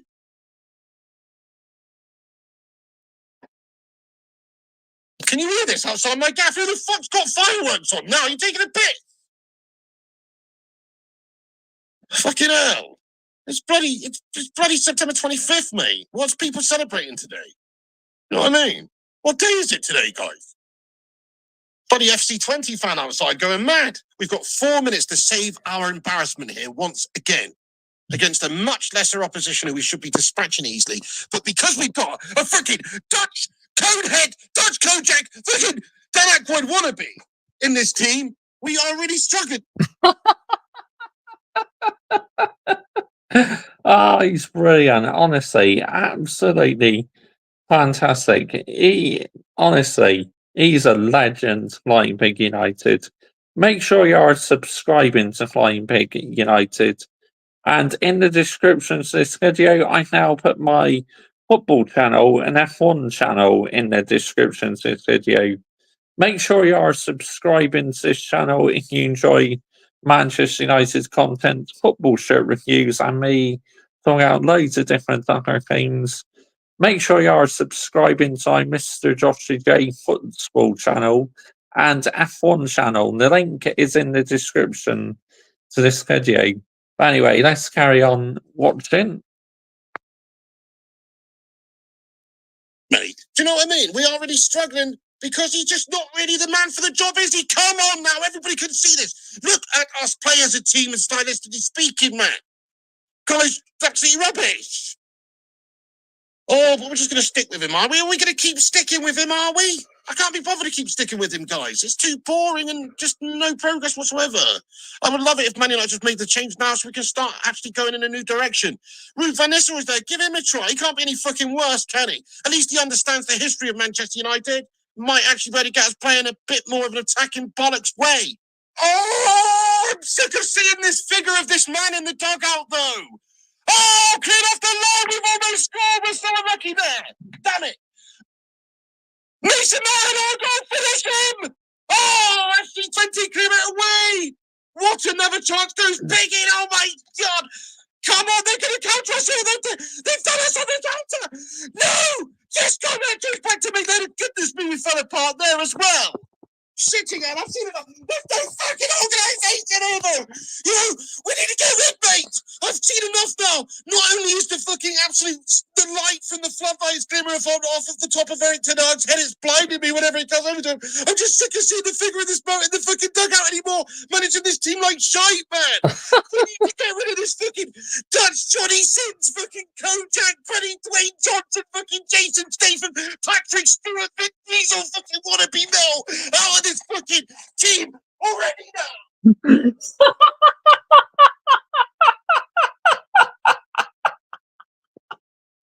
Oh my God! Oh wow! The fact he mentions Dwayne Johnson and so many other famous actors. Oh my goodness me. That is top notch quality. Honestly, that is fucking epic by the Flying Pig United. Honestly, absolutely unbelievable. I agree. I 100% agree with what he's saying. It's just wow.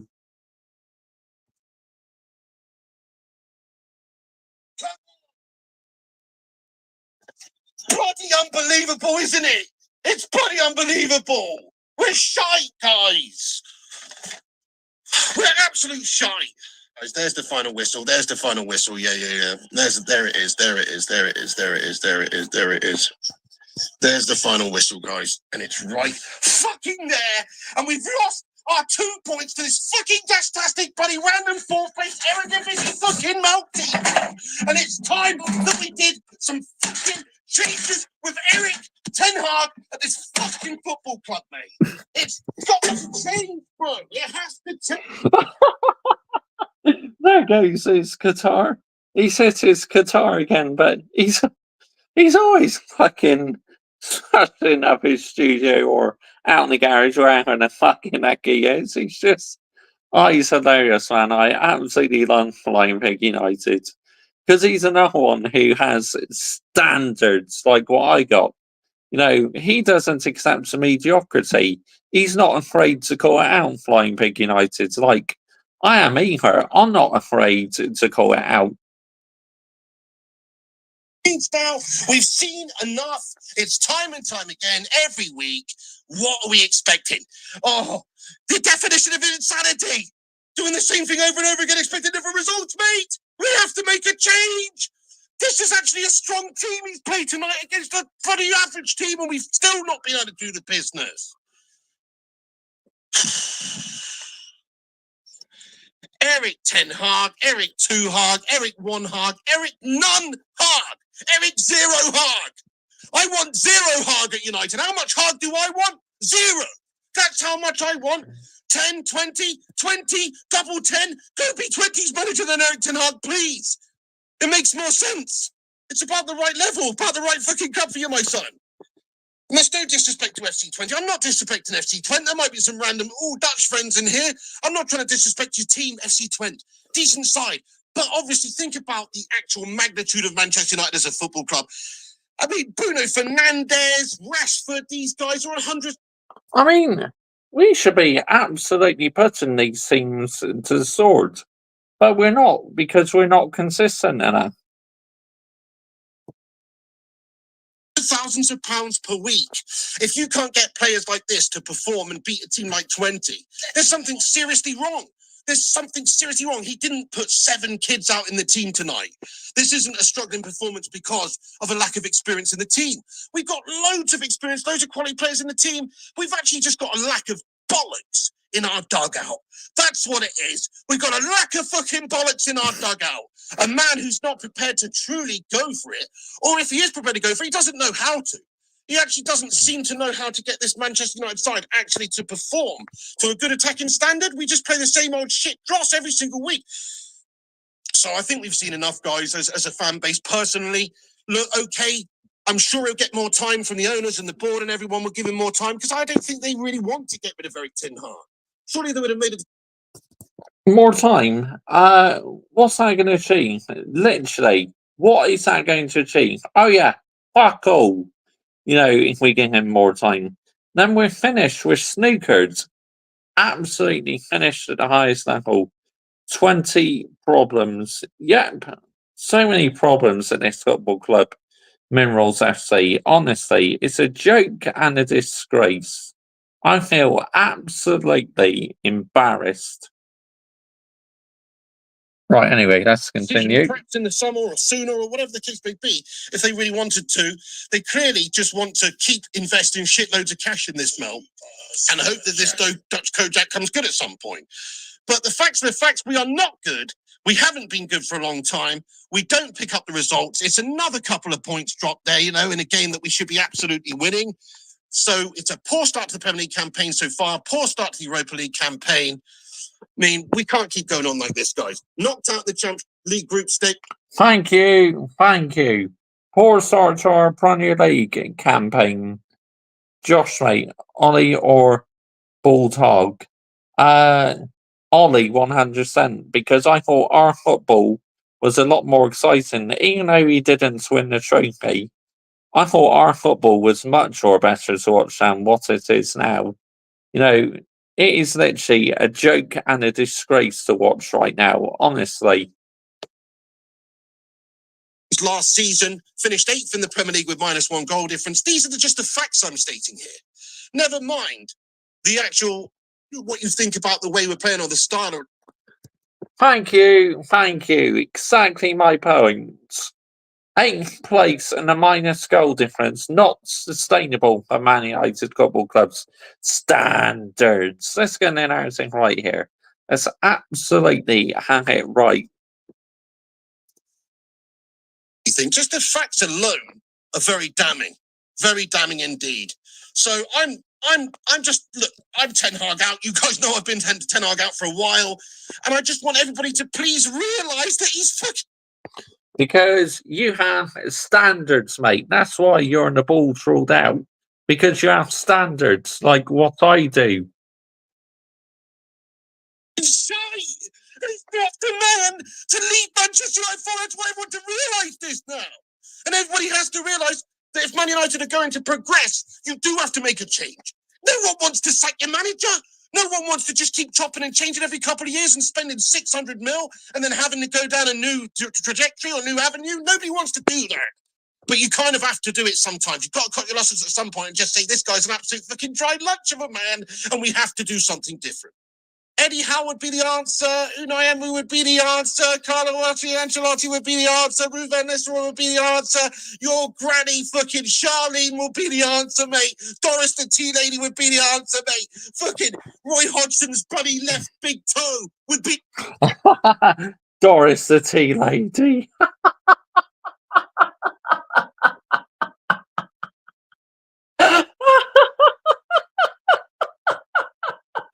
Oh, fuck me, that's brilliant. Absolutely legendary. Josh, ETH early broke the record for leading a halftime at Old Trafford. Oh, yeah. Honestly, this live chat at times is mental. You know what we've got right now, which is Eric Ten Slag stinking up the gaff with his rubbish, awful style, my son. Anybody would be better than this shit. Look at this. You see this FC Twente reaction here. Look at the FC Twente players on the pitch, guys.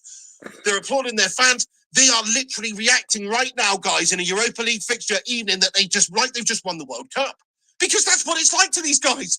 That's how much of a big scalp it is to come to Old Trafford and not lose. That's how obvious it is that Man United should be capable of beating this team. Look at their reaction. Obviously, they're happy to get a point. But goodness me, this is like their fucking Europa League final to these twats. You know what I mean? But we can't best them. He's just keen to do what he keeps on doing, and he just repeats himself over and over again. It doesn't really change all that much, and we just seem to meander through games. Shit performance again, shit style of football, shit result, shit play, shit performance, shit manager, just shit. It's just all shit. And we have to really now move on. I agree. Completely agree with you. It is shit, honestly. Absolutely pathetic. But he was spot on. I agree with everything you say there, Flying Pig United. Honestly, absolutely everything. Here we go. All things Man United. Another fan I love watching. Another Man United fan. Here we go. All things Man United. Manchester United 1, FC 21. Goals, Ericsson. Lamar's dreadful again. Ten Hag out. Balls ruled out. Context United have never lost a game at Old Trafford whilst leading at half-time since 1984 versus Ipswich. They lost 2-1. Wow, that is a staggering statistic. Thanks for sharing that, mate. I appreciate that. That is a staggering statistic. Right, anyway, let's watch All Things Man United. He's another Man United fan I like. Let's go. Manchester United failed to win, this time at Old Trafford. A horrendous result for Manchester United sees us draw 1-1 with FC Twente. And no disrespect to FC Twente, but this is absolutely embarrassing for Manchester United. The second tier of European football, and Manchester United drawn at home to not even the best team in Holland, is absolute joke for Manchester United. Not enough chances on goal, not good enough for Manchester United under Erik ten Hag. And I know some people can still say trust the process, but it's getting harder and harder for people to trust this process. Trust the process. Get the fuck out of there. Honestly, anybody who's still trusting this process, you're part of the issue in this football club and in this fan base. Well, ETH nearly broke that record. He did, I agree. I agree, Minerals FC. Thanks. Right, anyway, let's continue. So much more criticism on social media of Erik ten Hag substitutions again for Manchester United this evening. We've taken the lead in that first half. It's taken a long time to score the opening goal, but it was a nice strike from Christian Eriksen. But my massive concern is from this Manchester United team. He spent a lot of money, and I'm not seeing where the goals are coming from Manchester United in this starting lineup. Speaking to my mate on social media, I just don't see where the goals are coming from in this starting lineup. Xerxes, I mean, I've been impressed with Xerxes. I will be honest, I was sceptical when Manchester United signed Xerxes in the summer. I hadn't seen enough of him. And we did know that was going to come in and wasn't going to be the goal scorer. He is showing signs of promise, Xerxes. But I still believe he can be doing a bit better. And he's still got plenty of time to improve yet. Manchester United needed, but he's been good. But Manchester United haven't got anyone that's putting the ball in the back of the net. We just haven't. Bruno Fernandes has been terrible this season. Ahmad doesn't score enough goals. His stats are pretty poor. Garnacho didn't start the game this evening. I mean, Rashford, is he going to score enough goals? It is a massive concern for me and for any other Manchester United fan of where the goals are coming from. And I think Erik ten Hag is on massively thin ice now as Manchester United manager. I really do, with 3 difficult games to come before the international break. He is on thin ice. There's no two ways about it. He is on absolute thin ice. I mean, when do you say enough is enough here? Let's get an everything right here, people. Anyway, let's continue. If he fails to win all 3 of them games, could Erik ten Hag lose his job as Manchester United manager? Because to me, I thought the Manchester United were going to put these away this evening. I really did. I thought Manchester United were going to go out there and put 3 or 4 past these. I really did. I was confident. I know some people think I'm negative, but I was pretty confident that Manchester United were going to get this job done. I thought these are not the best of sides, and no disrespect to these, but I thought Manchester United would create enough to put these away. But when I see that starting lineup without Garnacho in that starting lineup, I see that we're not got enough threat on there, because there's no Højlund either to add any more threat. When them two are not on the pitch, there's so little threat up front there for me, with Ahmad, Bruno not scoring, Rashford not scoring enough, and obviously Zirkzee. I just don't see where the goals are coming from, and I don't see how Manchester United are going to get out of this rut. Whether it's on the manager or all on the players. I think it is both. Manchester United are just not get. I mean, I think there was about two or three shots on goal on target. It's just not good enough for Manchester United at home in a European game of the second tier of European football. Just not good enough for me. And we roll on to the game against Spurs on Sunday, which is a massive game for Erik ten Hag. This is a must-win game. He's got to win this game of football. If he loses this game of football, Manchester United are going to be getting down nearer the bottom end. Well, we already are, I think, 11th in the table. We're going to be getting down near the bottom end of the table, and the pressure really will mount on Erik ten Hag. Even a draw for Erik ten Hag in that game, which is going to be a difficult game against Spurs, is going to put massive pressure on the manager. Now, that was pretty much almost the full strength lineup there from Erik ten Hag. So I don't think you can have any excuses when you don't win that game of football. I know some people are going to come at me and say I'm being negative, but I don't think there's any excuses there when You're not being negative, mate. Not one bit you're being negative. You are talking factual information, mate. we put out a full strength line, almost a full strength lineup. I think he's made about 3 changes to that starting lineup to beat these in a European game at Old Trafford. We should be dominating and beating most teams in Europe at Old Trafford, in my opinion. Certainly not the household names and the Real Madrids and the Man Cities, but certainly most of the other teams we should be beating at Old Trafford. I'm sorry, that is my feeling anyway. I don't know what else to say on this matter.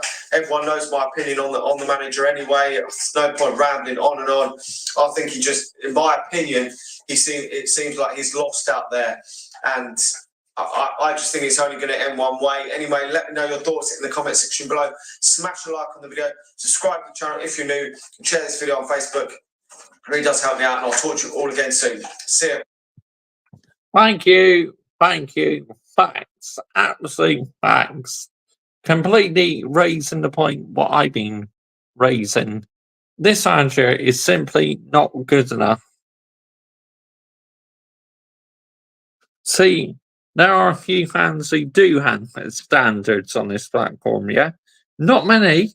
It'd be great if there's many more who had standards, but unfortunately, you're not going to get a lot of fans with standards, are you?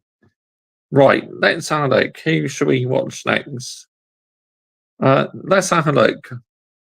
What this absolute brown envelope Rory Jennings has been saying about my football club. Here we go.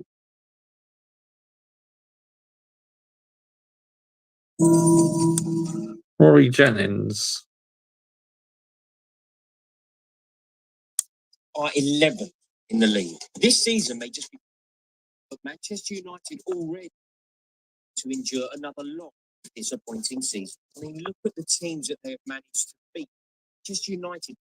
Right, let's see what this brown envelope has been saying about my football club. What shit he's been saying. Here we go. Let's play him. Are 11th in the league. This season may just be 5 games old, but Manchester United already look like they're going to endure another long and disappointing season. I mean, look at the teams that they have managed to beat. Fulham at home and Southampton away. They are 2 fixtures that you would expect most teams in the Premier League to win. Like, genuinely. Every single time Manchester United have come up against a side that is capable, a side that can challenge them, a side that can legitimately pose a threat, Manchester United are exposed. Going away to Brighton is a genuinely tricky fixture for virtually every team in the Premier League.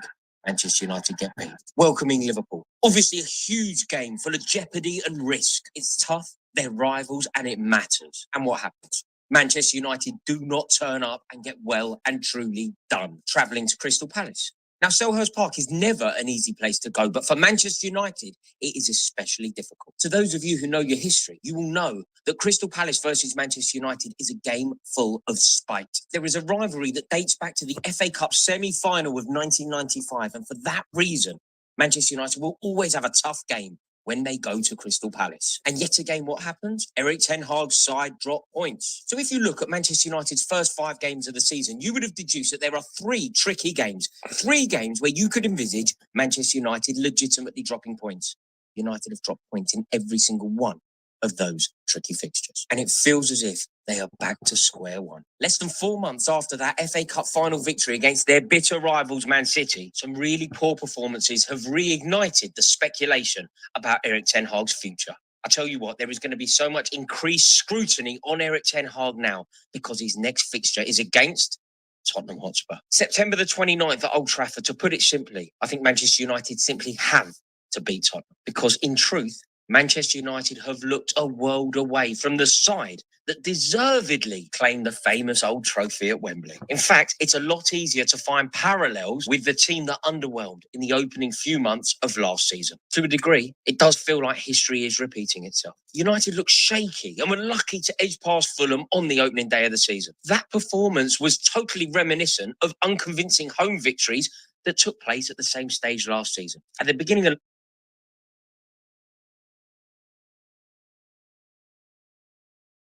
YouTube Premium is ad. So, what is he rambling on about? Literally, he's not talking about the game. This is a video from 12 hours ago.